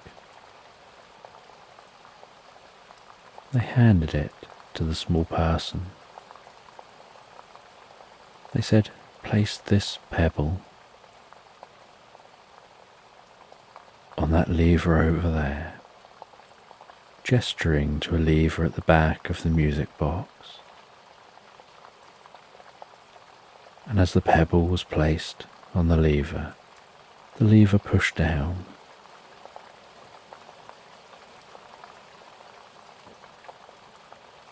And a woman in the music box began to dance. The rabbit said, "You need to dance with the woman." And so the little man went over to the dancing woman, watched for just a moment, for the right moment to join in the dance, then took hold of the hand gently, propping it in his hand, put his other hand behind her waist, moving in at the rate and speed as she was moving, straightened his back, pulled their waists together, watched her feet, and in time with the music, danced with the woman, losing himself in the moment, absorbed in that dancing, absorbed in the music.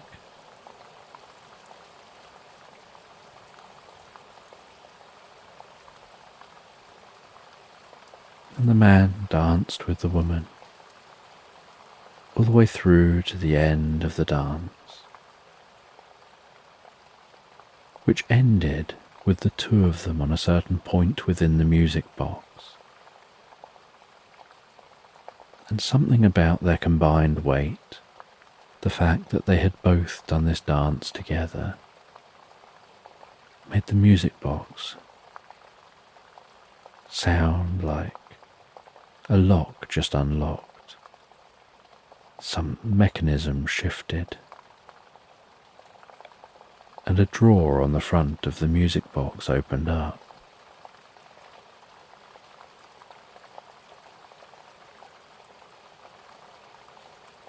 And the rabbit took a small scroll of paper from that music box, read that scroll of paper before rolling it back up again, putting it back in the drawer, closing the drawer,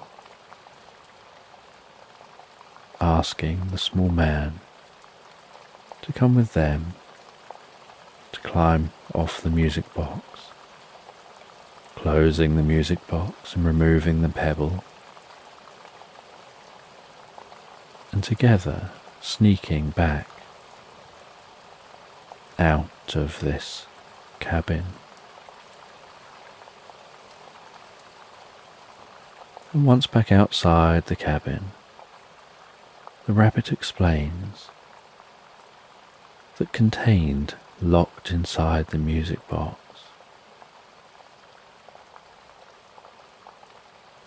was a secret message about how to find a deep sense of connection with others.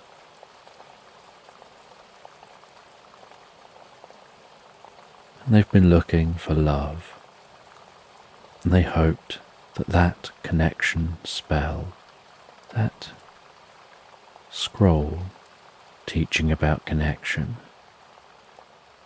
might help them to be able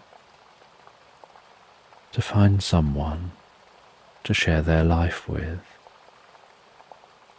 But to access the scroll, they needed to access the music box. And that could only be done if the lady in the box experienced connection.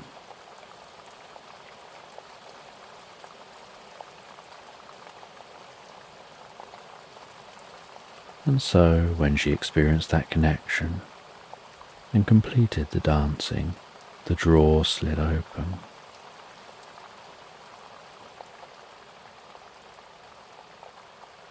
And the rabbit had memorized what was on the scroll and said they have to get some specific ingredients. And so they head away from that cabin, going deeper and deeper into the woods.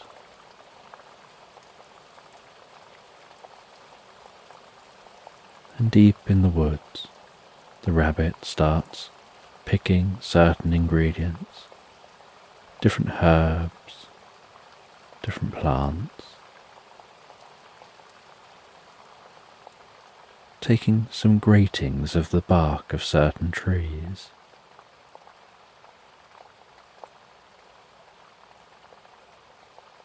before heading off back to their home, back into their burrow.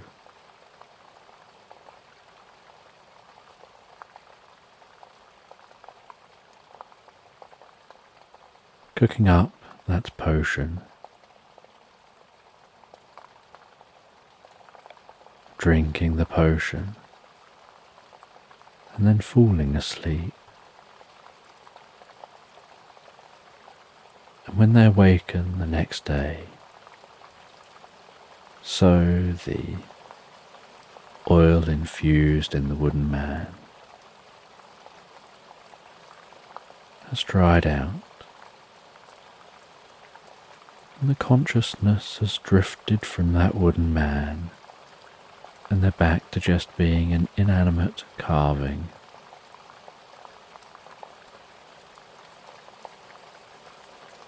and the rabbit doesn't know if they feel any different. They head out of their burrow.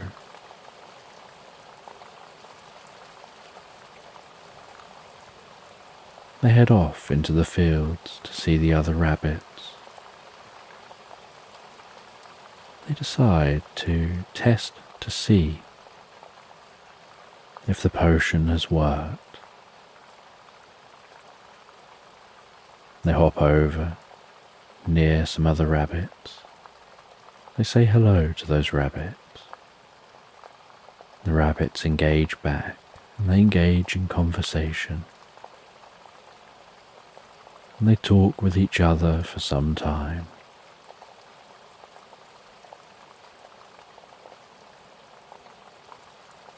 And after talking with each other, and the sun beginning to set, one of the rabbits says they're interested in continuing those conversations, and they hop along by the lake. They can hear the sounds of crickets, gentle lapping of the water on the shore, feeling the cool air through their fur, just chatting with each other, with time almost standing still between them, until eventually they're both so tired they head back to their homes, but agree to meet the next day. And the next day they head out, they see each other, they chat with each other some more. And day after day they talk with each other more and more and more. Until eventually they're chatting so much they don't leave each other's side. They realize they want to just spend more time with each other.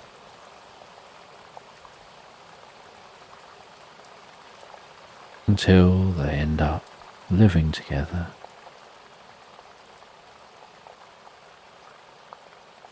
And the fairy reads all the way through to the happy ending. And she understands the deeper meaning. She understands what really happened with that spell and the resulting potion. And she understands how that applies to a situation in her life that's led her to getting that book and reading that book.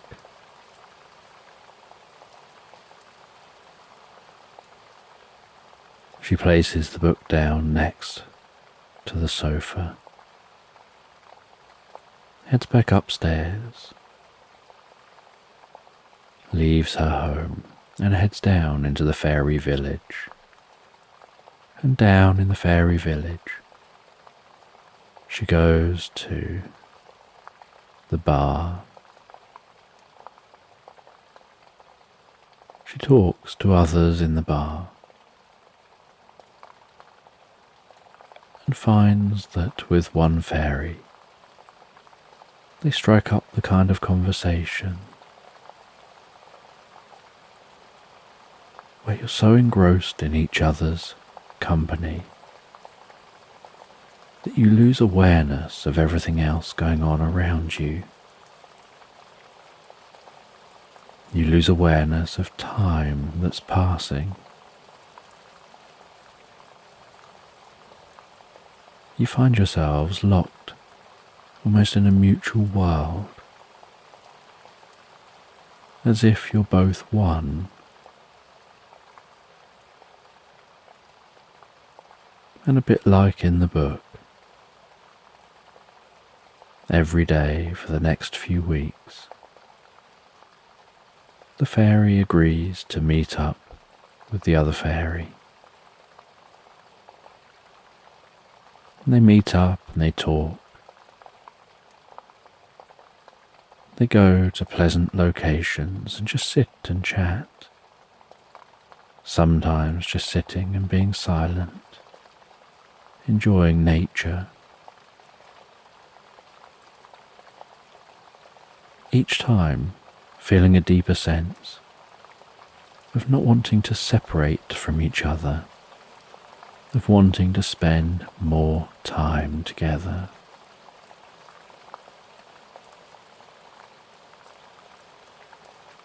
Until eventually the fairy invites the other fairy back to theirs and cooks them a meal. And a few days later, the other fairy reciprocates.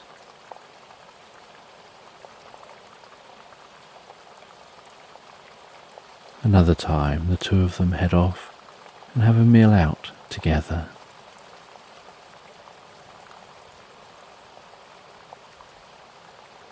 And then a time happens where the other fairy stays overnight, where they just talk all night long without realizing where time has gone.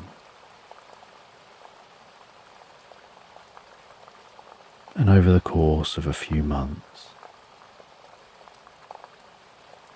the fairies just find they spend more time with each other than without.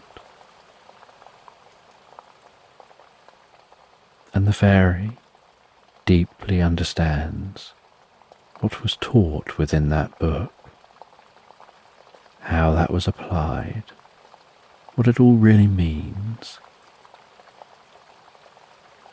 and how that's played out just the same within their life, and is truly grateful for what they've gained.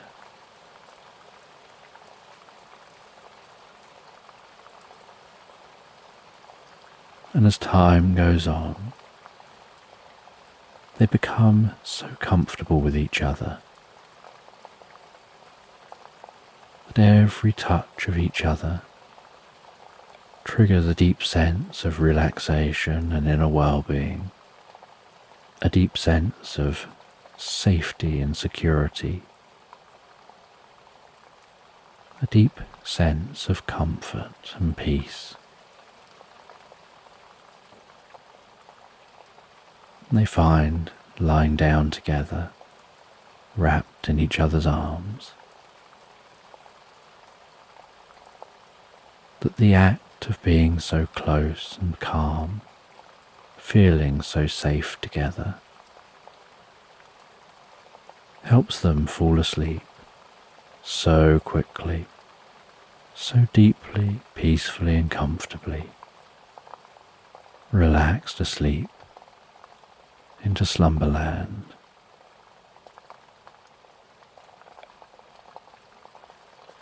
So just take a moment to allow your eyes to close and allow yourself to begin to relax.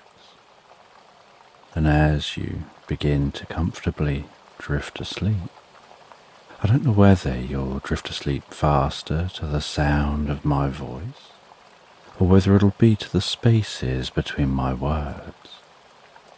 And as you comfortably fall asleep, you can take a moment to allow yourself to get comfortable and imagine a healing light softly, slowly and gently passing down from the top of your head to the tips of your toes, relaxing gently down through you as I count down from 10 to 1. And with each count, your mind can quieten and calm as the muscles soften and relax. And you can begin the process of drifting peacefully asleep. From 10, that healing light, relaxing the muscles around the top of the head,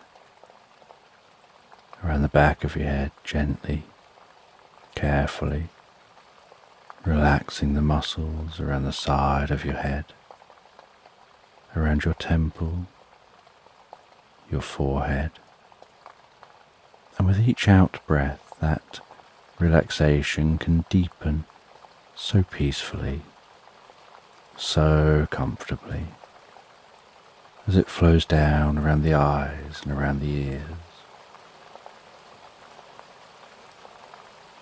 9. That relaxation moving down around the jaw, relaxing the jaw, allowing the tongue to relax, the lips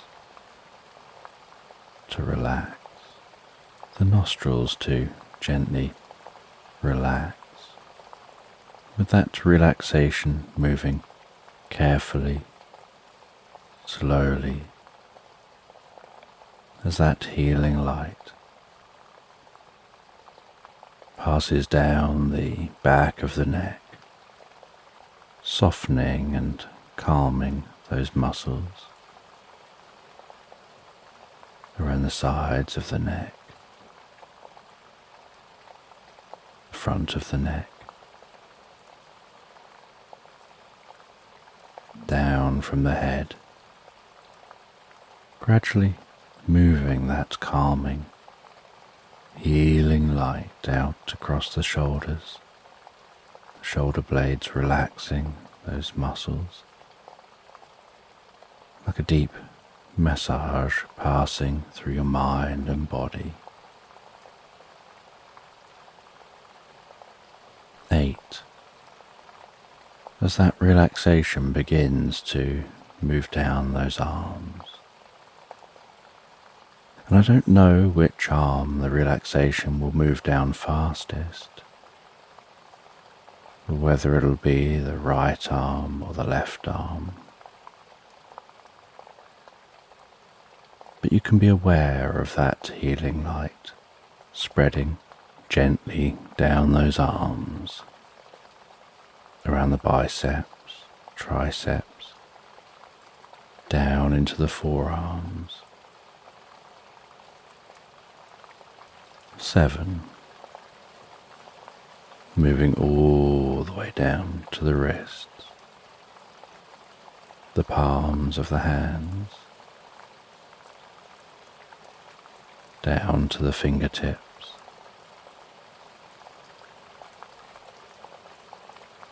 and perhaps as that relaxation continues through those arms, with each out breath, the arms begin to feel heavier, or lighter, or some other sensation as relaxation sets in. And you know the process for sleep is that the body begins to relax. And while the body becomes physically relaxed, so the mind begins to drift and dream, initially to brief reveries, before settling on the first dream of the night.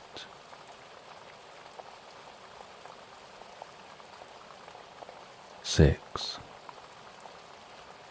And that healing light can spread down from the shoulders and down around the chest, the upper back, softening and relaxing those muscles so gently, calming the breathing, helping you drift deeper and deeper into the experience. 5. The healing light moving down towards the stomach, the lower back, the sides, relaxing those muscles as it goes, bringing a deep sense of peace and calm to your upper body, releasing any tension. Perhaps occasionally finding yourself shifting just a little to get more comfortable.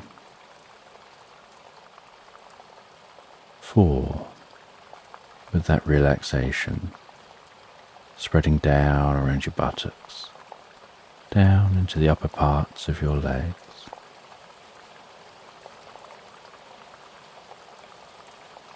Three, passing that relaxation down towards the lower parts of your legs. Perhaps those legs feeling heavier and heavier, maybe as the body becomes deeply relaxed and your focus drifts inside more on what's going on for you in your mind.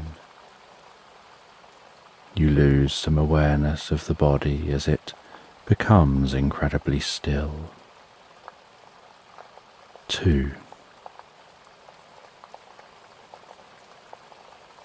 The relaxation spreading down to your feet, calming, softly relaxing, all the way down to the tips of your toes.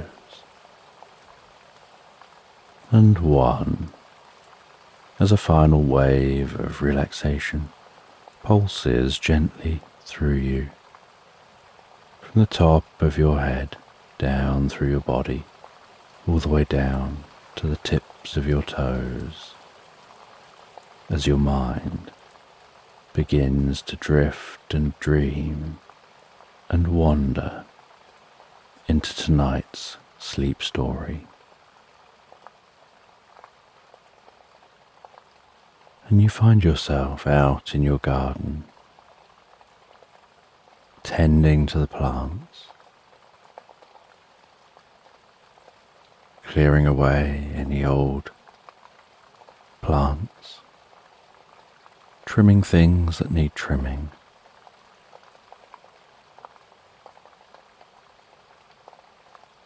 In some parts of your garden, you churn up the soil, you plant new plants.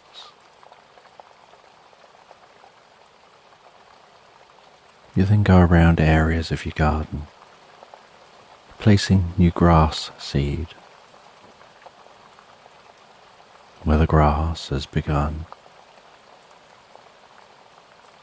to go bare.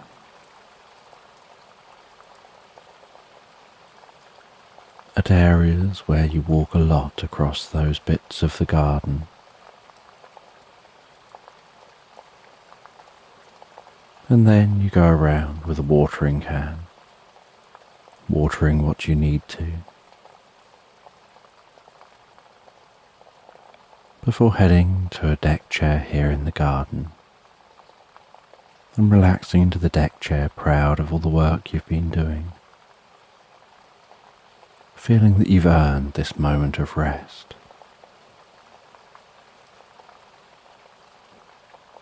And you rest back in the deck chair, feeling the warmth of the sun on your face, feeling the occasional coolness of the breeze, smelling the scent of the flowers, hearing birds singing within the hedgerows and in the trees, and the rustling of the leaves.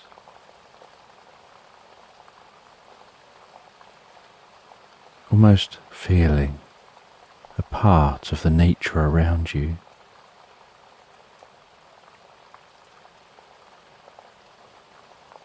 And as you rest and deeply relax,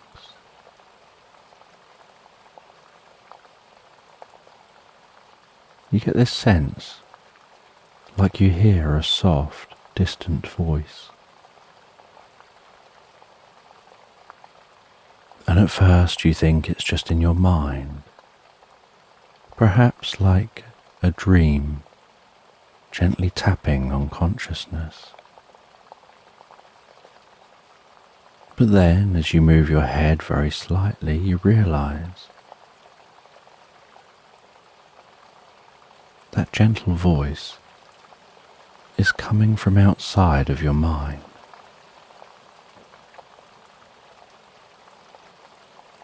And so you open your eyes and look around your garden.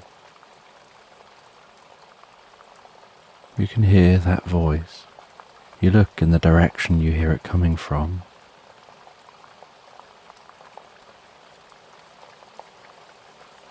And you see, standing on the grass beside you, a very small gnome, perhaps no taller than your hand.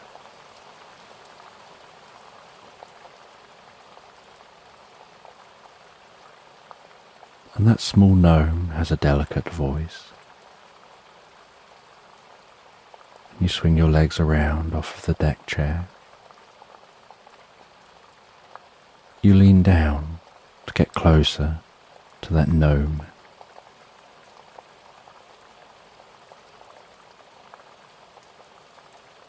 And the gnome says that they could do with your help.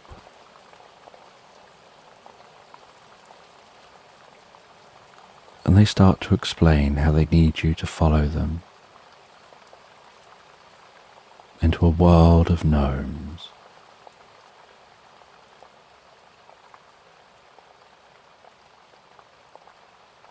And you stand up, agreeing to follow. And they walk you across your garden towards an old oak tree that stands on the edge of your garden.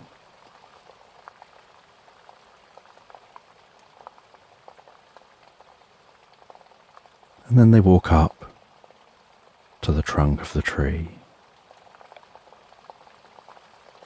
They wave their hands in a specific pattern in front of the tree. In glowing, pulsing, sparkling light forms before them. And a small entrance seems to open up in the base of that tree.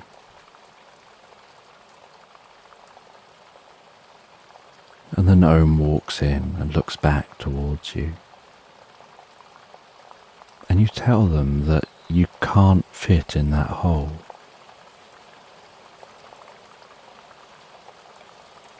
And they shrug and acknowledge this, almost as if they'd forgotten you wouldn't be able to fit.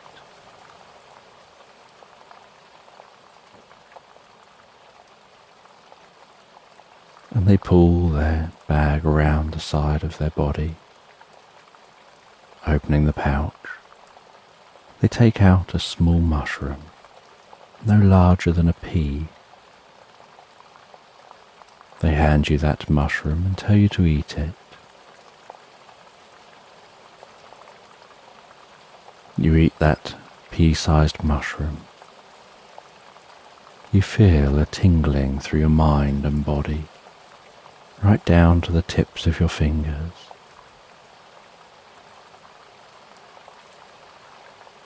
A little bit like pins and needles, just for a moment, before you start to feel a euphoric, deeply pleasant feeling. And a light spreads across you, and in that light, it's so bright you can't see anything around you, but you feel something shifting within you. And as the light dims and you can see your surroundings once more, you find that you're no larger than the gnome. You and everything you were wearing has somehow shrunk to the size of the gnome.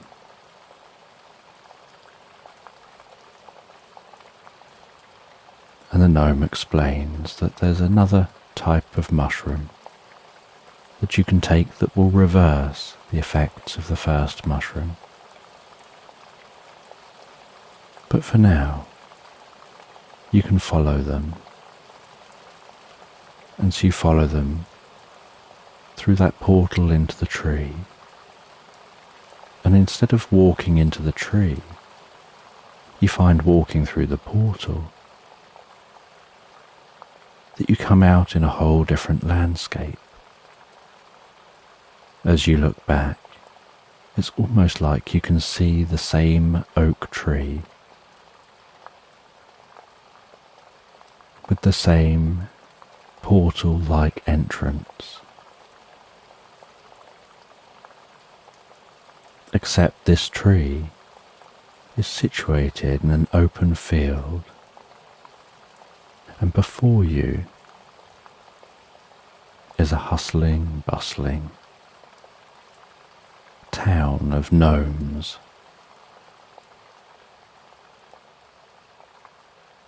There's houses and streets. There's trees and wildlife. All the gnomes are talking and interacting with each other. But as they notice you, they stop and look, some gasping.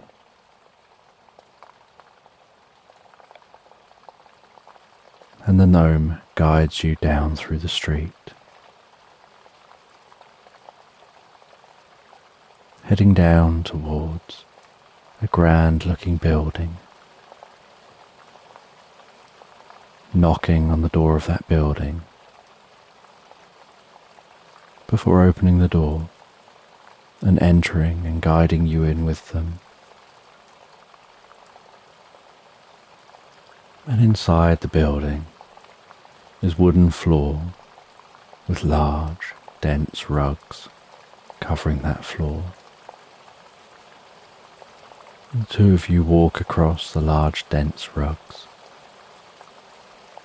heading towards an old-looking gnome with a thick white beard, resting in a chair. They introduce you as the gardener.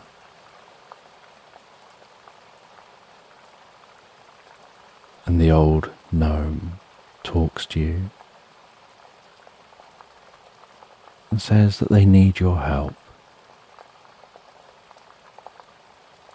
They've been watching you across the years as you've tended to your garden and looked after it so well that you seem to have an affinity with nature and at just understanding things on a deep level intuitively.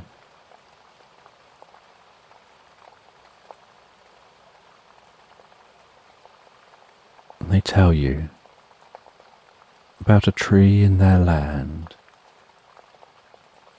That's the tree of life. It's the tree that allows their land to exist as it does, as this separate realm.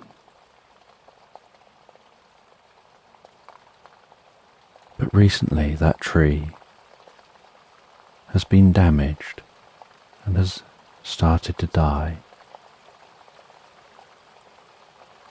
And if the tree dies, their realm disappears. And everything in this realm disappears with it.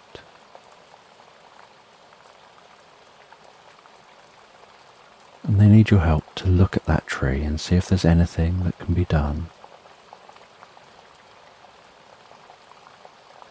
And you agree to help. And you set off with the gnome that came here with you. They show you through the landscape, down towards that tree.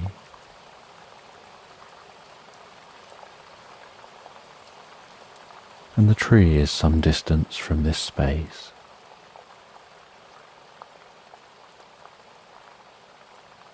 And so you ride mice towards that tree,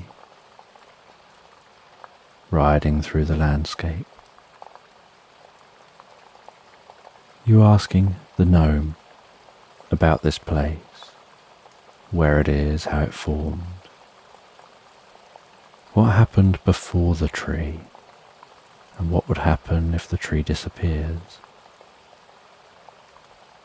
and what would happen after the tree. And they explained they'd have to escape to the human world and make their home there, rather than in this gnome world, where they can live free and open, rather than hiding themselves. And you make the journey all the way to that tree, dismount from the mice, head over to the tree, and you see it's somehow become cracked, following a branch, and right down, almost into the heart of its trunk.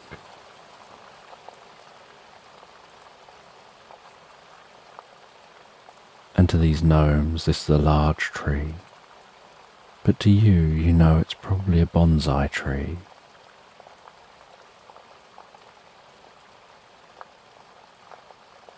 And you say that you think you can help.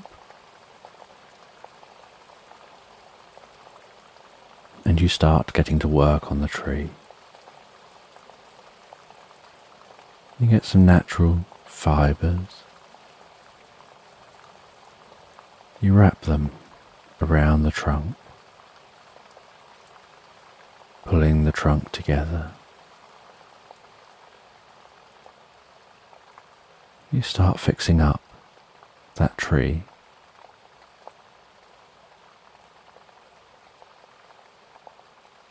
And as you do, you begin to form an idea that might help. And you ask, what is it about this tree that brings life to this land? And the gnome explains that this tree is intimately connected through its roots with this landscape.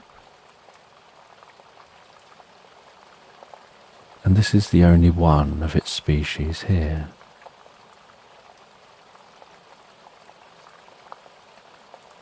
And they say that you can see that this is a magical tree and it's intimately connected, because under low light you can notice the roots glowing a soft blue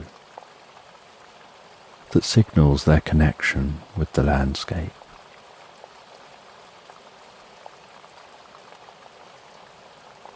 And you say you've got an idea, and so you want to test that idea. And you take a couple of cuttings from this tree.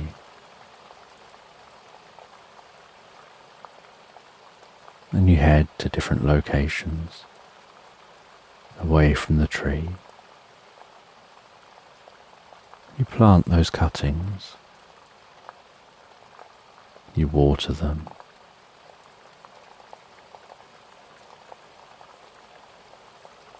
And you say you want to just see if they take hold, and if the cuttings have the same properties when they take hold as the main tree. And in this land, time passes different to in the human world. So days can pass here, where time seems to stand still in the human world.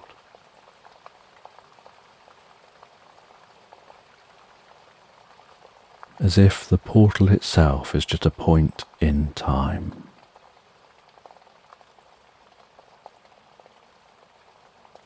And so you spend a number of days staying with this gnome, every day heading out to those cuttings, watering them, nurturing them, and checking in on the main tree.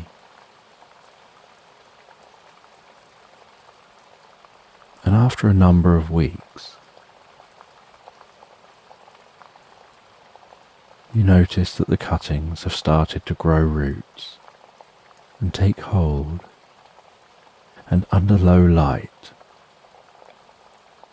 you can see that those roots glow a delicate blue.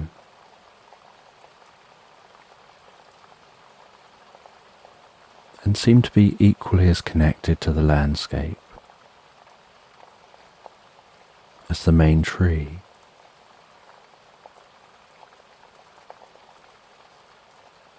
And this confirms your idea that if they want to survive here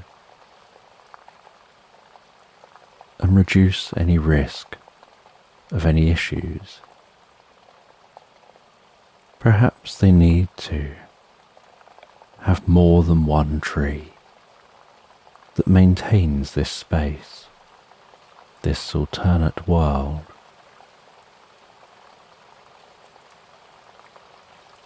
And so you feed back to the elder about your findings.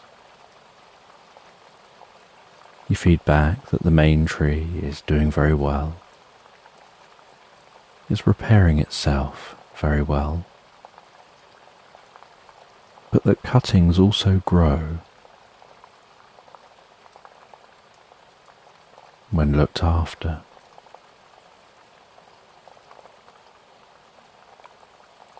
And that if more cuttings can be grown, and then take cuttings from the cuttings as they grow up,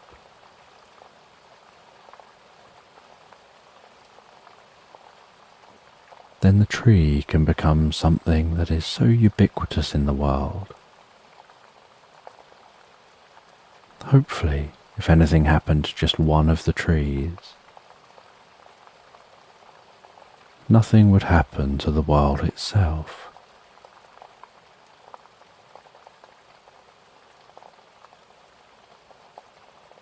And the elder says that the only way to know if that would work is to consult the oracle. And they ask you to go with the other gnome to talk with the oracle. And so the two of you set off on your mice, riding through the landscape. You ride all day until it's night time. You settle down by a fire, camp for the night, enjoying each other's company, you being told all about gnome lore and legends. Next morning, carrying on the journey, until eventually you see a palace in the distance, rising over the horizon. Arriving at the palace and asking to see the oracle.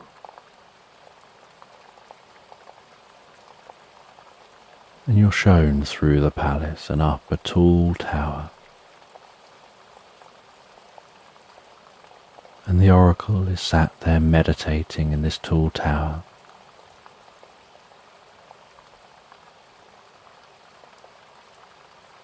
And without coming out of their meditation, they seem to psychically project communication into your mind, asking what you're here for, and you explain. And this oracle, who remains in this meditation, says that this meditation allows them to remain on the same frequency as the world around them, connected to all beings here, all life.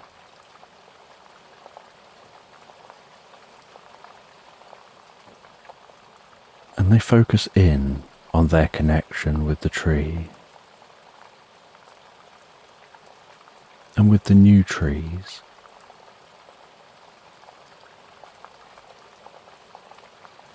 And they put the idea out there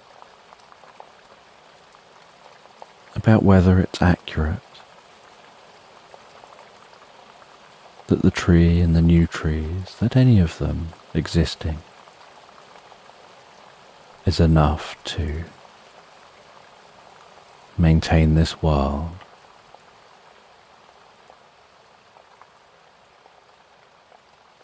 And they say that the tree communicating with them is telling them that that's true,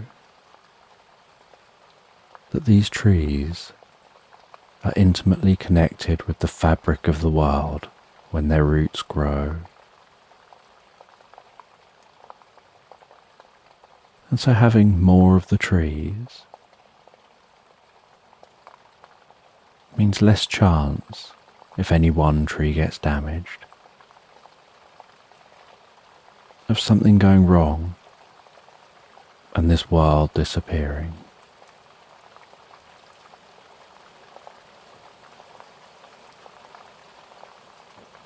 You ask how this world develops if it needs these trees to be here.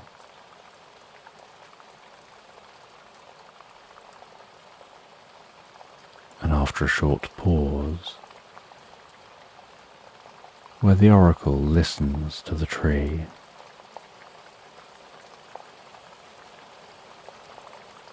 they say that it came down to the first gnome. The first gnome used magic to create a portal as the world of humans stopped believing in magic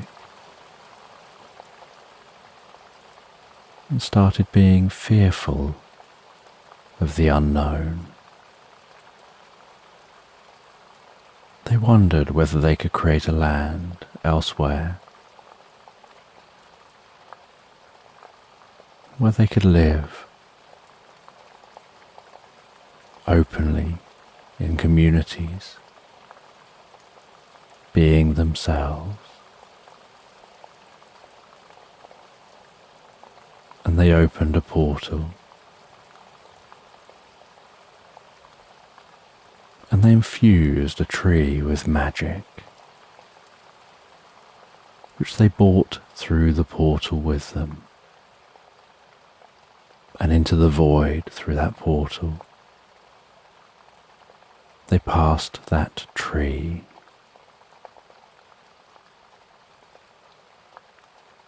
And the tree's roots, imbued with magic,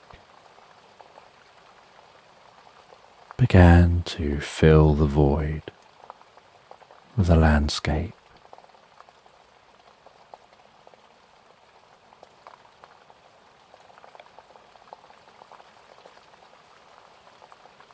And all the soil and all the other plants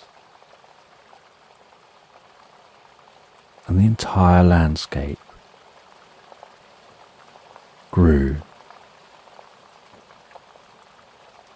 from the wishes and dreams of that gnome, carried through the magic into that tree, into those roots.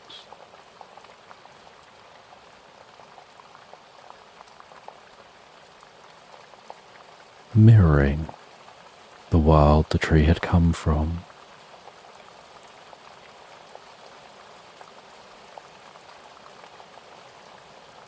And so that tree, since then,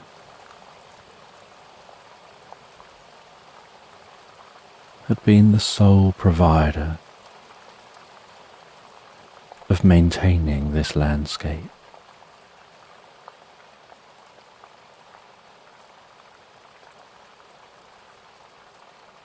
And as generations went by, the old stories drifted into legend and then faded from memory.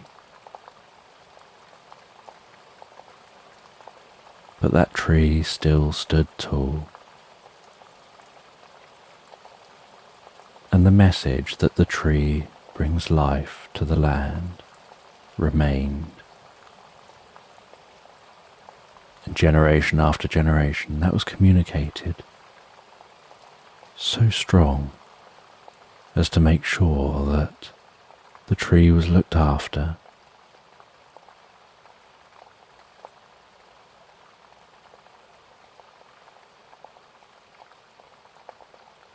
And if the magic of the roots ever failed, then this world will go back to being a void. But it doesn't have to be just carried in the roots of the one tree. If a cutting is taken from the tree, then the roots of any cuttings are the roots of that tree, maintaining this land.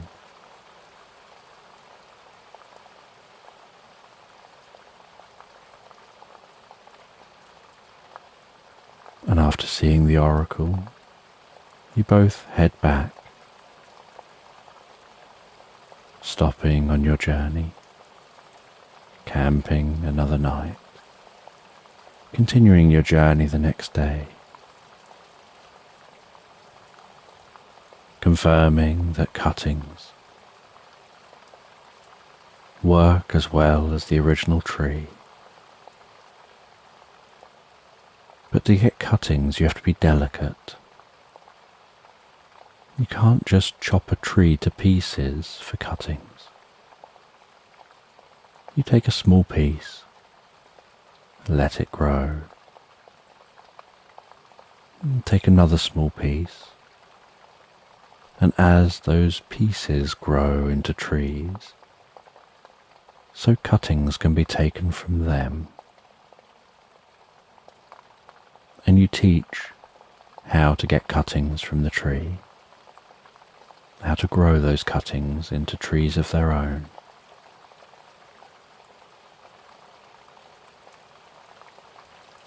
And some of the cuttings are grown as trees outside of the main landscape, so that if anything ever happened to the trees in the landscape, more trees can be planted, and everyone was encouraged to grow their own tree.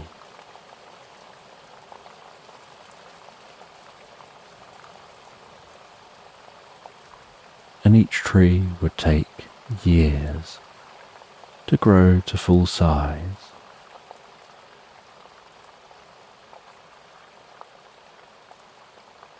But now the land was going to be filled with these trees.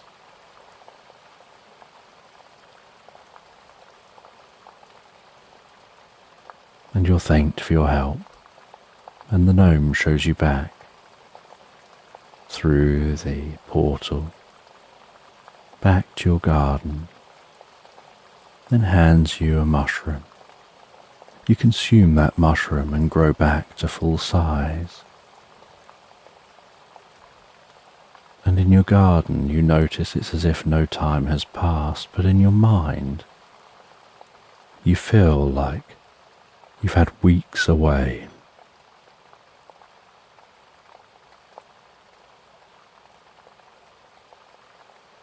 And it creates a little confusion. Do you sit back down, continue resting in your garden, carrying on what you were doing before you went in to the gnome land, when to you it feels like a lot of time has passed and perhaps you should be getting on with other things?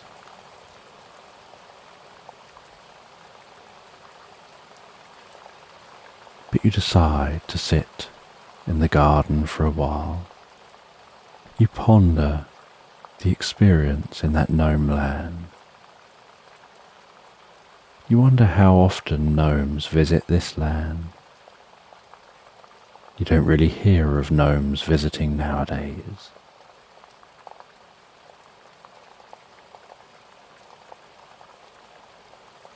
And after resting for a while in the garden, you do another round of watering where you need to water.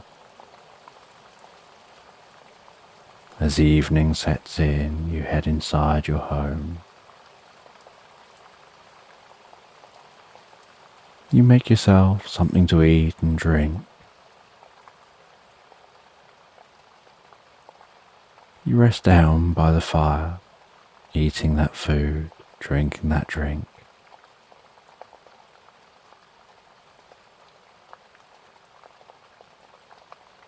You decide you'd love to learn more about the times when gnomes and other creatures lived within this world. You'd always assumed they were just fairy tales and stories for children.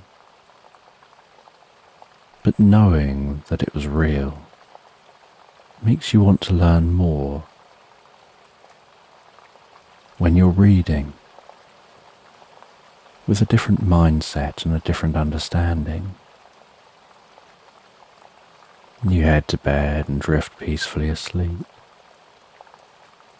And the next day, you head to the local town, visit the local library. Walking into the library, seeing dust motes floating delicately in the beams of light, softly passing through the narrow windows. The smell of old books, the dull sound within the library as all sound and reverberations seem to be absorbed by the carpeted floor and the books. You find your way round to the myths and legends section, and you find an old book about gnomes. You sit down at a table in the library and begin to read that book, reading about the legend of the gnomes,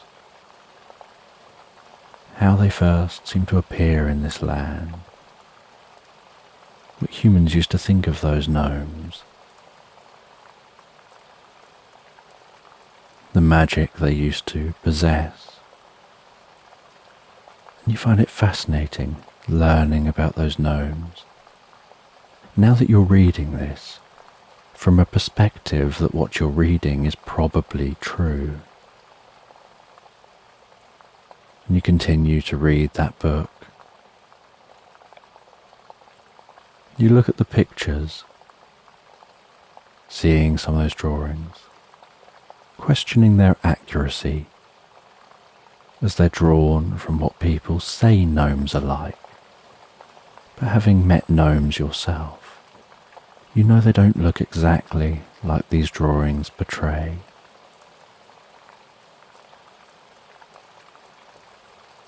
You learn about the gnomes disappearing one day, how it was almost as if they entered rings around trees and were never seen again. And since then, occasionally children would tell stories of how they saw gnomes at the end of the garden. And it looked like gnomes occasionally chose to visit the human realm. But they really just came to visit. They weren't actually living here.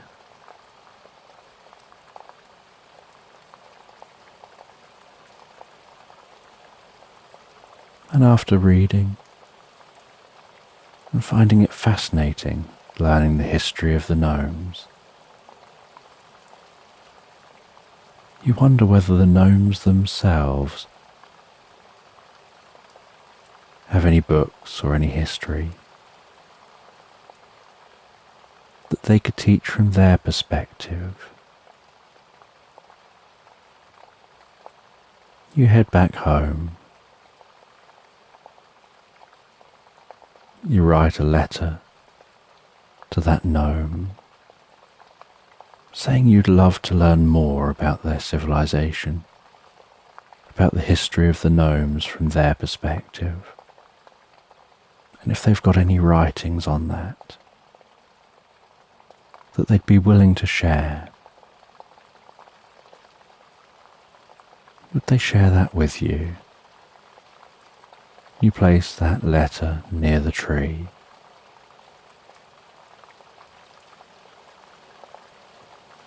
You head into your home and head to bed.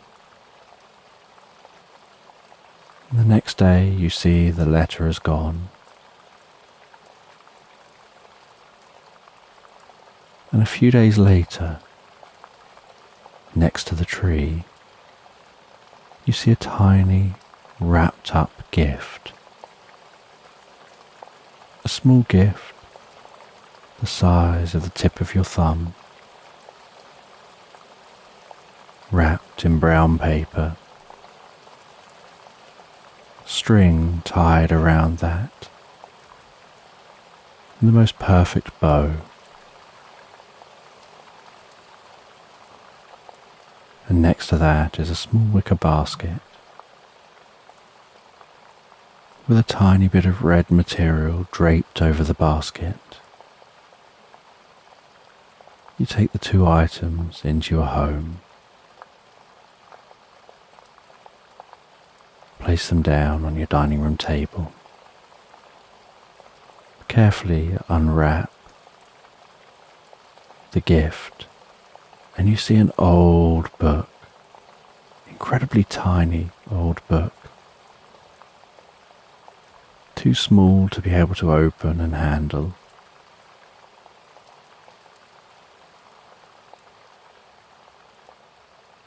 You remove the material from the top of the basket, and inside the basket is a small glass bottle with the tiniest bit of cork you've ever seen in the top of that bottle, and a little note. You carefully open the note. You get a magnifying glass to read that note. It says to shake up that bottle, which will convert the liquid into a gas.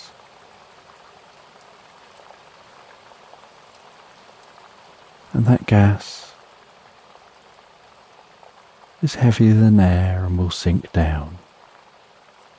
And pour that gas over the book. And it'll spread around the book and enlarge the book to human proportions. So you carefully shake that bottle until the liquid turns to a gas.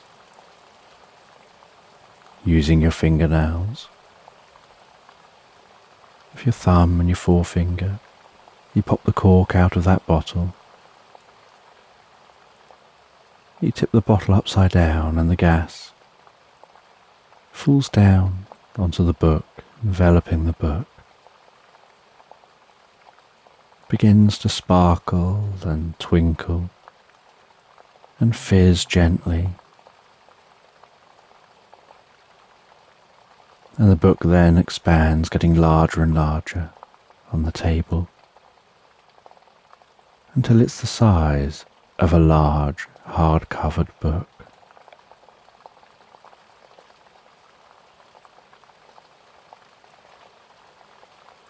And as you open that book, so you notice you can understand the language inside. but it doesn't look like a language you know. But as you start to read it, you instinctively seem to just read it in your language. And you don't quite know how that's happening. And so you sit down for an evening by the fireplace. And you read that book, absorbing yourself in reading the stories of the history of the gnomes. You read about their perspective of life before passing into their own land. You read about how they were all informed that there is this new land to inhabit, and what it was like in those early years of that land forming.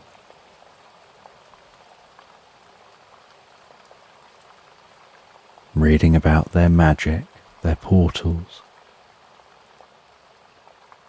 and how this land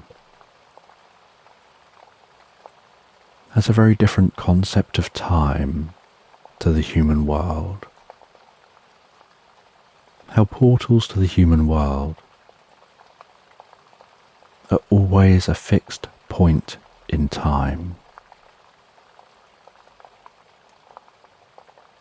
with the other side of the portal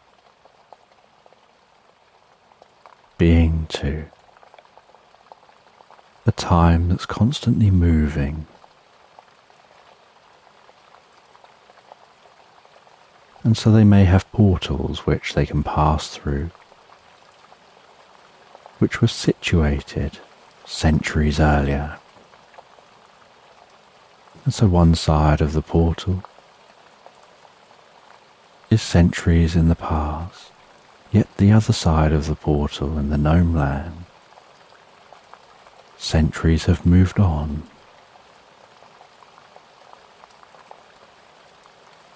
You read about how gnomes live for hundreds and in some cases even thousands of years. And some are known or thought to be immortal. And many choose their lifespan. And you find this book deeply fascinating. So fascinating you barely make it through much of the book before you have to go to bed. But you look forward to reading this book and learning more over the coming days.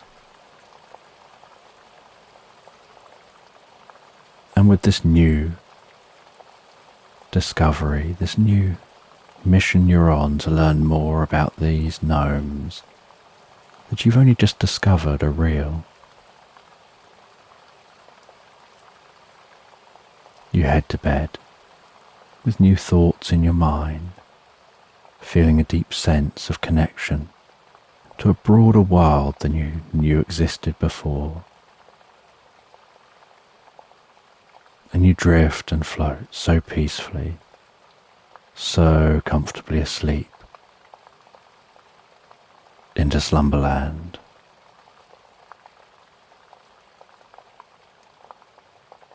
So just take a moment to allow your eyes to close and allow yourself to begin to relax. And as you begin to comfortably drift asleep, I don't know whether you'll drift asleep faster to the sound of my voice, or whether it'll be to the spaces between my words. And as you comfortably fall asleep, you can take a moment to allow yourself to get comfortable and imagine a healing light softly, slowly and gently passing down from the top of your head to the tips of your toes, relaxing gently down through you as I count down from 10 to 1. And with each count, your mind can quieten and calm as the muscles soften and relax. And you can begin the process of drifting peacefully asleep. From 10, that healing light, relaxing the muscles around the top of the head, around the back of your head gently, carefully, relaxing the muscles around the side of your head, around your temple, your forehead. And with each out breath, that relaxation can deepen so peacefully, so comfortably, as it flows down around the eyes and around the ears. 9. That relaxation moving down around the jaw, relaxing the jaw, allowing the tongue to relax, the lips to relax, the nostrils to gently relax. With that relaxation moving carefully, slowly, as that healing light passes down the back of the neck, softening and calming those muscles around the sides of the neck, the front of the neck,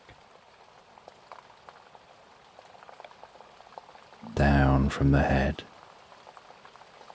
gradually moving that calming, healing light out across the shoulders, the shoulder blades relaxing those muscles, like a deep massage passing through your mind and body. 8. As that relaxation begins to move down those arms, and I don't know which arm the relaxation will move down fastest, or whether it'll be the right arm or the left arm. But you can be aware of that healing light spreading gently down those arms, around the biceps, triceps, down into the forearms. 7. Moving all the way down to the wrists, the palms of the hands, down to the fingertips,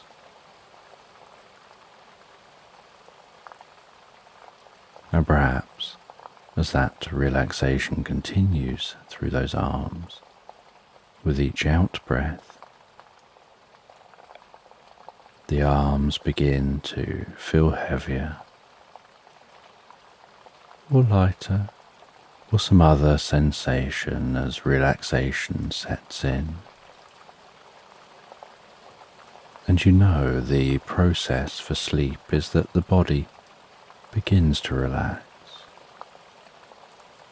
And while the body becomes physically relaxed, so the mind begins to drift and dream. Initially to brief reveries, before settling on the first dream of the night.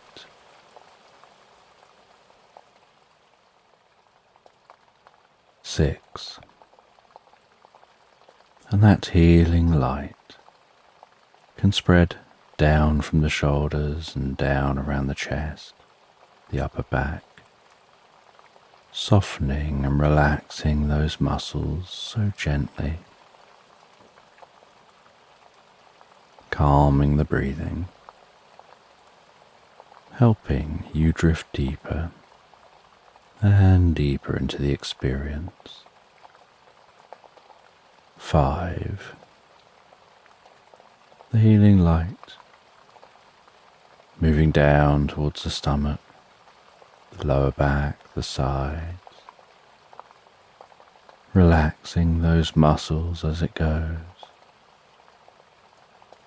bringing a deep sense of peace and calm to your upper body, releasing any tension. Perhaps occasionally finding yourself shifting just a little to get more comfortable. 4. With that relaxation spreading down around your buttocks, down into the upper parts of your legs.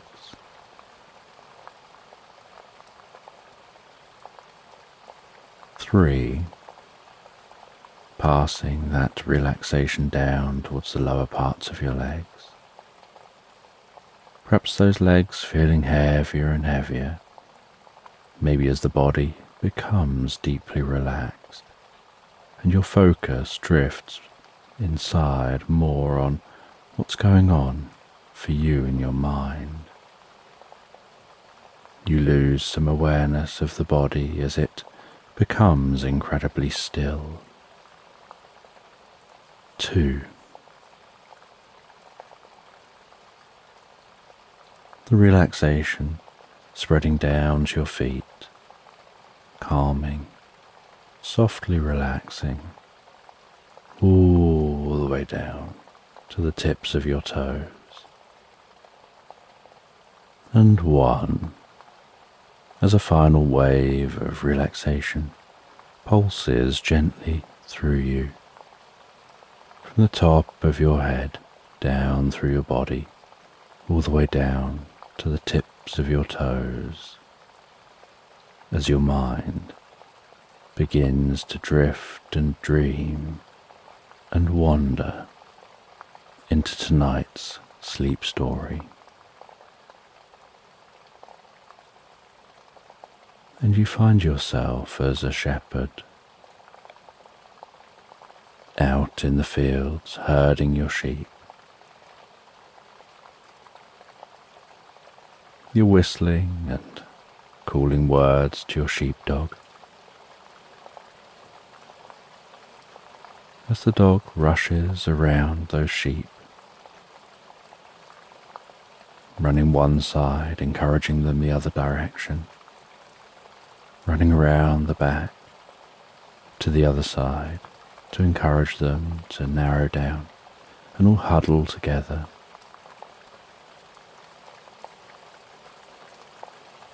And you can see in the distance a thunderstorm gently approaching.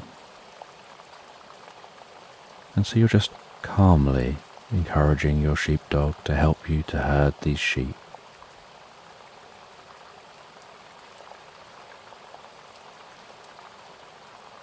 And you herd those sheep.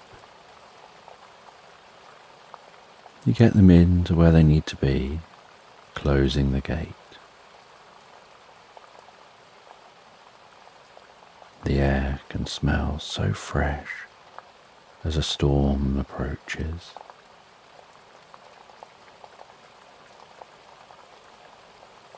The dark sky and the landscape illuminated by the sun in the foreground.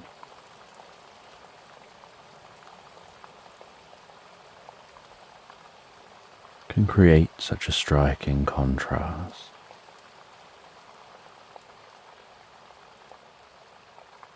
And that sun illuminating the foreground, shining towards that oncoming storm,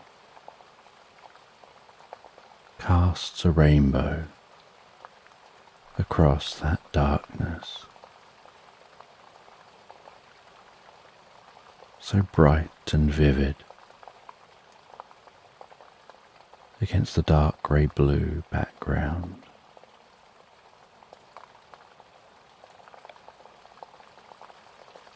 and the moisture in the air seems to freshen the air.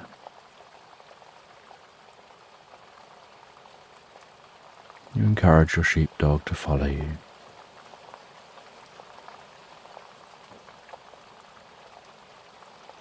As you head back towards the farmhouse,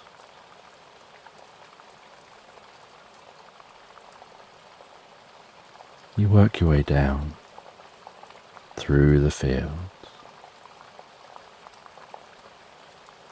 through a gate, onto a dirt road.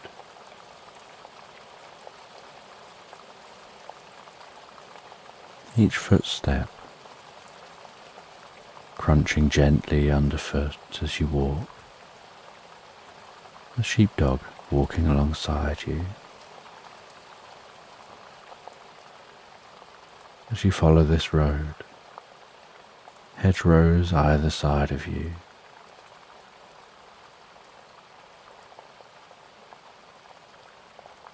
starlings in those hedges, chatting with each other, but going silent just as you pass them, and then talking again behind you as you pass by.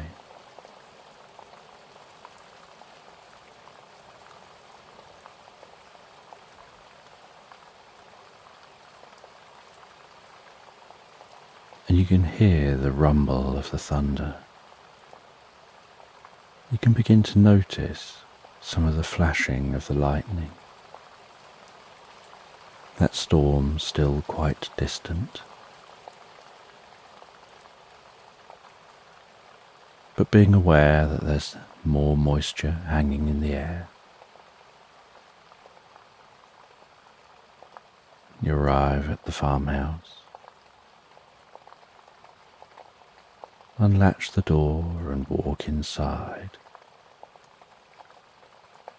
to the warmth of this farmhouse. Your sheepdog shaking some of that moisture off of their coat, panting a little before settling down in front of the fire.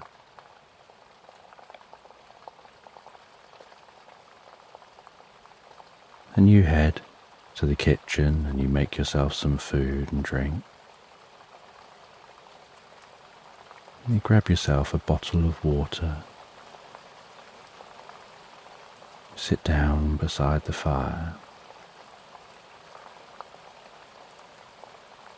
The sheepdog at your feet.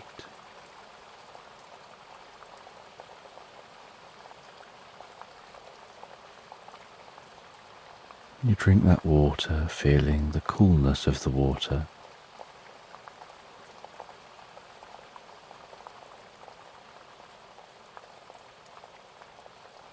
As it passes down through you with each sip.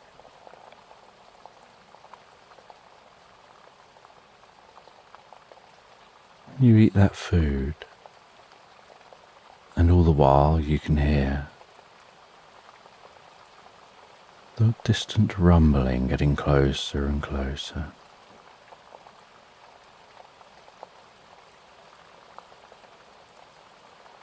After finishing the food, you place your plate back in the kitchen. You go and sit back in the chair and begin to read a book.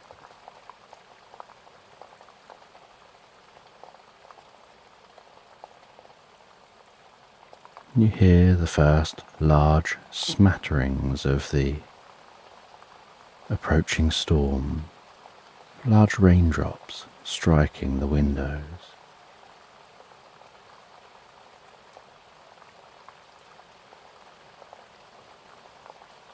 Almost sounding like berries splatting on the glass.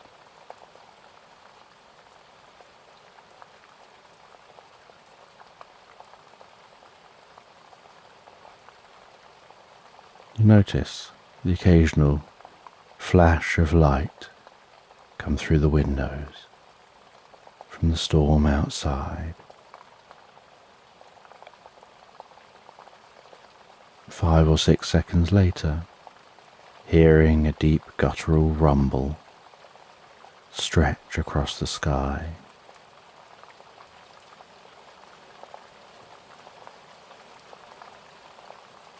Until eventually, that storm getting closer and closer is almost overhead, and the rain is pounding at the windows. The fire is dancing in the fireplace. As wind from outside works its way down the chimney.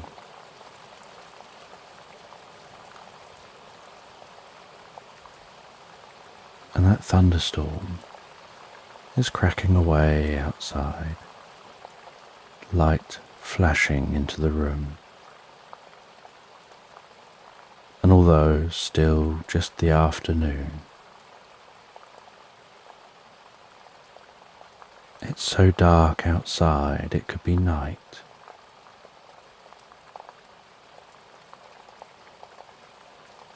But as you listen to the thunderstorm outside, you just feel more relaxed and so cozy here inside. Just reading that book, relaxing in the chair.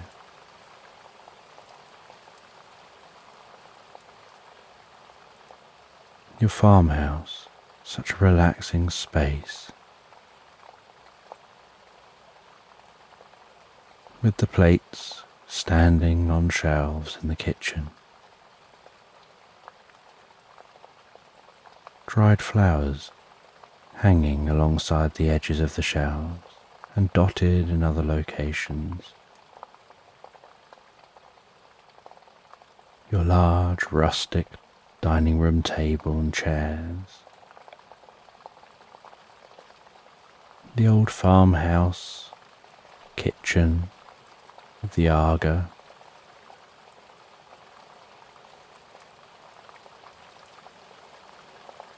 Delicate curtains hanging over the windows in the kitchen. And thicker, more homely curtains hanging up in the living space.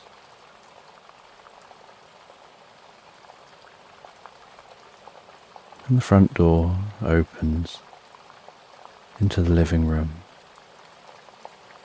And so at the foot of the front door,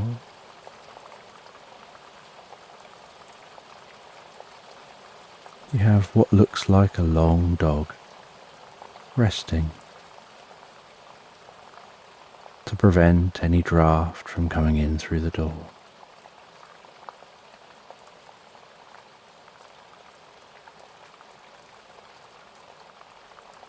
And beside your chair you have a small wooden side table.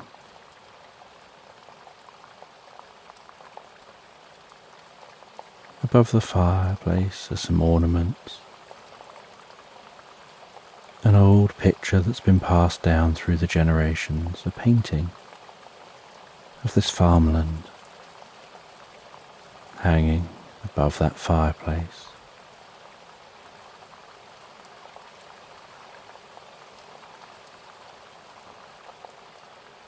And wrapped around on the far side of the fireplace, and then along the far wall, are wooden bookcases containing old books.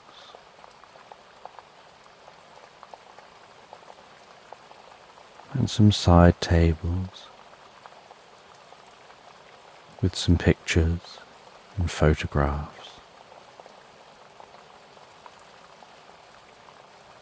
And the occasional lamp dotted through the room.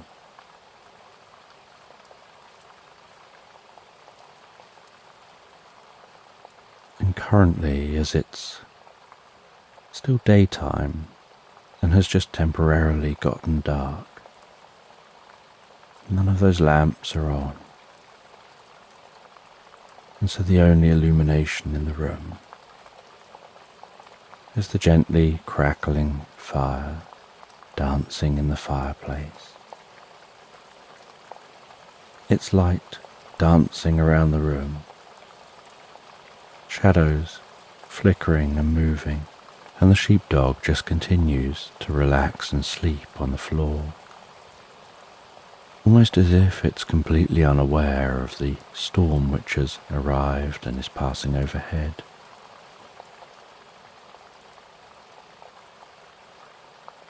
And you continue to just read,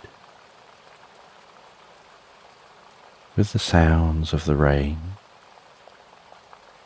and that thunderstorm helping to just bring a deeper sense of peace and calm to your body, even without you paying it any real attention.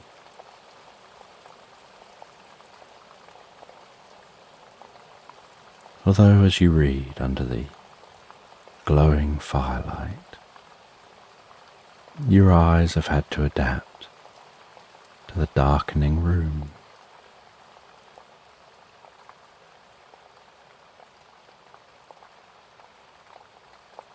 But after about 15 or 20 minutes,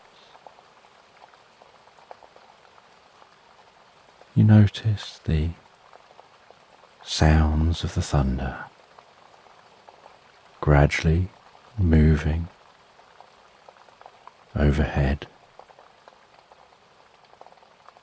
and the rumbling coming from the other side of your property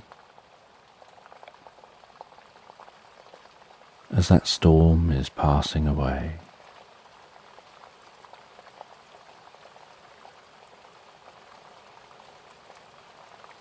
And as the storm passes overhead,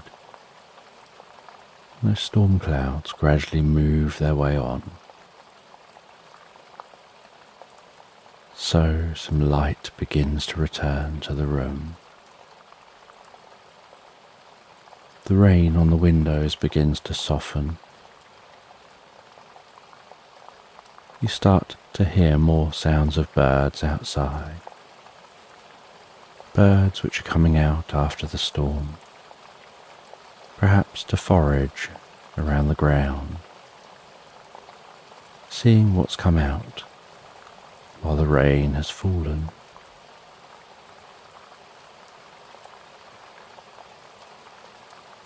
And within an hour,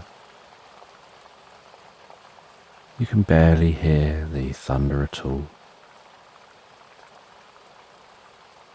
Just the very occasional soft rumble, so distant.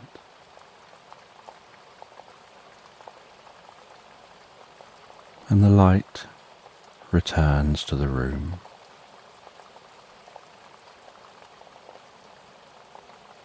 And you continue to read.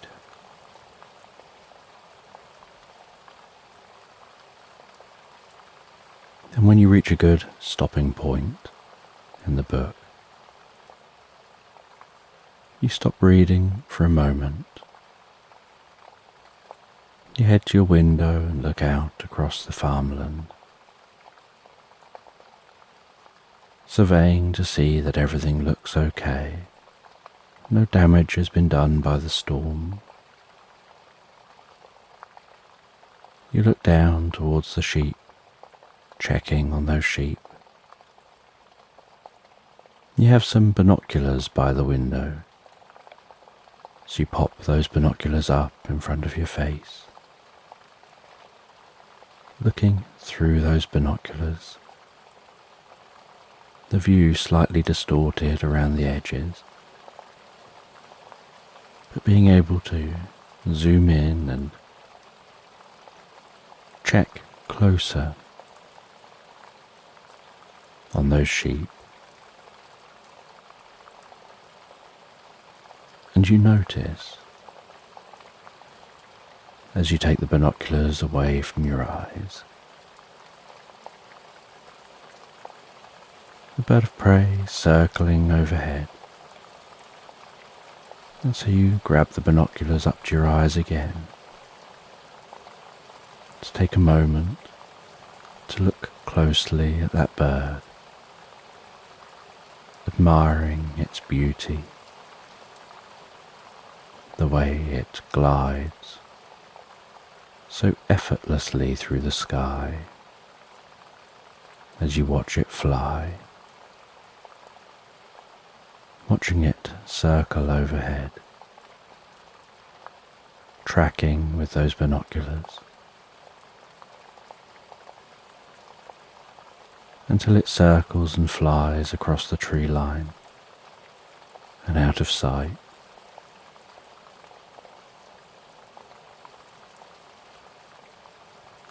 You then place the binoculars back down on the windowsill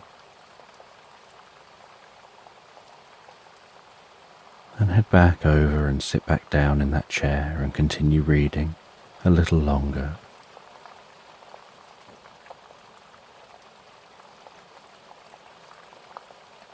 And after a short while,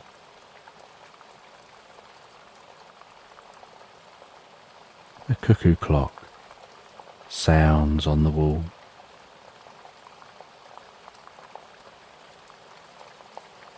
You go and grab your coat. You leave your sheepdog resting on the floor where it is. You head out of the farmhouse. You head around the back of the farmhouse. And as you head around the back of the farmhouse, so you can hear the chickens.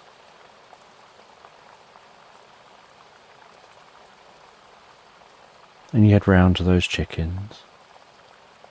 Now the storm has passed. You open their hutches, they can roam free within a large grassy space.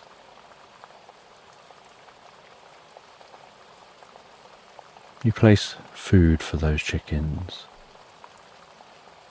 throughout that space, placing it within the grass to encourage them to move around and find the food and eat the food.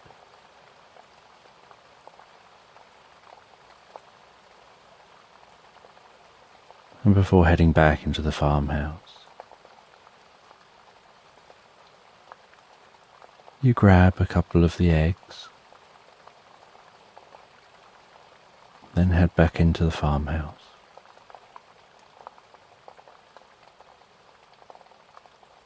And back in the farmhouse, you head to the kitchen. You get out some baking items.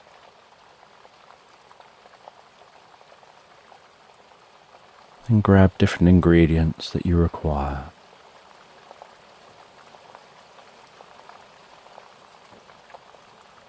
And at the kitchen island, you begin to bake yourself a cake.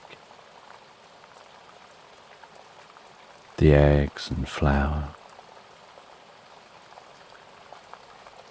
with some butter,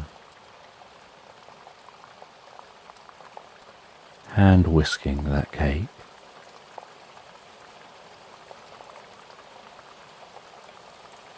The smell of preparing this cake.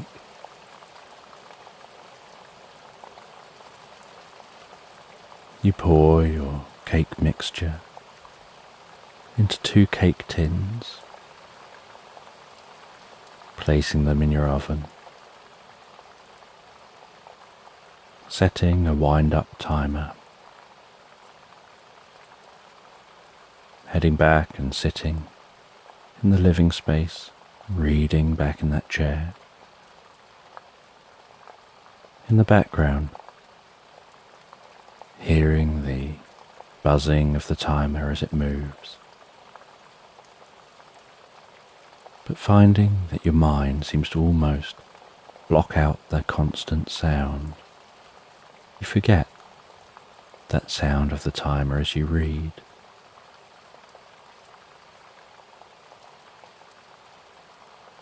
And as the cake continues to cook, so you start to notice the smell of that cooking cake filling the farmhouse.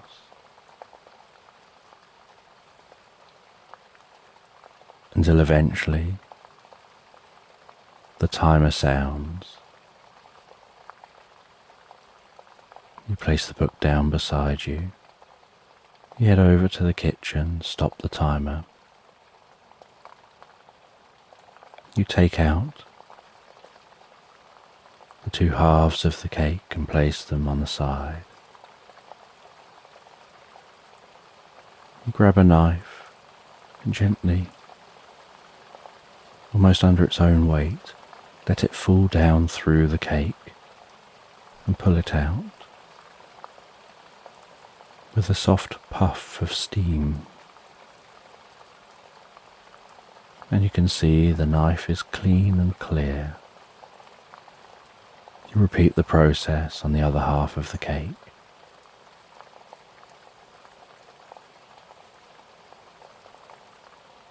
You leave those halves of the cake to cool down a little on the work surface.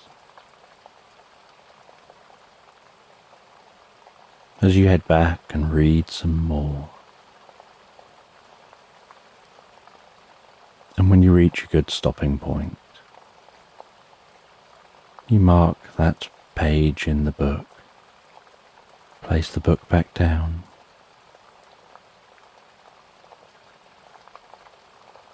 and your sheepdog gets up and takes a moment to head over to its food bowl and to eat some food, before heading back and settling back down under the warmth of the fire.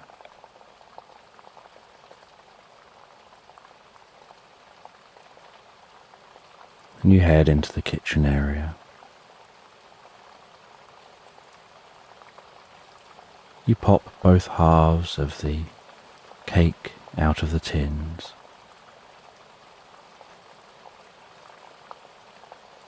You neaten them up a little. And then you begin to compile your cake.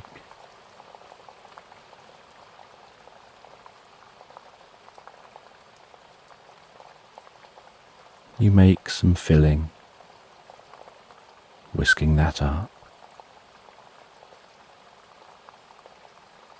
and begin to spread the filling into the center. And then you place one half of the cake on top of the other, and you carefully make sure that's aligned,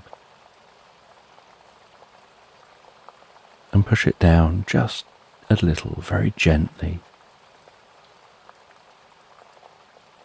and a slight bit of the filling oozes softly out of the sides. And you carefully run a knife around the sides, just to neaten that up.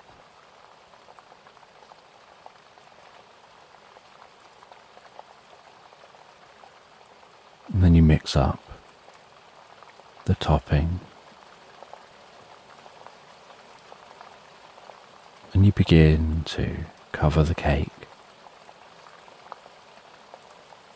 scooping that out and placing it on the top of the cake, smoothing it down, gradually smoothing it from the center down to the edge, and then around the sides.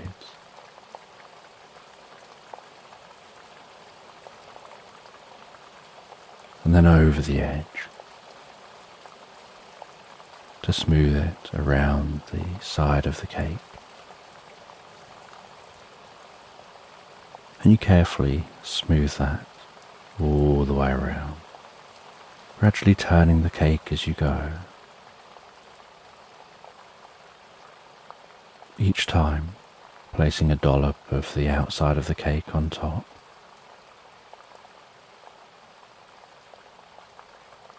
Smoothing it down to the edges, and then around the edge, to smooth it around the sides.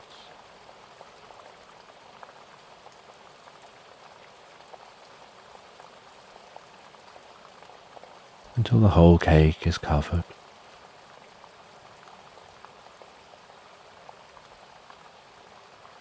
And then you begin to decorate the top of the cake.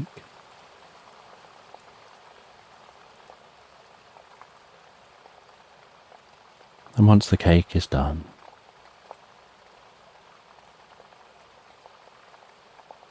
You put it up onto a cake stand. You cover that cake over.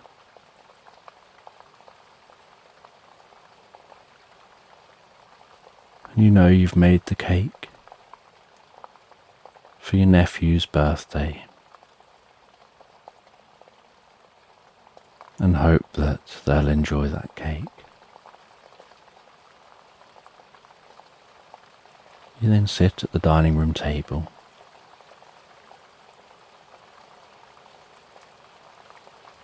You take out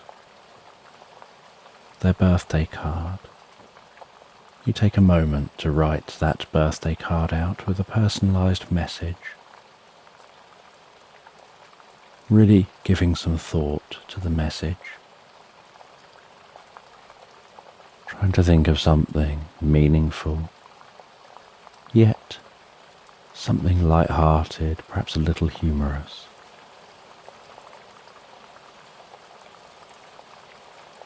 And in your neatest handwriting, you carefully write that out in the card. Leave it for a moment for the ink to dry.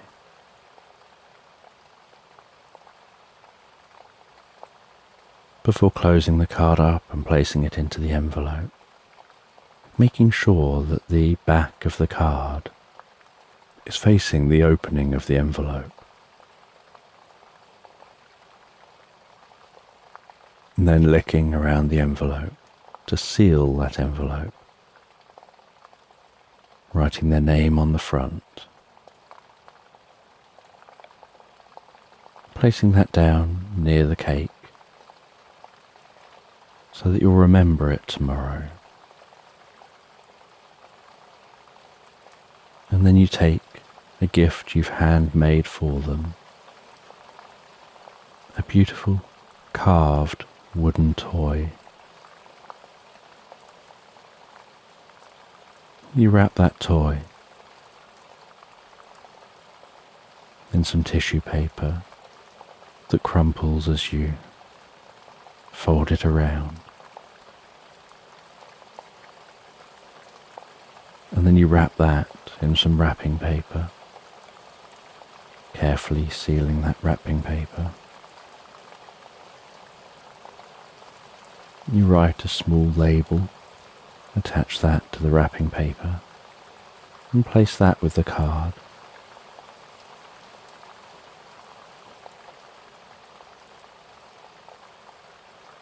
And you have all that put just to one side on the kitchen work surface,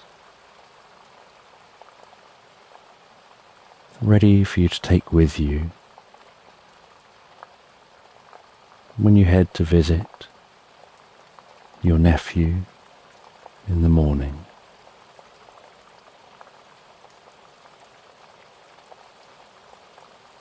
And then you make yourself some dinner.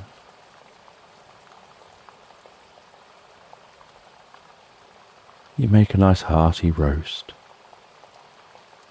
It takes you about 90 minutes to cook your dinner. But as you cook, so the smells of the roast dinner fill your farmhouse. And as usual, your sheepdog enjoys those smells probably more than you do, and probably looks forward to the meal more than you do. You know that when you eat it, you're going to have to encourage them not to eat your food. You'll share a little bit with them, but you'll encourage them not to eat your food, never mind how much they sit looking so cute and so sweet with their puppy dog looking eyes, almost like they're begging for food.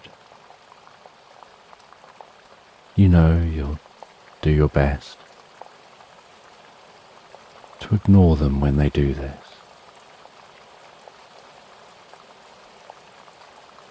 And as the roast finishes cooking, So you take it all out of the oven, the veg off of the hot plates. You compile your meal, add some gravy. You put a little bit of the food into a bowl for your dog. You place that down near their food.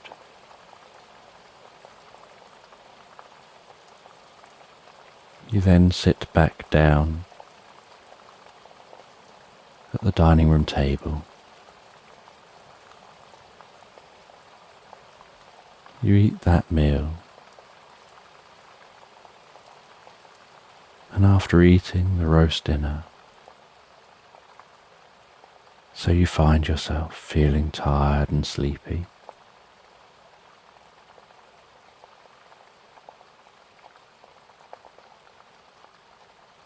you decide to leave things clean and tidy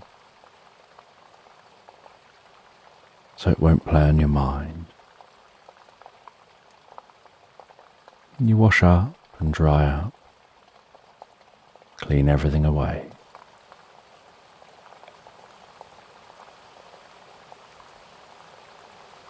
And then head back and sit in that chair and read a little longer, feeling drowsy as you do,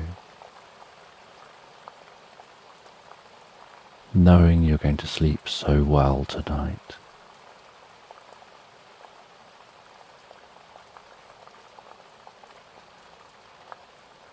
And after a few hours of sitting reading, pushing on to just about reach the end of your book,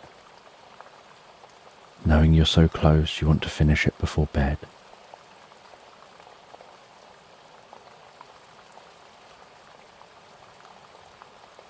you read to the end of the book, close the book on the final chapter, rest the book on your lap for a moment as you ponder the story, think about what you've just read, absorb the story in your mind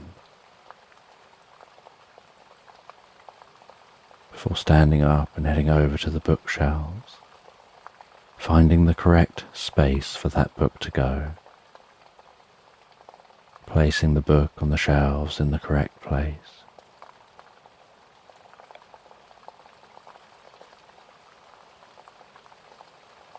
And it's now dark outside. You head outside for a bit with your sheepdog, standing out in the cool air. The sky now cloudless. You can see all those stars twinkling overhead, the moon lighting up the landscape. You encourage your sheepdog to run around, to take this opportunity to go to the toilet if needed.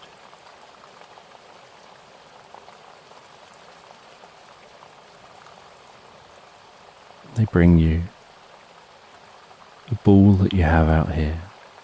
You throw the ball for them, it bounces around and rolls through the landscape. They run off and find it and bring it back. You do that a number of times, breathing in the coolness of the night air.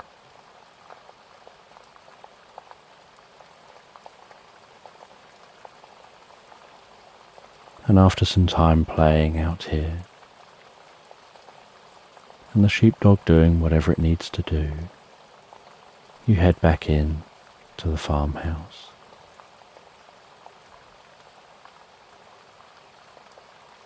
The two of you head up to the bedroom.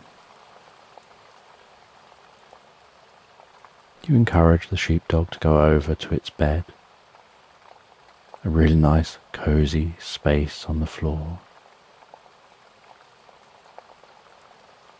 And they go and snuggle down in that cozy space,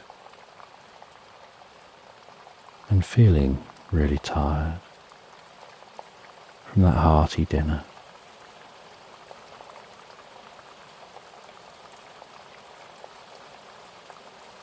You head to bed, and it takes very little effort for sleep to begin to encroach in your mind, your eyes closing, hearing the sounds of the sheepdog falling asleep in its bed, seeming to almost do little dainty snores as it sleeps.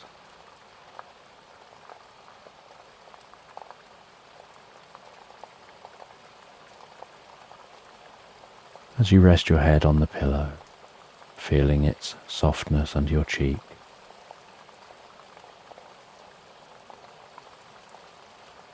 the weight of the blanket over you,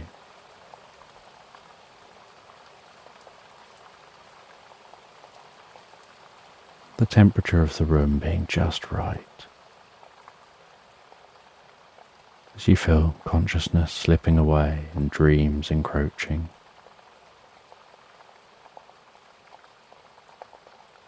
Allowing yourself to take hold of one of those dreams, almost pulling yourself into the dream, enjoying that dream as you drift and float,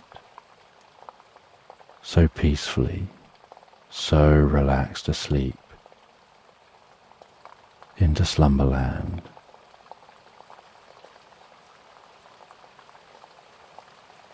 Tonight, as you drift asleep, you find yourself as a writer relaxing on a sleeper train, heading through beautiful countryside towards a town on the edge of woodland, said to hide the secrets of a magical feline temple.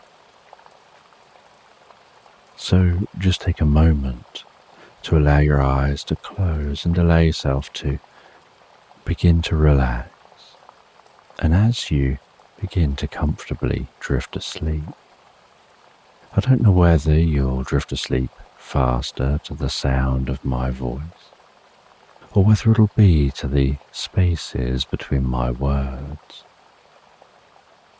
And as you fall asleep, you can take a moment to allow yourself to get comfortable and imagine a healing light softly, slowly and gently passing down from the top of your head to the tips of your toes, relaxing, calming down through you as I count down from 10 to 1. And with each count, your mind can quieten and calm as the muscles soften and relax. And you can begin the process of drifting peacefully asleep. From 10, that healing light, relaxing the muscles around the top of the head, around the back of your head, gently, carefully, relaxing the muscles around the side of your head, around your temple, your forehead, and with each out-breath, that relaxation can deepen so peacefully, so comfortably, as it flows down around the eyes, around the ears. 9. That relaxation moving down around the jaw, relaxing the jaw, allowing the tongue to relax the lips, to relax the nostrils, to gently relax, with that relaxation moving carefully, slowly, as that healing light passes down the back of the neck, softening and calming those muscles around the sides of the neck, the front of the neck, down from the head, gradually moving that calming, healing light out across the shoulders, the shoulder blades, relaxing those muscles like a deep massage passing through your mind and body. 8. As that relaxation begins to move down those arms, and I don't know which arm the relaxation will move down fastest, whether it'll be the right arm or the left arm.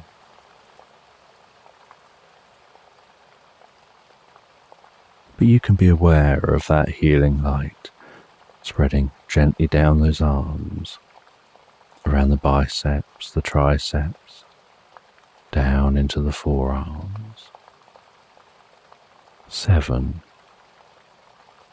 Moving all the way down to the wrists, the palms of the hands down to the fingertips. And perhaps as that relaxation continues through those arms with each out-breath, the arms begin to feel heavier or lighter, or some other sensation as relaxation sets in. And you know the process for sleep is that the body begins to relax. And while the body becomes physically relaxed, so the mind begins to drift and dream, initially to brief reveries before settling on the first dream of the night. 6. And that healing light can spread down from the shoulders and down around the chest, the upper back, softening and relaxing those muscles gently, calming the breathing, helping you drift deeper and deeper into the experience.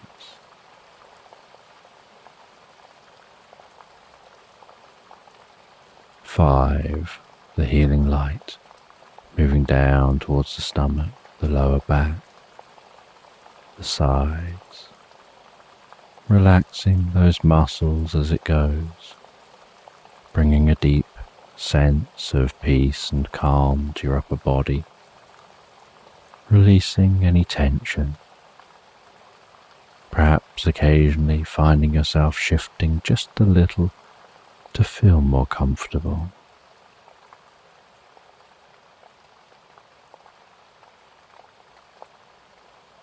4. With that relaxation spreading down around your buttocks, down into the upper parts of your legs. 3. That relaxation passing down towards the lower parts of your legs, perhaps those legs feeling heavier and heavier as the body becomes deeply relaxed and your focus drifts inside to what's going on for you in your mind. And perhaps you lose some awareness of the body as it becomes incredibly still. 2. The relaxation spreading down to your feet, calming, softly relaxing all the way down to the tips of your toes. 1. As the final wave of relaxation pulses gently through you, from the top of your head, down through your body, all the way down to the tips of your toes, as your mind begins to drift and dream and wander into tonight's sleep story. And you're travelling on a train through wide, open countryside, meadows surrounding the train, the afternoon sun passing gently across the sky, the clickety-clack and the rattling of the train on the tracks, the gentle mumble of other voices in the carriage, the occasional announcement from the conductor, the train rocking and vibrating gently as it travels comfortably along the track. And you're sitting at a table on this train, curtains hanging in the window.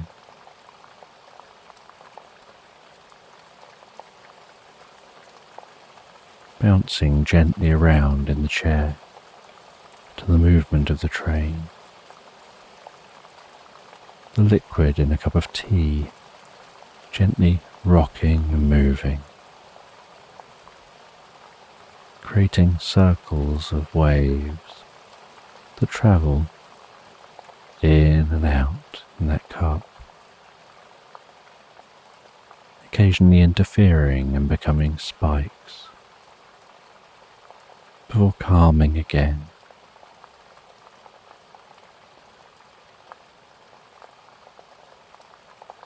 Gazing out across the scenery,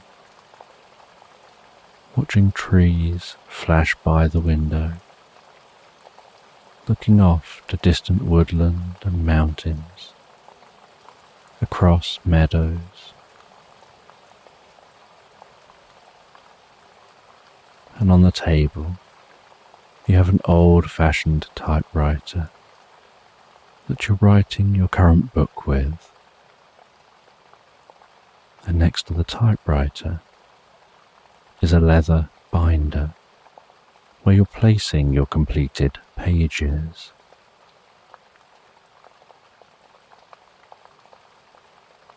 And while your mind is absorbed gazing out the window at the passing scenery,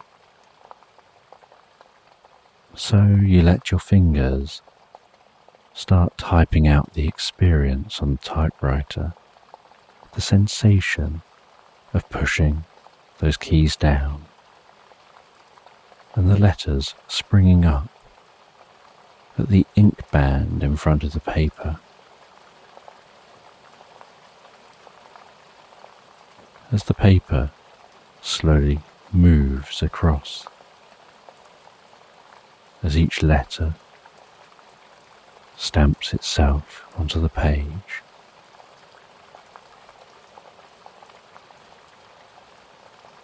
And then the paper moves up a bit,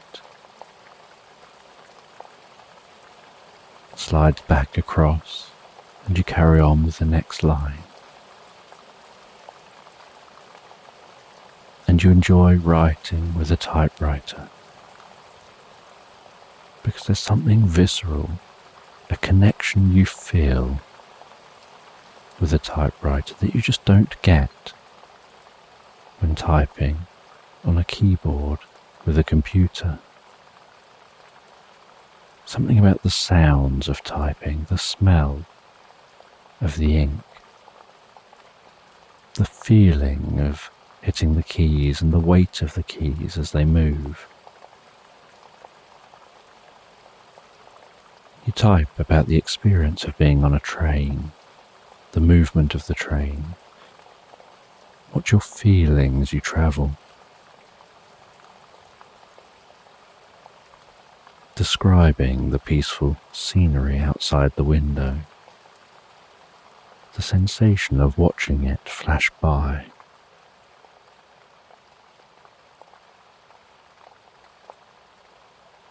And you're in search of a legendary lost feline temple.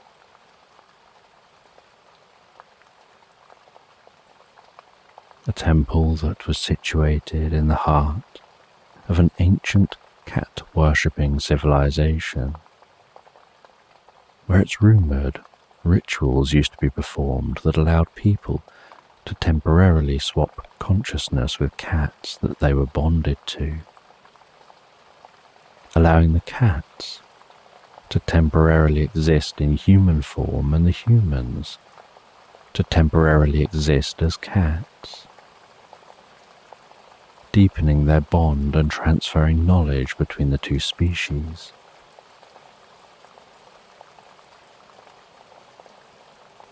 And as night falls, you set up your bed in the sleeper train. You settle down for the night, letting the movement of the train rock you gently to sleep. And the next day, you sit down, enjoy some breakfast. The view out the window is largely the same. It's such a vast, open landscape.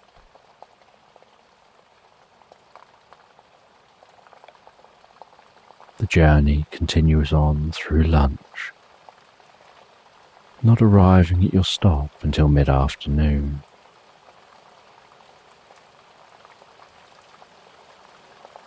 You set off on foot from the train, heading towards a nearby town on the edge of woodland. Just a single bag on your back, and your typewriter carried in your hand. Inside a wooden box.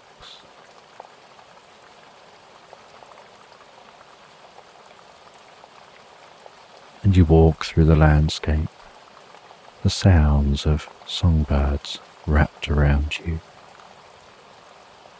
feeling the warmth of the sun overhead, hearing the rustling of the leaves as the wind blows a gentle breeze.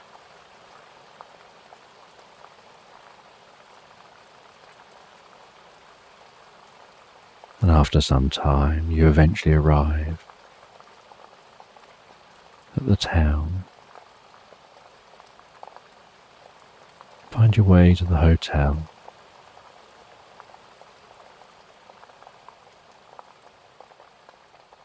You check into the hotel and head back downstairs after putting all your belongings in your room. You eat dinner in the restaurant area, chatting briefly with the locals, before heading back up to bed.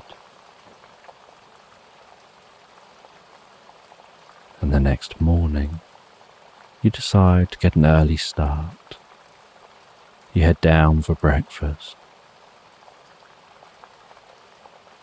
and then head out towards the woodland in search of the temple ruins.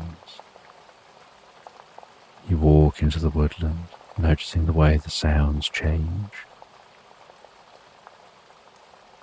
Some sounds seem more muted, other sounds seem to almost echo through the woodland.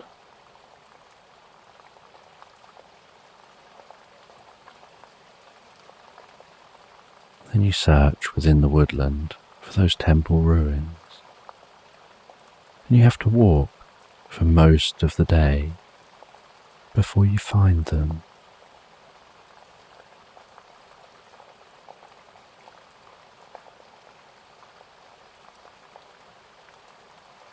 And you find the ruins in a slight clearing within this woodland.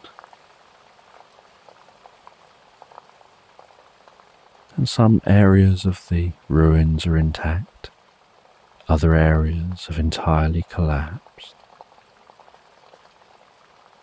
You head into the intact part of the ruins, discovering carvings on the walls which seem to depict the stages of the ritual.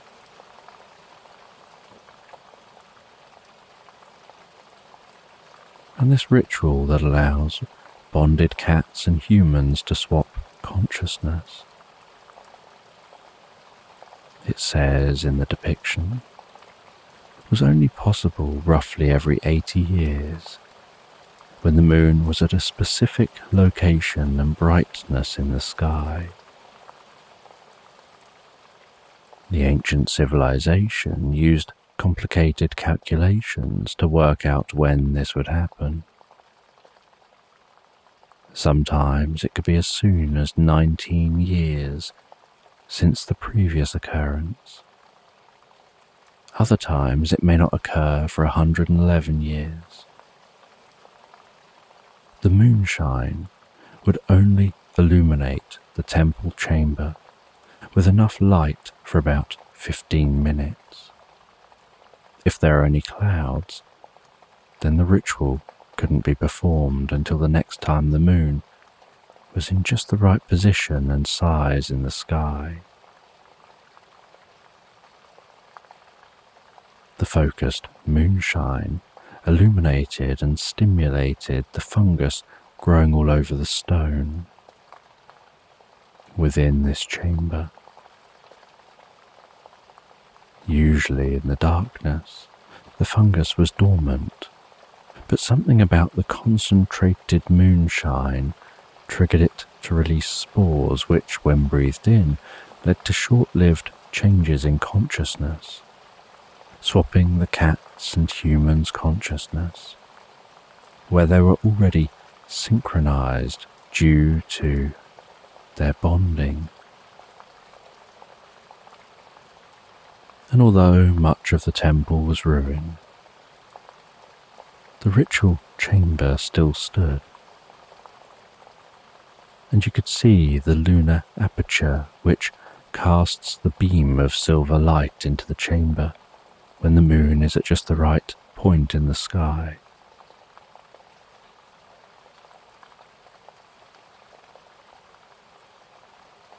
After exploring the temple ruins and taking a sample of the fungus, you head back to the town. You meet with a local elder who tells you the stories of the ancient civilization and how, as the town became modernized and people left and gave other things their priority, they stopped bonding with their cats, and with the practice being so rare, it drifted from their lives. People stopped heading to the temple and maintaining it, and any belief drifted into legend.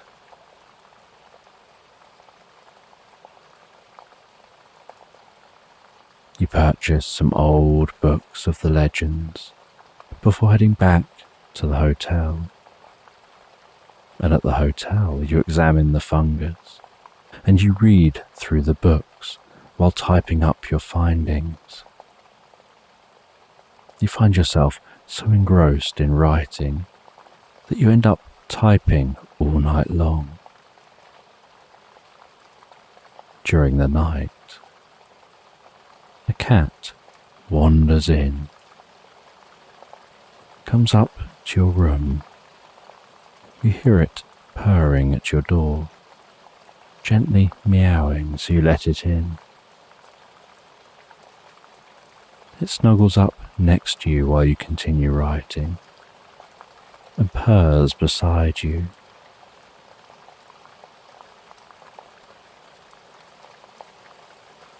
You look over towards the cat and you make the vow to tell its story.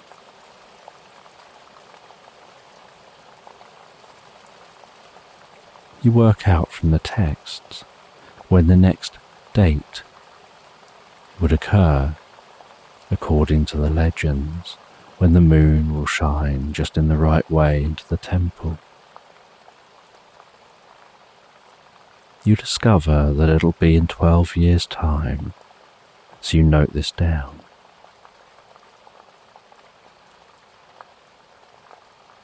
As the sun rises, you head downstairs for breakfast, and you'll be catching the train home today in just a few hours. And the whole time you're eating breakfast, the cat doesn't leave your side. When you head back to your room to pack away, the cat continues to be beside you. When you leave the hotel, the cat follows. And so you decide to take the cat home with you, thinking perhaps you'll return here in 12 years' time. Maybe you could have a go at the ritual.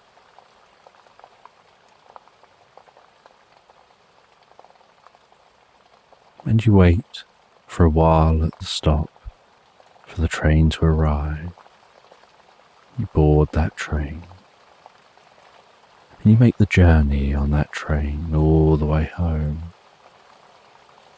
And it takes a number of days journeying through the countryside, then having to change transport, using a few different forms of transport on your way home until you finally arrive at home. Having a cat with you now, you set up a dedicated space at home for the cat. You name them Luna, and they nuzzle you and purr as if to acknowledge that they approve of the name you've given them. You look through all of the papers that you've typed. You find it interesting, some of the information you've recorded. You have something to eat and then rest down at home, the cat climbing on your lap. You stroke the cat while you rest, enjoying relaxing in a chair in front of a cozy fireplace, feeling so comfortable being back at home, knowing you enjoyed your time away, but you definitely missed being at home in your own space.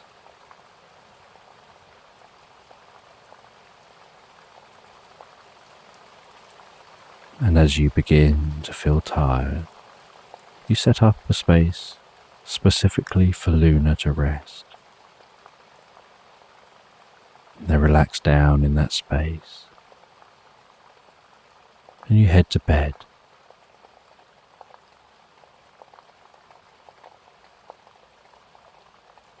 And as you rest down in bed, you review the experience you've had, what you've learned, what you may learn in the future, in just over a decade's time.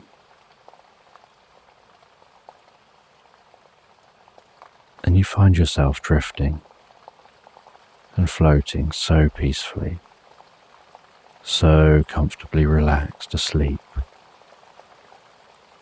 into Slumberland.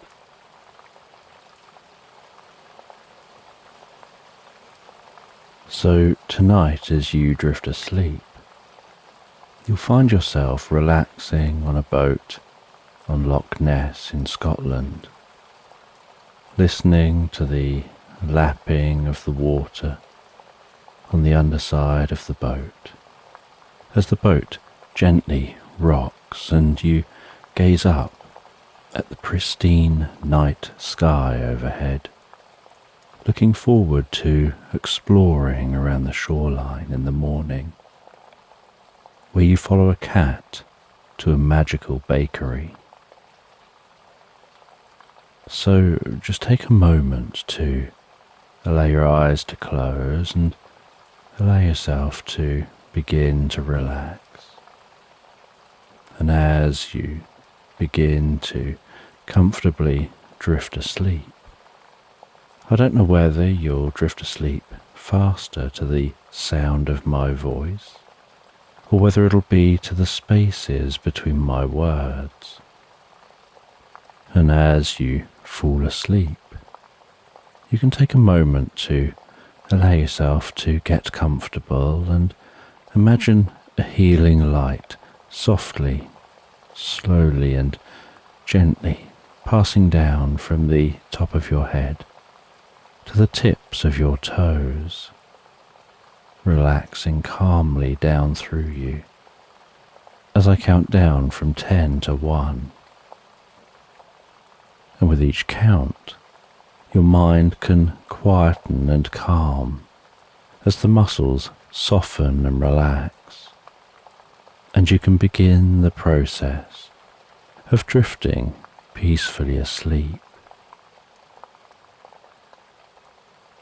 from 10, that healing light relaxing the muscles around the top of the head, around the back of your head, gently, carefully, relaxing the muscles around the side of your head, around your temple, your forehead. And with each out-breath, that relaxation can deepen so peacefully, so comfortably, as it flows down around the eyes and around the ears. 9.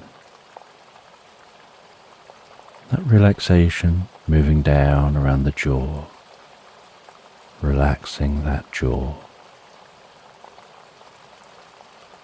allowing the tongue to relax, the lips to relax,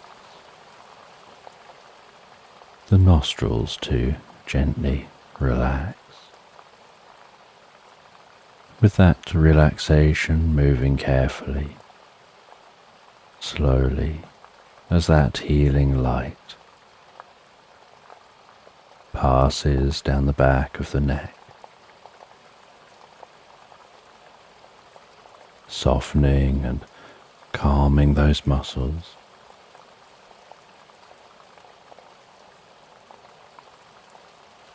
around the side of the neck, the front of the neck, down from the head, gradually moving that calming, healing light out across the shoulders, the shoulder blades, relaxing those muscles like a deep massage passing through your mind and body.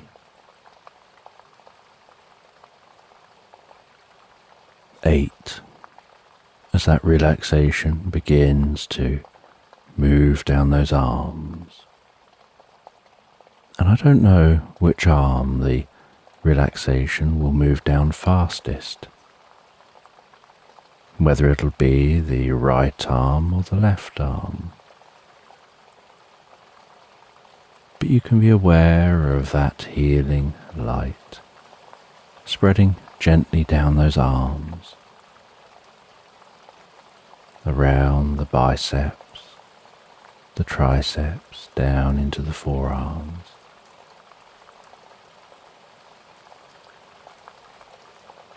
7. Moving all the way down to the wrists, the palms of the hands, down to the fingertips. And perhaps as that relaxation continues through those arms, with each out-breath, the arms begin to feel heavier or lighter, or some other sensation as relaxation sets in. And you know the process for sleep is that the body begins to relax, while the body becomes physically relaxed. So the mind begins to drift and dream, initially to brief reveries before settling on the first dream of the night.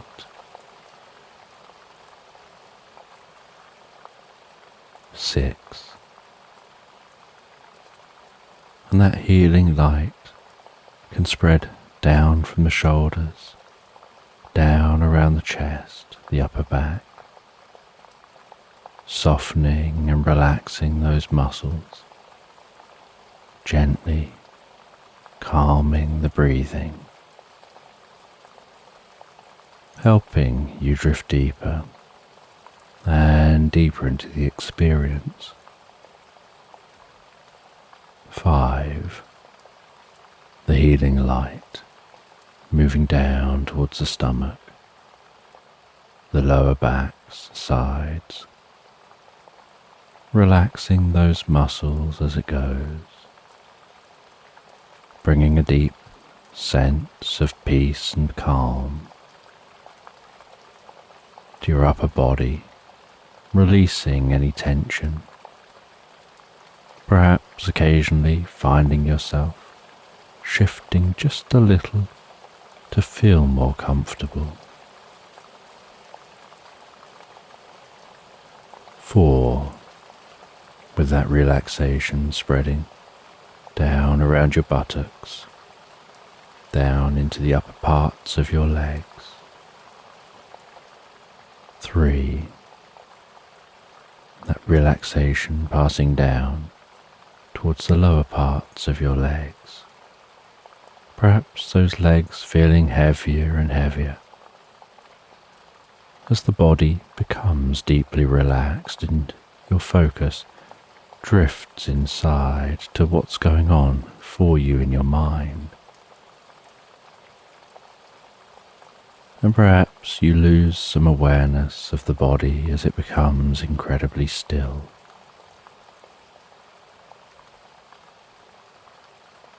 2. The relaxation spreading down to your feet, calming, softly relaxing all the way down to the tips of your toes. 1. As a final wave of relaxation pulses gently through you from the top of your head, down through your body, all the way down to the tips of your toes, as your mind begins to drift and dream and wander into tonight's sleep story.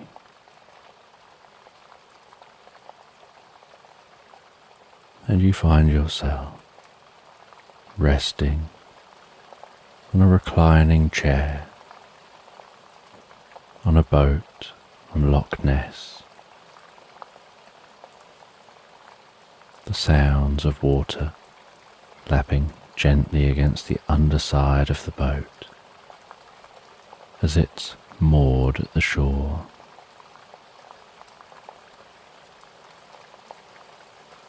And it's late at night.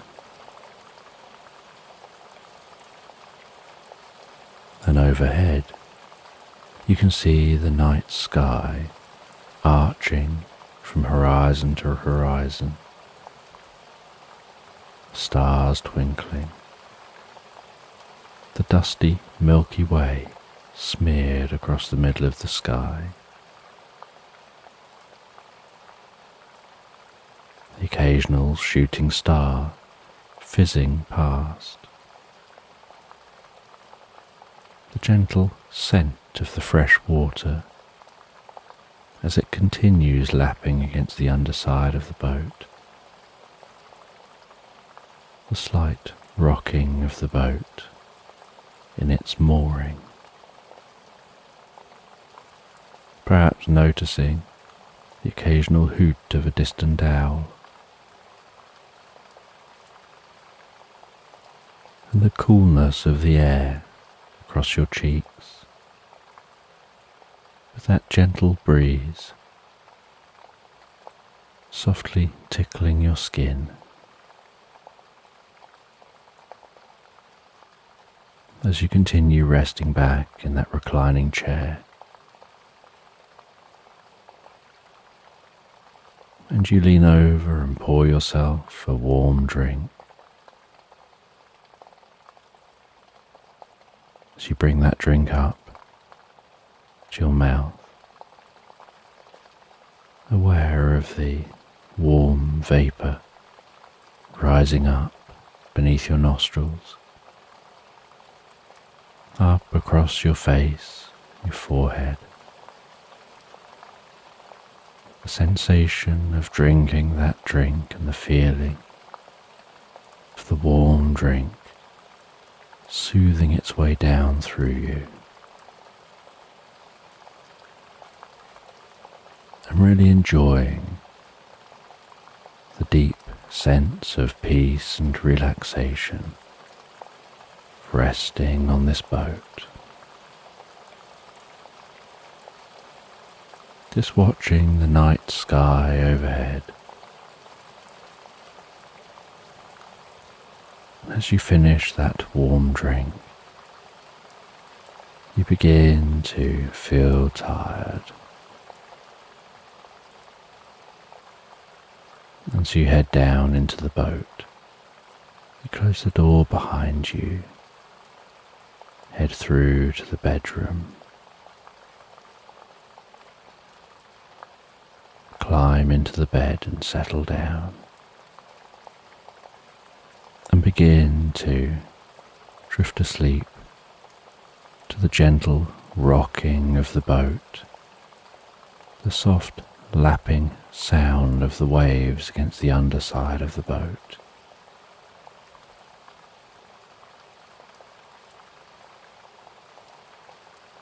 Drifting into the most pleasant sleep and dreams.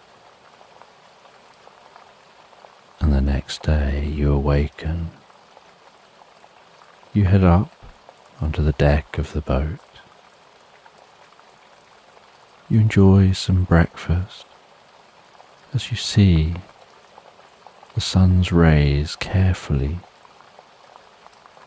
peering over the top of the hills surrounding the loch.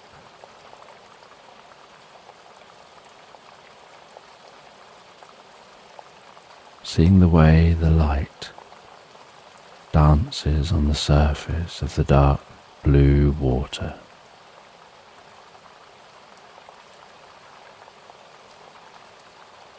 Looking out across the greens and the browns of the hills, the gentle mist in the distance on the loch, gently being evaporated by the sun's warmth. And after eating your breakfast, you set off from your boat, walking up the jetty, following a path. And you follow that path along the side of the loch, listening to the water lapping along the shoreline, before the path veers off among some trees, comes out the other side among countryside. You can see a small village in the distance.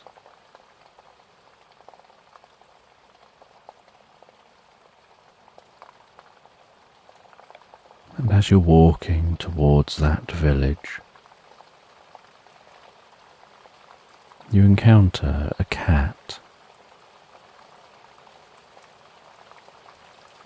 sitting on an old stone wall, and it meows at you as you pass. And so you slow down and stop, and the cat stands, makes eye contact with you, before lowering its two front legs down, partway down the wall, wriggles its bum a little before leaping, scurrying down the wall, onto the ground and over to you, weaving its way around your legs, purring, and you reach down and stroke that cat, feeling the warmth of its fur. It flops down on its side, and you stroke its side, and it moves over onto its back. You stroke its belly between its two front legs. And then the cat leaps up and begins to walk, seeming to guide you towards that village.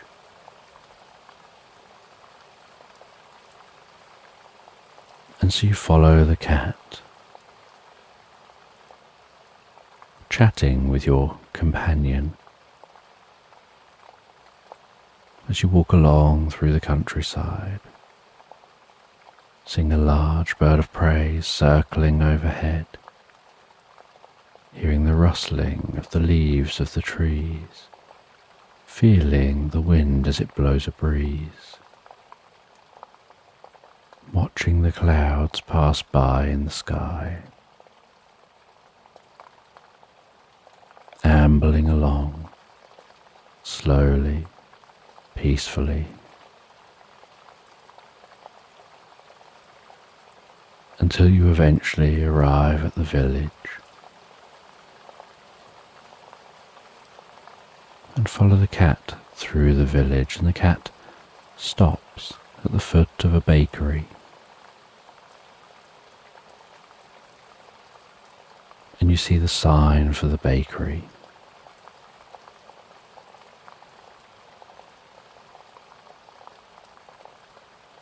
And you head into that bakery. The door trings as it opens. The bell rattles as it closes.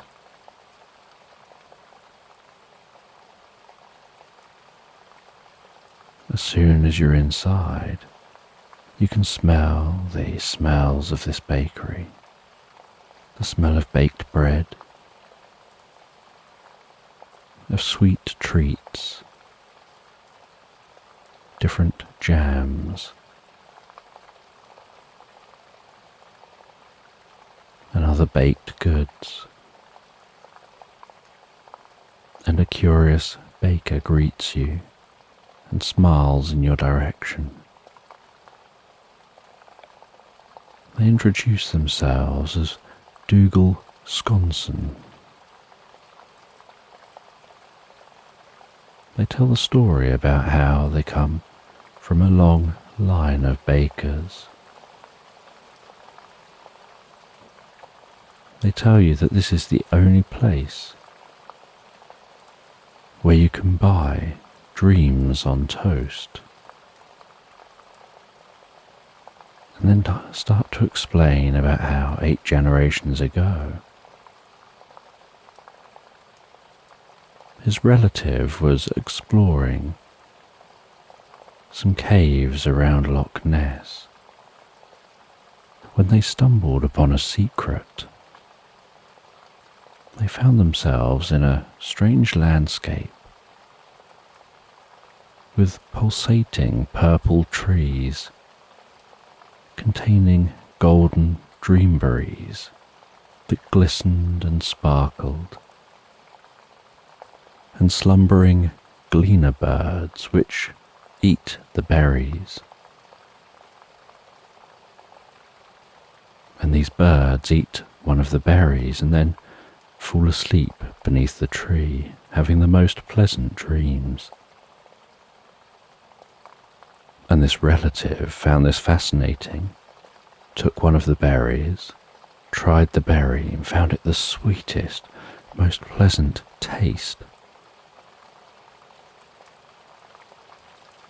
But they also found that they became incredibly drowsy, and they fell asleep beneath the tree and had the most pleasant dreams. So they took some of those berries away with them, and they made some jam from the berries. And this jam proved to be incredibly popular, bringing dreams to all who ate it. And so they tried to grow dreamberry trees in their orchard.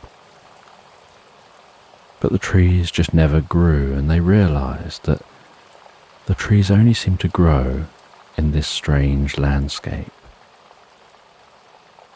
And so each generation they've passed down the knowledge of where the landscape is and how to access it, keeping the location secret to anyone else so as not to disrupt the landscape, and to work in harmony with the landscape. The baker offers you some of this jam on toast. You take the jam on toast over to a table by a crackling log fire in this bakery, You have just a single bite of that jam on toast. Find yourself falling asleep in the chair, having the most pleasant nap with the most wonderful dreams.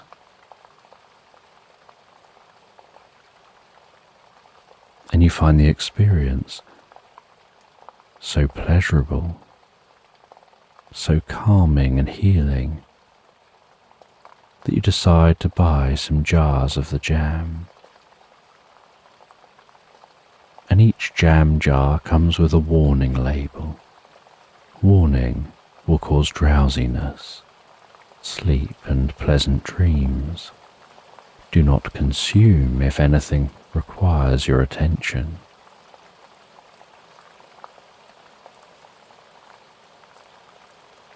The cat curls itself up on the rug in front of the fireplace in this bakery.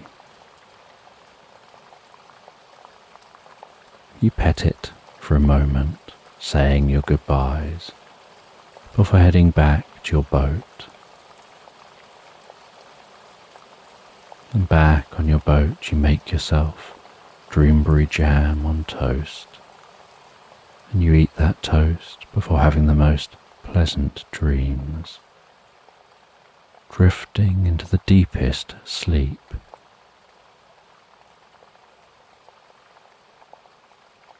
And the next day, you leave that mooring, continue along the coast a little further, watching as Urquhart Castle comes more and more into view.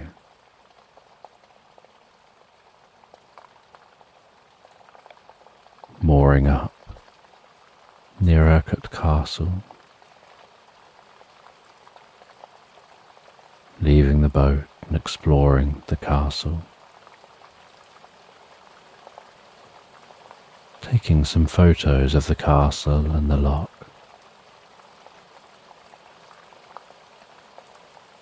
Before walking to the nearby village of Drumnadrochit.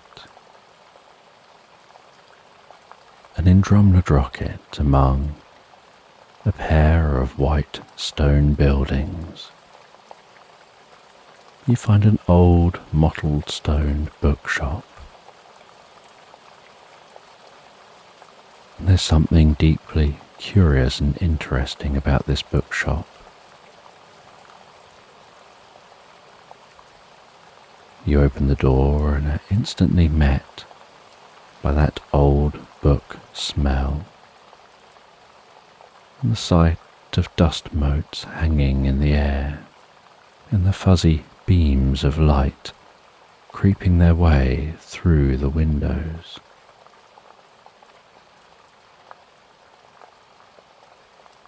You speak with the bookshop owner, who's an old man with the most striking green eyes.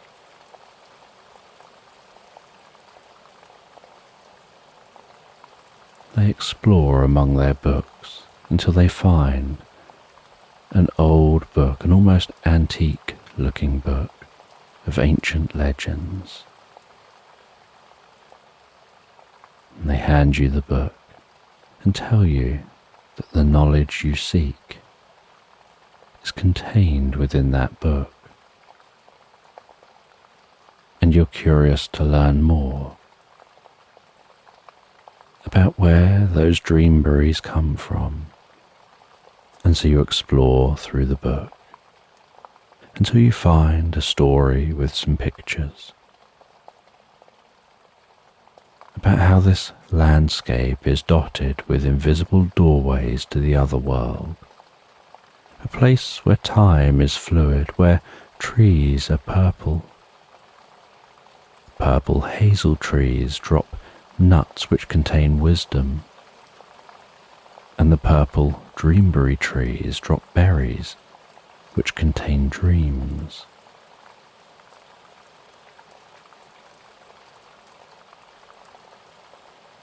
And this other world is the home of beautiful fae who dress in green. And the this race of fae. They're called Sidhe.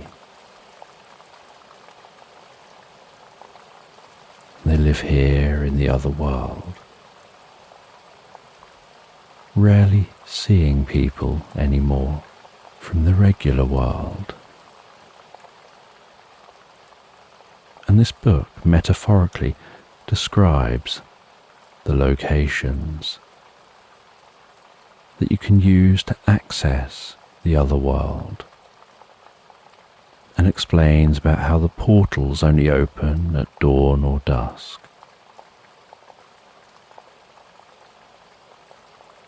The bookshop owner suggests that perhaps you should go searching for the nearest entrance, and they help you to interpret one of the invisible doorway locations. And so that evening, as the sun begins to set, you head to the location where the portal may well be, and you find yourself walking through a portal, heading into the other world. You see the dreamberry trees. You see those birds. You meet a friendly Sidhe who shares about this place, explains about how times have changed. The world of man has changed, and they prefer now to keep themselves to themselves.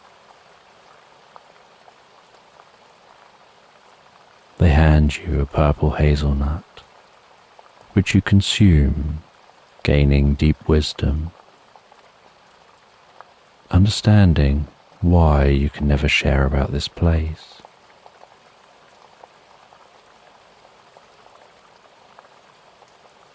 The Sidhe show you around this location.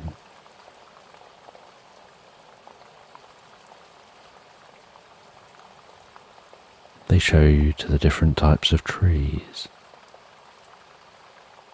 They show you the differences in the environment, how the colours here are very different in the other world. And after you've looked around for a while,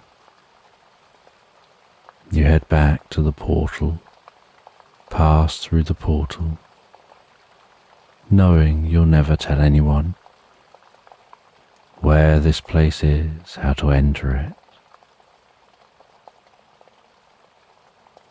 Being aware of the importance of that.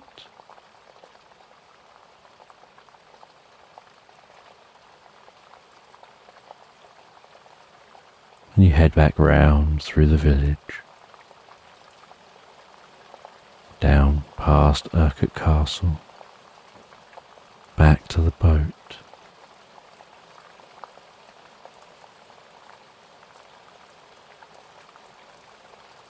And you arrive back at the boat just as rain begins to trickle its way across the loch.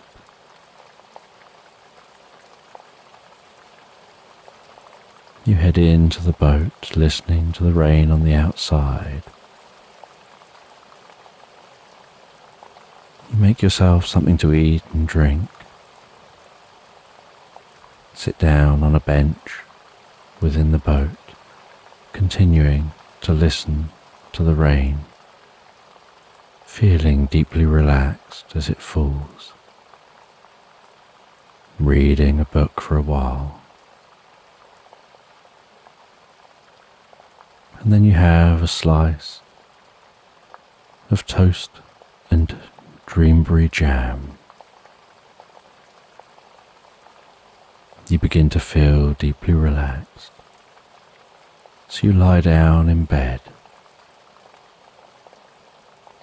and to the sound of the pitter-patter of the rain, you drift and float so deeply, so peacefully asleep into the most pleasant dreams as you fall asleep into Slumberland.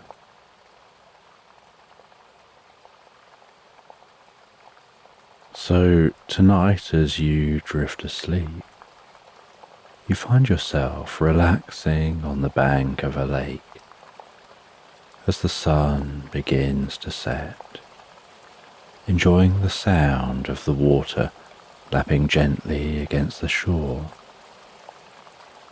before encountering a cat which sends you on a journey of discovery. So just take a moment to allow your eyes to close and allow yourself to begin to relax. And as you begin to comfortably drift asleep, I don't know whether you'll drift asleep faster to the sound of my voice, or whether it'll be to the spaces between my words. And as you fall asleep, you can take a moment to allow yourself to get comfortable and imagine a healing light softly, slowly and gently passing down from the top of your head to the tips of your toes, relaxing calmly down through you. As I count down from 10 to 1, and with each count, your mind can quieten and calm as the muscles soften and relax, and you can begin the process of drifting peacefully asleep.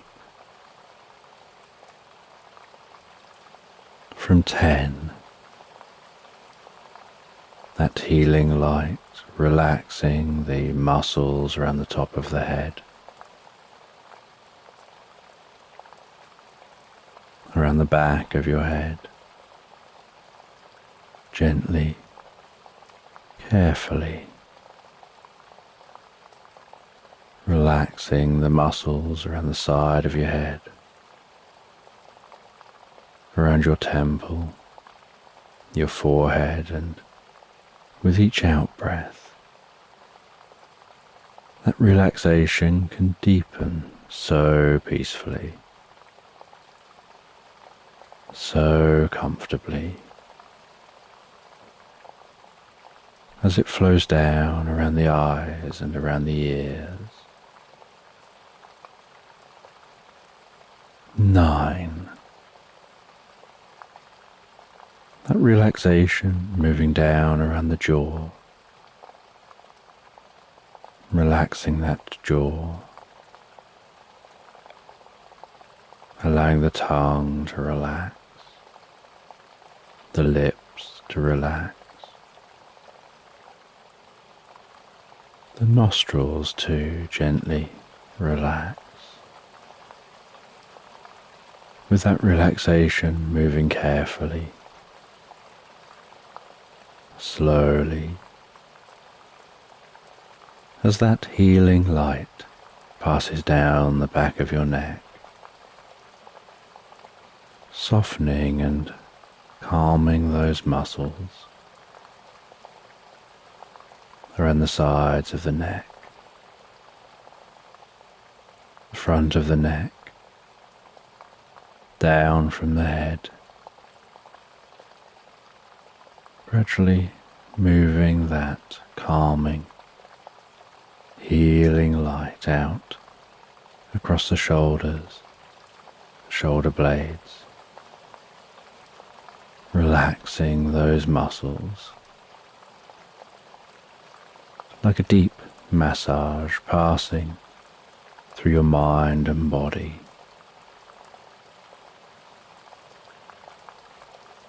8. As that relaxation begins to move down those arms, and I don't know which arm the relaxation will move down fastest, whether it'll be the right arm or the left arm,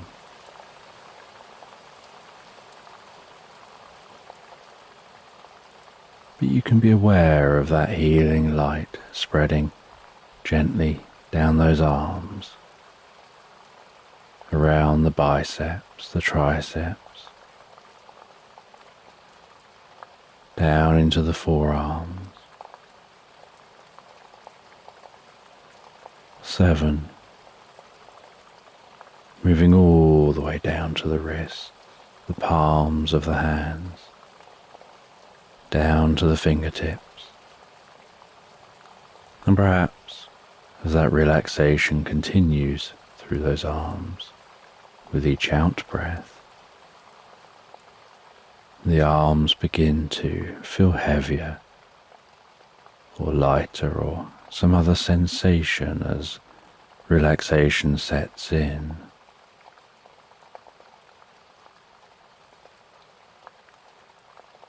And you know that the process for sleep is that the body begins to relax, and while the body becomes physically relaxed, so the mind begins to drift and dream.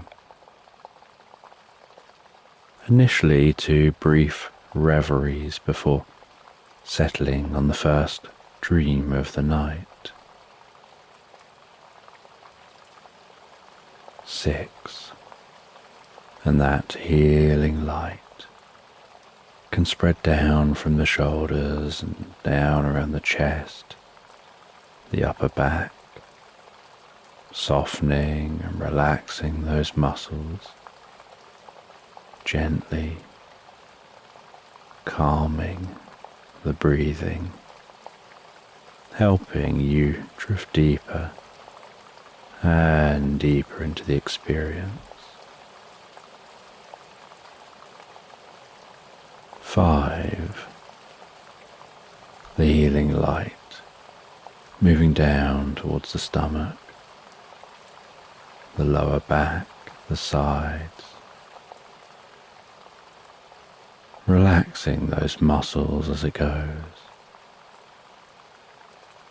bringing a deep sense of peace and calm to your upper body, releasing any tension,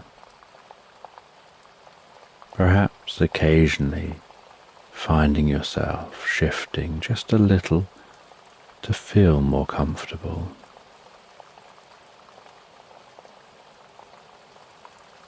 4. With that relaxation spreading down around your buttocks, down into the upper parts of your legs. 3. That relaxation passing down towards the lower parts of your legs. Perhaps those legs feeling heavier and heavier as the body becomes deeply relaxed and your focus drifts inside to what's going on for you in your mind. And perhaps you lose some awareness of the body as it becomes incredibly still. 2. The relaxation spreading down to your feet, calming, softly relaxing all the way down to the tips of your toes. 1. As the final wave of relaxation pulses gently through you, from the top of your head, down through your body, all the way down to the tips of your toes, as your mind begins to drift and dream and wander into tonight's sleep story.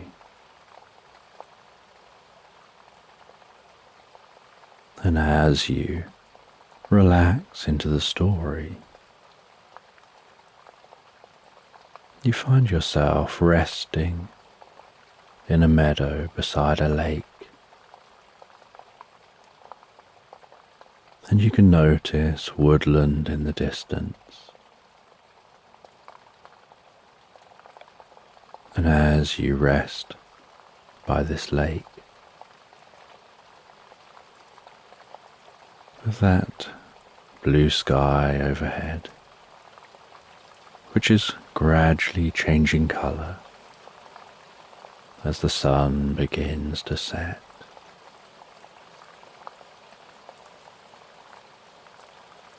You can hear the sound of the gentle waves lapping softly on the shore and rustling among the reeds.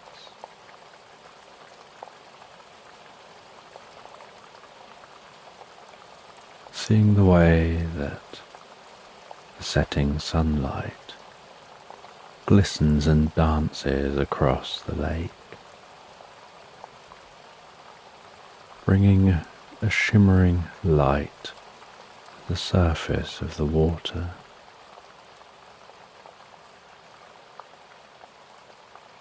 The sounds of ducks quacking, the sounds of sploshing as ducks poke their head under the water, diving down under the water before resurfacing again. And when they resurface, you can notice the way that the water just rolls off the duck's back. It doesn't absorb into their feathers. It just seems to bead and roll off of those ducks.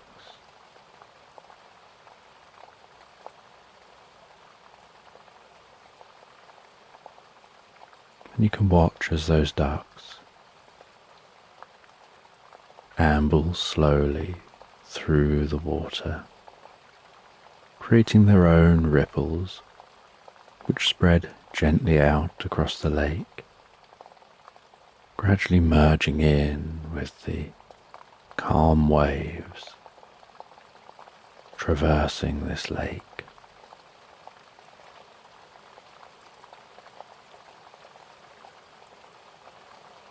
And noticing the changing colours of the sky as the sun creeps its way down to the horizon, and reds and oranges begin to take over the sky in one direction, and the blue sky becomes darker and darker in the other direction.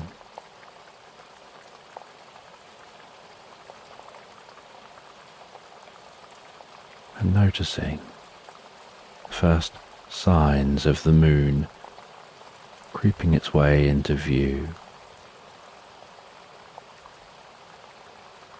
and a couple of pinpricks of light, probably planets due to their brightness, that are piercing through the blue sky.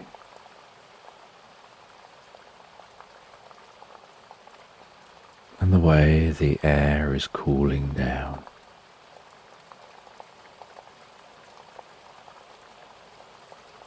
as it gently wafts across the lake, carrying with it the deep scents of the meadow and the soft, distant sounds of wildlife. And there's a freshness to this air as it enters your nostrils. You breathe it into your lungs.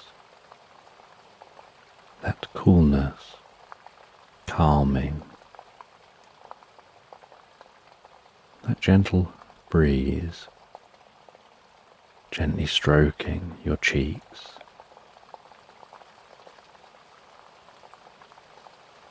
And resting here by the lake, you can feel the grass beneath you, that tickle-touch sensation of running a hand across the grass, feeling the fronds,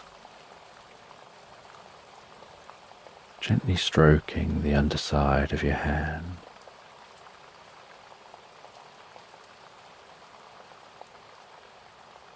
And with the sun setting, you decide it's time to light a campfire and put up a tent.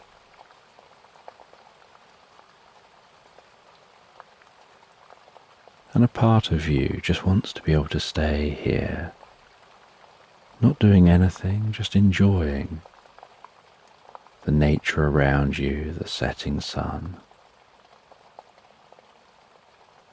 But you know you need to light that fire and set up your tent. So you clear a space for the campfire,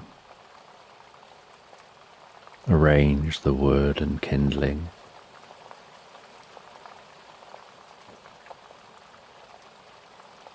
you light the fire and blow into the fire to help that fire take hold.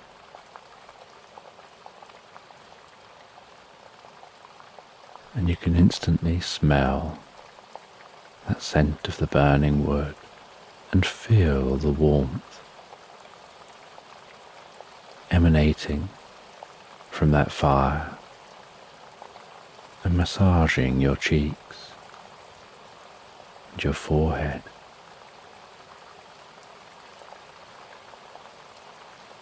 And with the campfire alight, softly crackling away, shadows dancing, the flames flickering.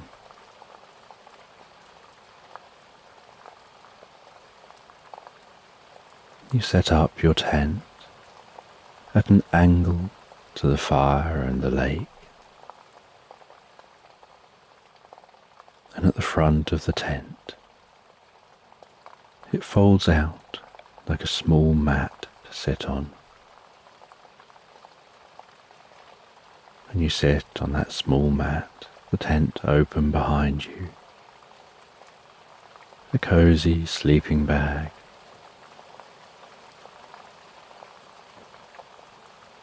so inviting inside that tent,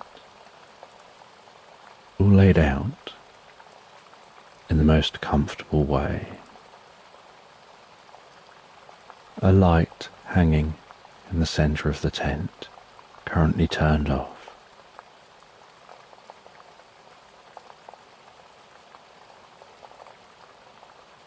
And while you relax there by the fire, you take out a saucepan and some food.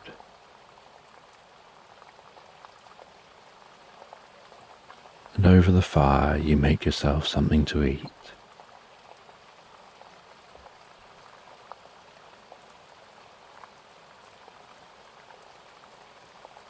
You enjoy eating that food and having a drink, and listening to the last sounds of the songbirds going to bed.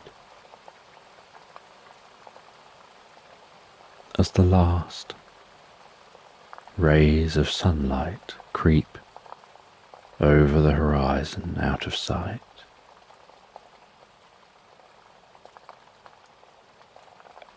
And you notice the deep coolness setting into the air, tempered by the warmth of the fire. And you know that just walking a little way from the fire, the air would be very cool.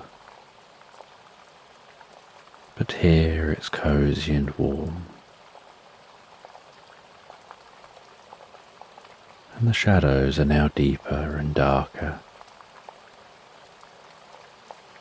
as the shadows and light interplay and dance. And the tent almost glows in the warmth of the firelight.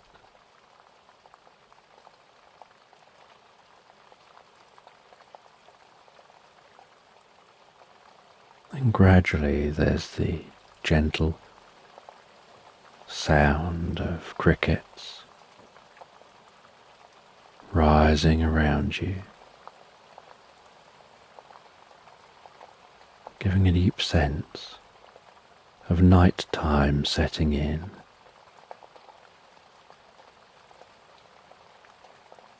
And after eating and drinking, you turn yourself around, lying down on your stomach, your feet deep into the tent, resting comfortably, and begin reading a book, propping yourself up on your elbows as you lie there reading.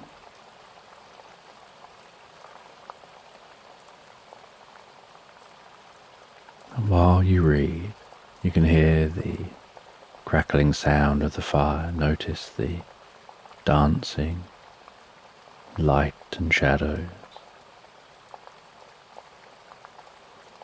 And you're reading to the firelight.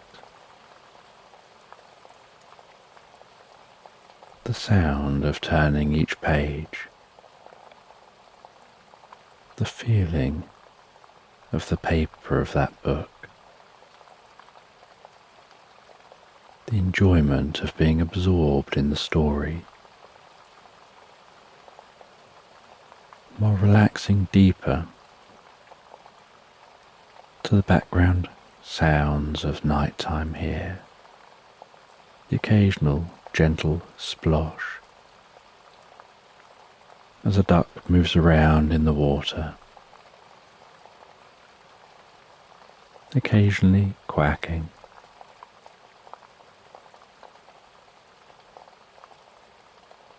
The sounds of the crickets,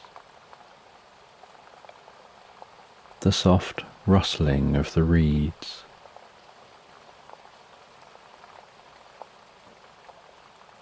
the occasional breeze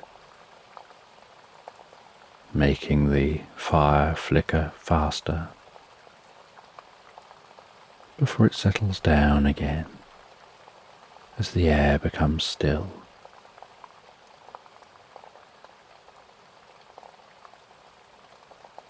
Noticing how your breathing is slowing and relaxing.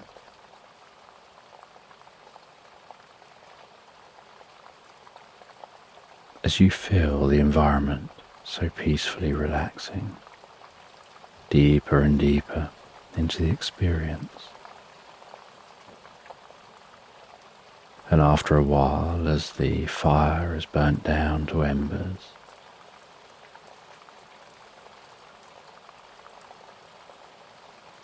you put a bit of water onto the fire.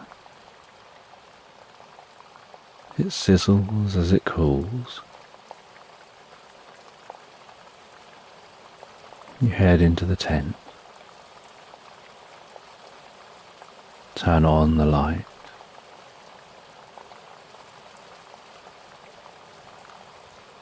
Seal up the tent for the night. Wrap yourself into the sleeping bag.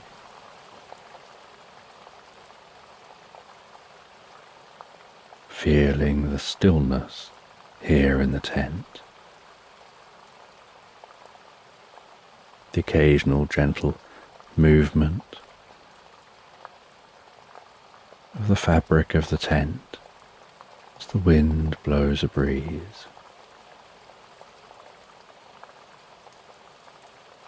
The calming nighttime sounds beyond the tent.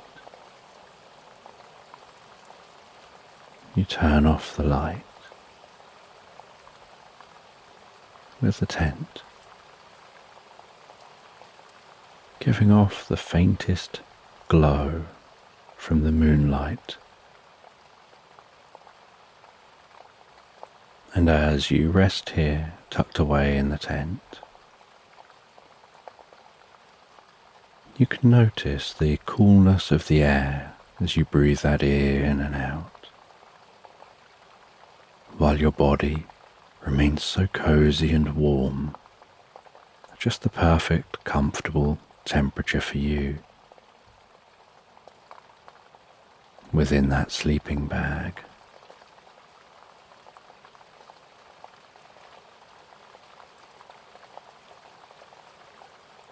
And it doesn't take long before your eyes naturally close, and you easily and effortlessly drift peacefully asleep. And while you sleep, you have the most beautiful dreams. Dreams which are doing deep inner healing, supporting your well-being.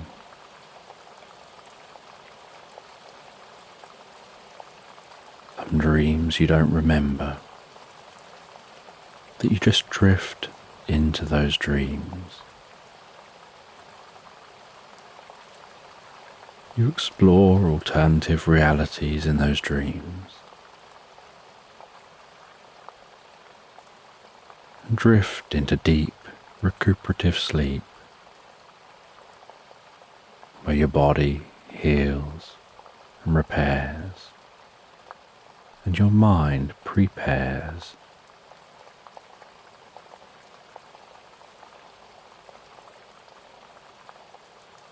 And you have the most pleasant night's sleep.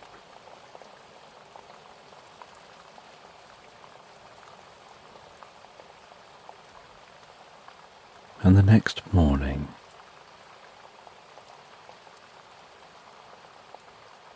you slowly begin to wake up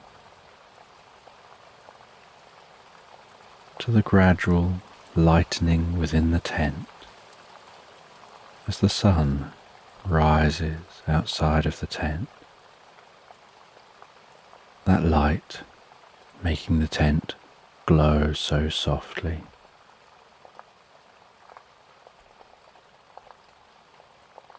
Beginning to notice that gentle glow and lightening within the tent, even as your eyes are closed, and you enter that state of sleep.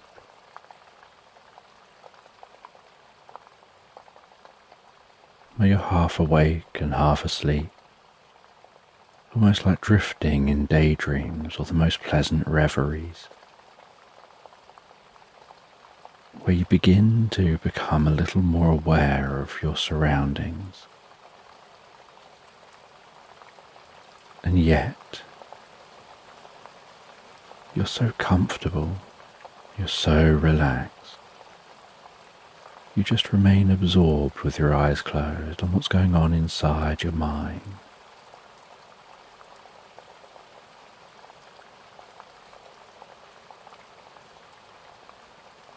And you start to hear the sound of a cat meowing. And for a while you wonder whether that's inside your mind, somewhere in a dream, or outside your mind, just beyond the tent.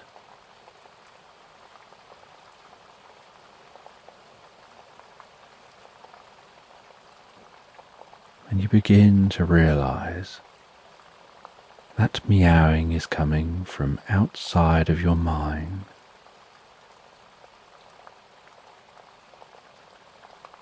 And you fully drift to wakefulness. You stretch a little, unzip yourself from the sleeping bag, open the tent and breathe in some of that fresh morning air.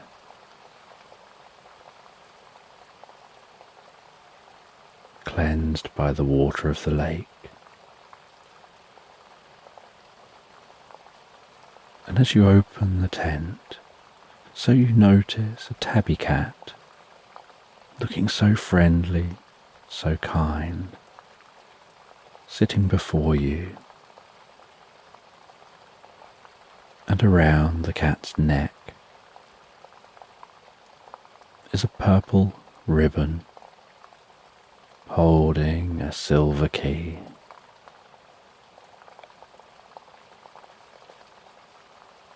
And when the cat notices you noticing it, and the tent is now wide open, it stands and walks towards you, buffs its head gently against you, rubs its head, its side of its neck, rubs its body and extends its tail, circles round and repeats this a few more times.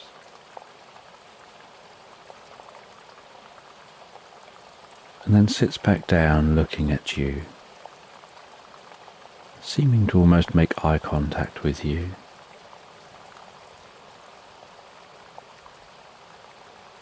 And behaving in a way that makes you think it wants your attention. And so you stroke that cat. It flops on its side, you rub its belly.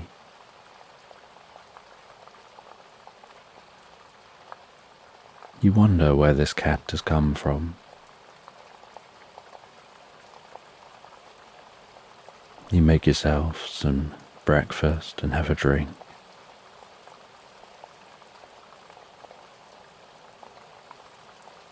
You pack everything away. You enjoy the early morning sounds of nature, sounds of songbirds, those ducks. And the cat looks at you expectantly and seems to be signalling that it wants you to follow.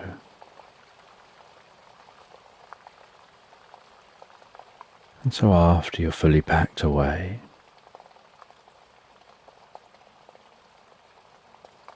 you initially begin to walk the direction you planned on going. But the cat keeps moving around in front of you, blocking your path, nudging its head and your legs, as if to encourage you to go a different direction.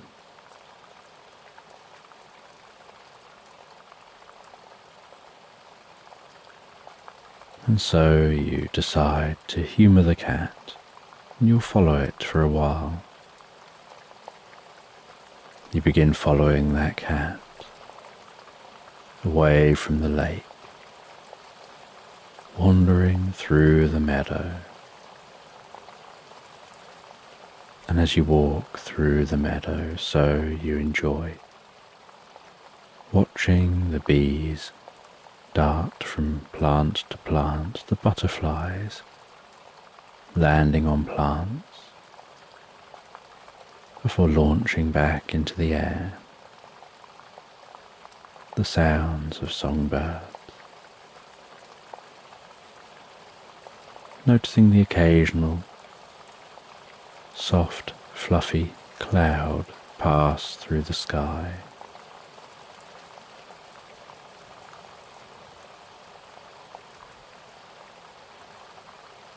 And you walk for quite some time following that cat, the cat managing to keep just a short distance before you, occasionally looking back at you to make sure you're still following.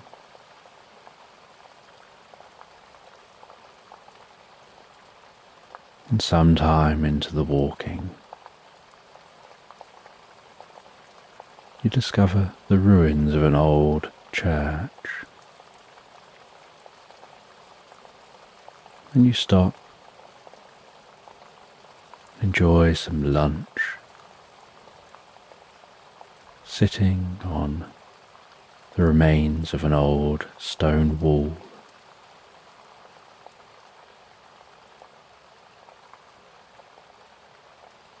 Imagining what this church once looked like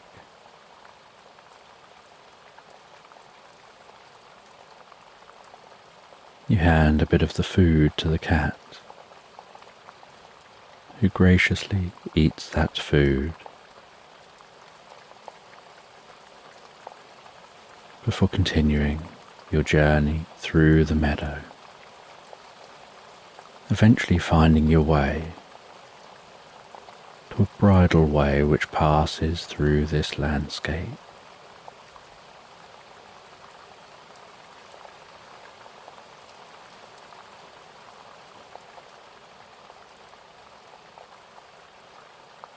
You follow that bridle way, which is much easier to walk on than walking through the meadow.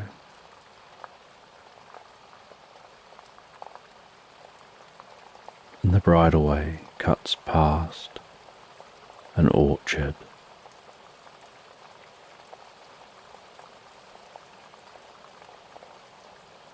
And you continue on,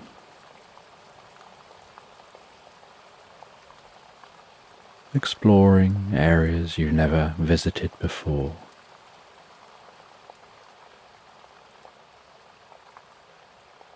And as the evening sets in, you notice there's the light of a campfire in the distance.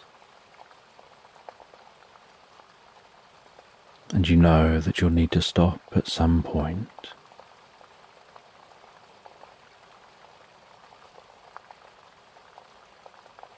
And you don't really want to stop this distance from the campfire, not knowing who's at that fire.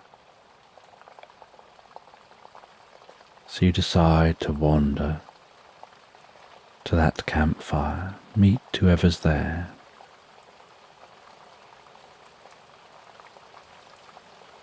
And you can find somewhere to set up camp.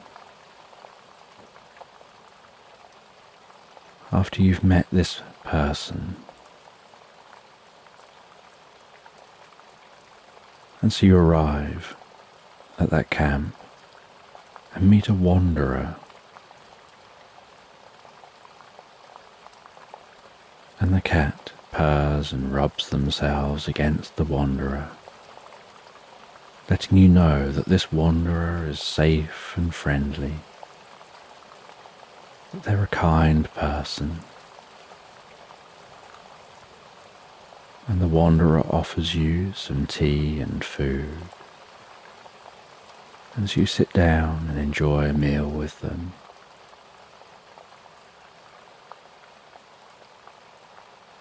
They explain to you the journey that they're on, and you listen with intrigue to their story. And they suggest, why don't you set up your tent here near theirs?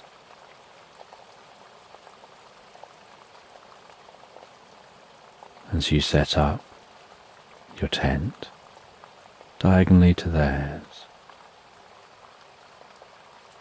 The cat tucks itself down into the tent and falls asleep, while yourself and the wanderer chat by the campfire late into the night,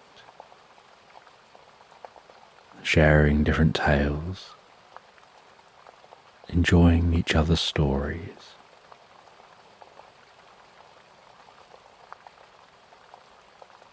Before it gets so late, you begin to feel deeply tired. You say good night and settle down into your tent and drift so deeply, so peacefully asleep. And the next morning,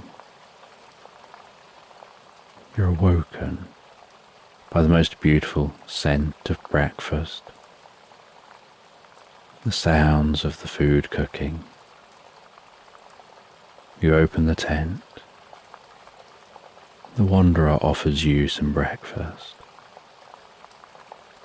and hands you a plate of that food and puts a little bit of the food down in a bowl for the cat. And you enjoy that food. and the cat seems to enjoy the food.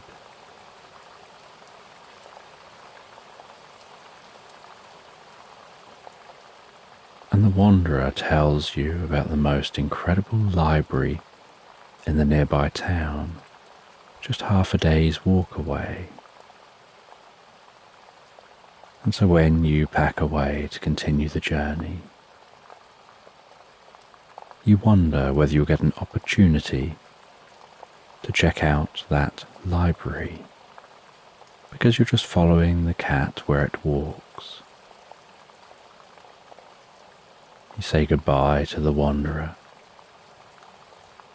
You continue along the path, and eventually it leads towards that town. As you head into that town,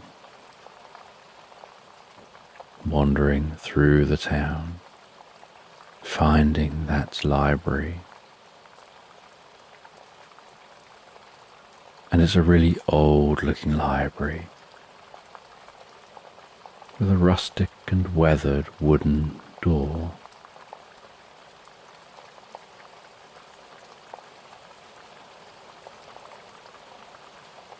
And you open the door and head into the library to be met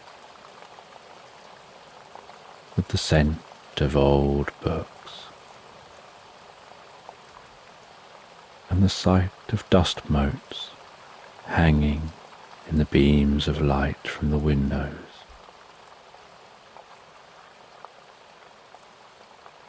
And greeted by a friendly bear with ink-stained paws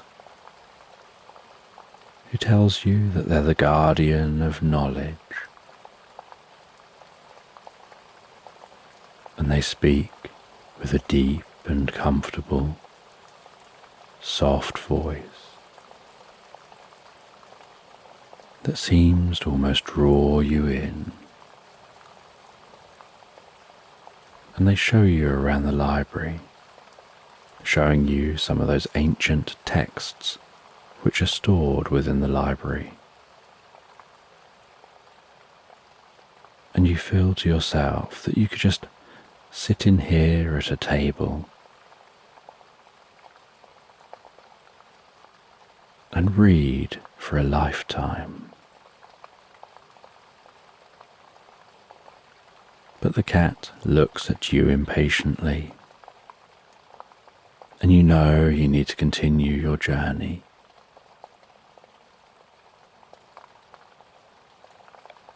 So you make almost a mental note that you want to come back and visit here once you're done following the cat.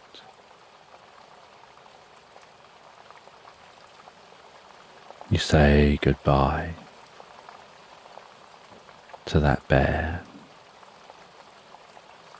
You wander through the town and continue following the path as it weaves around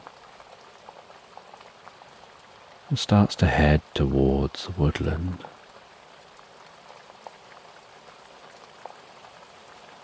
And as you wander towards that woodland, beginning to hear the rustling sound of the trees,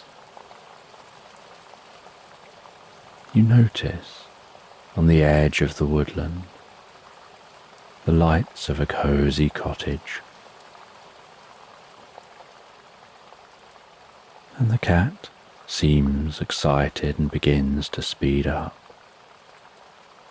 heading towards that cottage. And you follow them all the way up to the cottage. You knock on the door, and there's no answer. You try the door handle,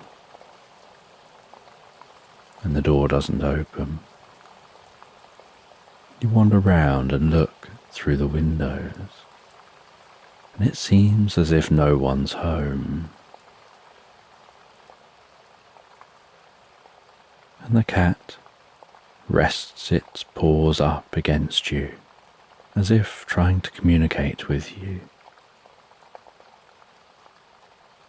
and you realise they're trying to get you to take that key from their neck. So you reach down,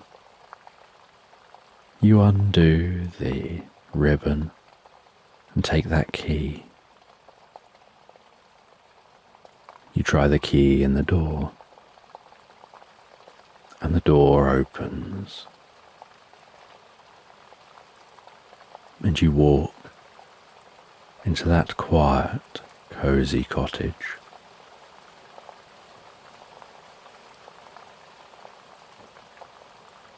And you light the lamps within the cottage, helping to give that cottage a cosy glow. The soft orange light dancing around the walls. As you begin to explore,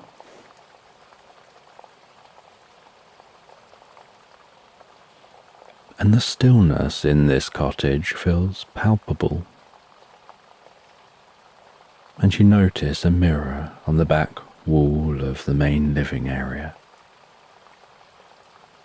And you're surprised to see a sad-looking woman sitting on a seat in what looks like a reflection of the inside of the room you're in. And at the foot of the mirror is an old book, face down and open, as if it had been dropped. You pick up the book and notice that it's a book of spells, with the spell that it's open on being a mirror life spell. You see the instructions for reversing the spell and decide to follow these instructions, and as you do, the mirror glows and sparkles and shimmers, and there's a faint hum in the room.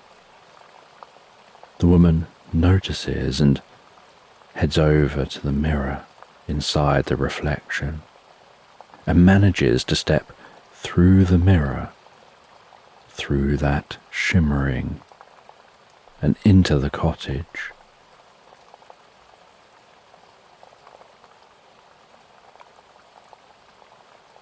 And as she steps into the cottage, the cat dashes over to her and excitedly greets her, as she excitedly greets the cat in return, before acknowledging your presence.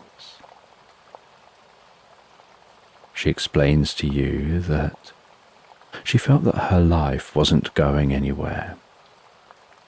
She questioned what she'd achieved in life. She visited the nearby town and visited the library, and in the library she found a book of spells. And she decided to do the mirror life spell, thinking that it would give her the opposite life, one where she'd achieved things and felt like she'd done something with her life. Instead, she got sucked into the mirror and trapped there.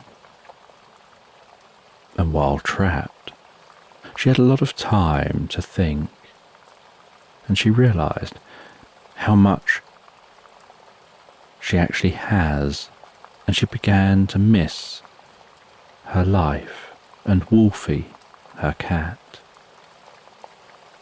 She was worried about Wolfie being left all alone in the cottage while she was stuck in the mirror cottage. She kept on trying to escape the mirror cottage, but all that existed in the mirror cottage was everything inanimate that was reflected in the mirror at the point she passed through. So when she opened the front door in the mirror cottage, there was nothing beyond the door. When she opened the windows, there was nothing beyond the windows. The only thing in this mirror cottage was exactly what was reflected in the mirror. And pleased to be back in her cottage, the woman lights the fire and asks if you're happy to stay for something to eat as a thank you. She feeds Wolfie, and Wolfie comes over and nudges against you as if to thank you for your help. She then prepares dinner, and you sit together eating in front of the fire. And after dinner, you continue chatting in front of the fire as Wolfie jumps up onto the woman's lap. And she pets Wolfie as Wolfie purrs and drifts peacefully asleep. She asks if you'd like to stay for the night. You say that you're happy to do this, and so she makes up the spare room. You settle down for the night in the most comfortable bed, drifting peacefully asleep. And the next day, Wolfie says goodbye, the woman says goodbye, and you're a long way off course with the direction that you're planning on going. But you are really only wandering. So you decide to just wander in a new direction from here.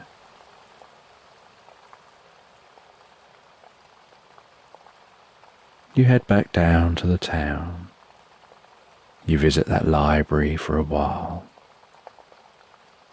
before heading through the town to a fork in the road where you decide to head the opposite direction to the one you came down as you approached that town before.